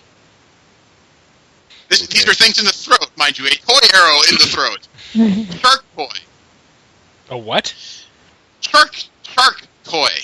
Oh. I don't mean a shark sexual toy. I mean a shark toy. I thought you said like a bath toy. shark buoy, and I was like, what? And you need help. Apparently, I'm just not hearing very well today. Okay, grill brush bristles, those metal brush bristles. He had those. Somebody had those in their throat. Ow! And somebody must have really enjoyed their throat. Yeah, somebody must have really enjoyed pie because they had a plastic fork stuck in their throat. Seems like it would be pretty common. Okay, the next one is not. It says Brillo pad, and in parentheses it says from crack pipe. Oh! Oh! Ew. Inhaled that one a little too strongly there, Ed. Ew. Oh! The next one had me rolling over laughing just because of the visual. Quote, had a button in hand, went to sneeze, tried to cover mouth with hand, and inhaled button. Unquote. Goodbye, button. Oh my See you god, on the now other my, side. my throat hurts in sympathy. That was such a long explanation for bullshit. I thought it was hilarious. Okay, this must have been the weirdest sexual move ever. Skirt. Somebody had a skirt jammed in their throat. Okay. Okay. We see a thermometer, silver Christmas ornament, Ooh. foil from baked potato. You need to unwrap it before you eat it, asshole. Ow. The next one is even worse than that. Cookie wrapped in cellophane. Oh my. Just could not wait for that cookie, eh? And the last thing stuck in the throats in 2014 was a retainer. Ow. Ooh. Ow. Yeah, that's going to be an expensive problem. There's 3 more categories of things stuck in orifices in 2014, according to Deadspin.com. We'll move to the rectum. Literally. We have a toothbrush holder. I assume they don't mean coffee mug. I think they mean those travel things. Yeah. A pipe.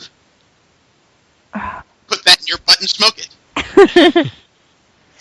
Sorry, it's stuck out there. We have keys. Keys? Okay. Keys, it says. Nobody's stealing those. Yeah. I wonder if a squirrel chased this man into the hospital because somebody had an acorn in there. Want to see a cool trick, guys?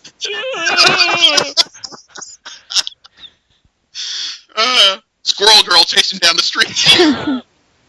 I'm suddenly reminded of South Park. No, the one with Will Smith, the superhero one. Oh, Hancock. Okay. Yeah, Hancock. Okay. I was afraid you were going to say like Bruce Almighty and the Butt Monkey. Oh God. Okay. How about this? This must have been an interesting night. Somebody had a think somebody else was in. I think somebody else was in the right vein, but something else happened here because somebody came in to the hospital with a drumstick shoved in their ass. It doesn't work that way, guys. It was going for the bass drum. It's not as bad as the next person. They had an ice pick. Ow. Ooh. That sounds not painful. the way to do that. Please tell me it was handled first. V, you mean it sounding good. I need to scratch an itch. Oh yeah, well, somebody is not going to be able to take their SATs. The next one on this list of odd things stuck in the rectum in 2014, unsharpened pencil. At least just. I like the fact that they specified it was unsharpened. No, Doc, I'm fine. It's not going to stick me or anything. Just can you get it out of there? Graphite lead might be a problem. I was taking an exam and got a little distracted. The next one is one of those ones in quotes. Quote, had anal sex and has bruising, blood on toilet paper, took crystal meth to help pain, unquote. Took what? Crystal meth. Right. This is a total Mensa candidate here. We I also think have these are symptoms, not... we also have a candle, an air freshener. Yeah, that's not going to help that. Yeah. I can only imagine the next one. Can of spray paint. What? Whoa! That's a really big asshole. Some cop caught somebody tagging. What color do you think it was? And there's a few of these all in the same vein. Shaving cream can. Shampoo bottle. Lotion bottle. That must be dual purpose. Soda can. The next one is one of those in quotes. Quote, beer bottle up rectum and bottle broke when tried to retrieve bottle with pliers. Cocaine use prior to insertion, unquote. Oh! That's a lipo from last year. Oh! The doctor writing all this down, he wrote down the first part, beer bottle up rectum. Wrote down the second part, beer bottle broke when tried to retrieve with pliers. You know, if I don't use cocaine prior to doing this, nobody will understand this, so I'll just write it down. We also have in the list of odd things found in rectums in 2014, a turkey baster. Okay, you can kind of get that. Yeah. The next one must have been in an older house. Somebody had a phone cord. For our younger listeners, a phone cord. I'm trying to think of something clever here, and I can't. You wanted the phone home? That reminds me of a recent episode of New Girl. They were having trouble with cellular reception, so they actually got a landline in the flat. There's 5 people standing around it. Oh my god, it's like in the movies. And somebody asked, what's with the rope? Oh boy. Okay, we also have a golf ball. Metal toilet paper holder. For you outdoorsy people, tent stakes. Oh. What? Oh, a tent stake. Tent stake. Oh. No, not tent stake. It's plural. Tent stakes. Oh! Worse! Somebody pissed off their scout leader? The next one I think is actually worse. Quote, rolled up stack of plastic trash bags, unquote. What the hell? How? Was that a regular roll or was this like the jumbo, dude? I don't even... What? Some of these could have been accidents, but... No, this is not an accident. Well, the next one I believe it takes predetermination in order to stick anything up your ass. Yeah, fair. Okay, well, the next one did not put me in the holiday spirit. Christmas bell. He jingled all the way, I'm sure. The last one of odd things stuck in the rectum in 2014. It just says log. It's log.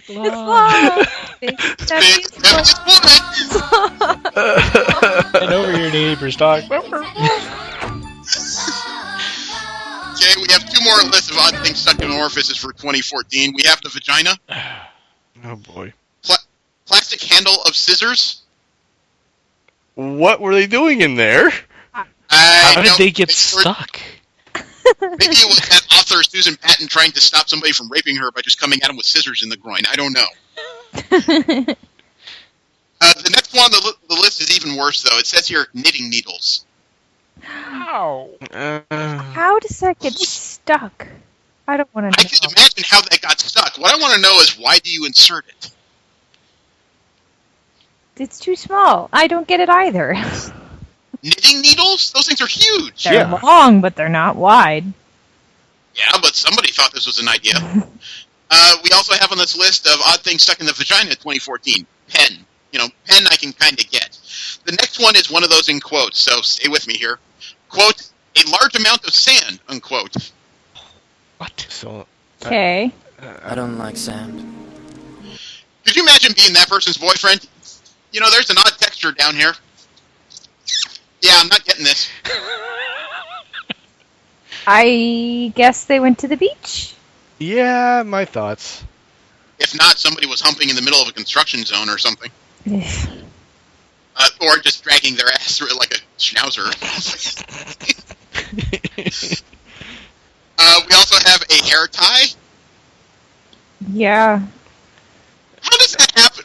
Can't find my hair tie. What the hell was I doing with it last night? Why is all my pubic hair so neatly braided?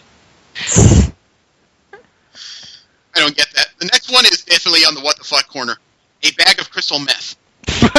What? How you smuggle it? Crystal meth in their cooch. Mm. It's okay. If that one makes you laugh, the next one will make you cringe. 10-inch steak knife. Ah! 10-inch steak knife. That counts some Sex, you're doing it wrong.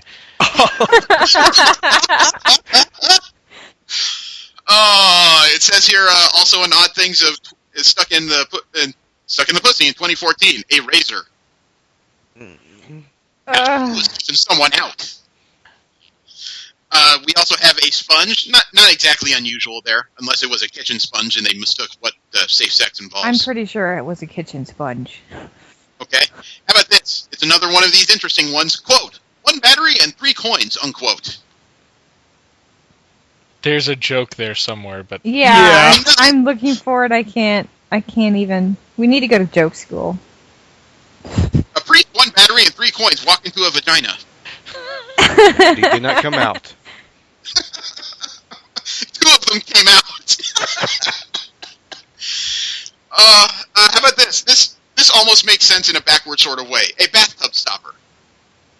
Huh? Yeah. Look, if you're trying to stop things from dripping out, you need a bathtub stopper. See, what I don't get is how they get stuck. Like, I can't. How do you not? It's a cheap diaphragm, is what it is. Well, there's 3 more things on the list of odd things stuck in the vagina in 2014, according to hospital records. And the next one is one of those funds in quotation marks. Quote, put a bag of money in vagina to hide it from husband, unquote. Okay. Ouch. Who was her husband, Scrooge McDuck?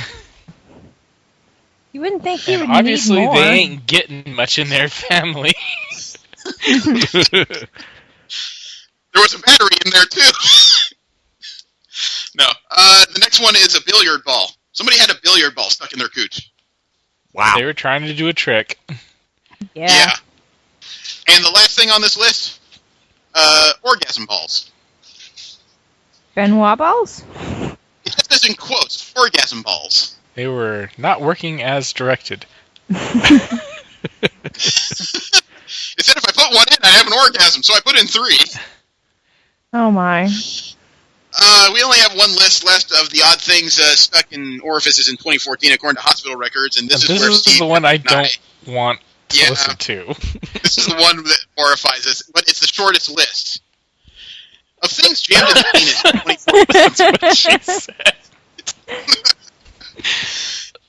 The list of odd items stuck in penises in 2014. We have a rubber tube.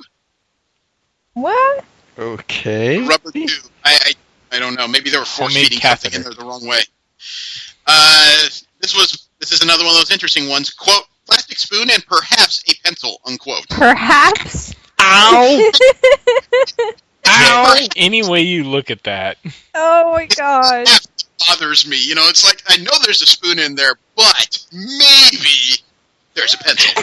Maybe there's a pencil. Yeah. We have a crochet needle. Ew. Why?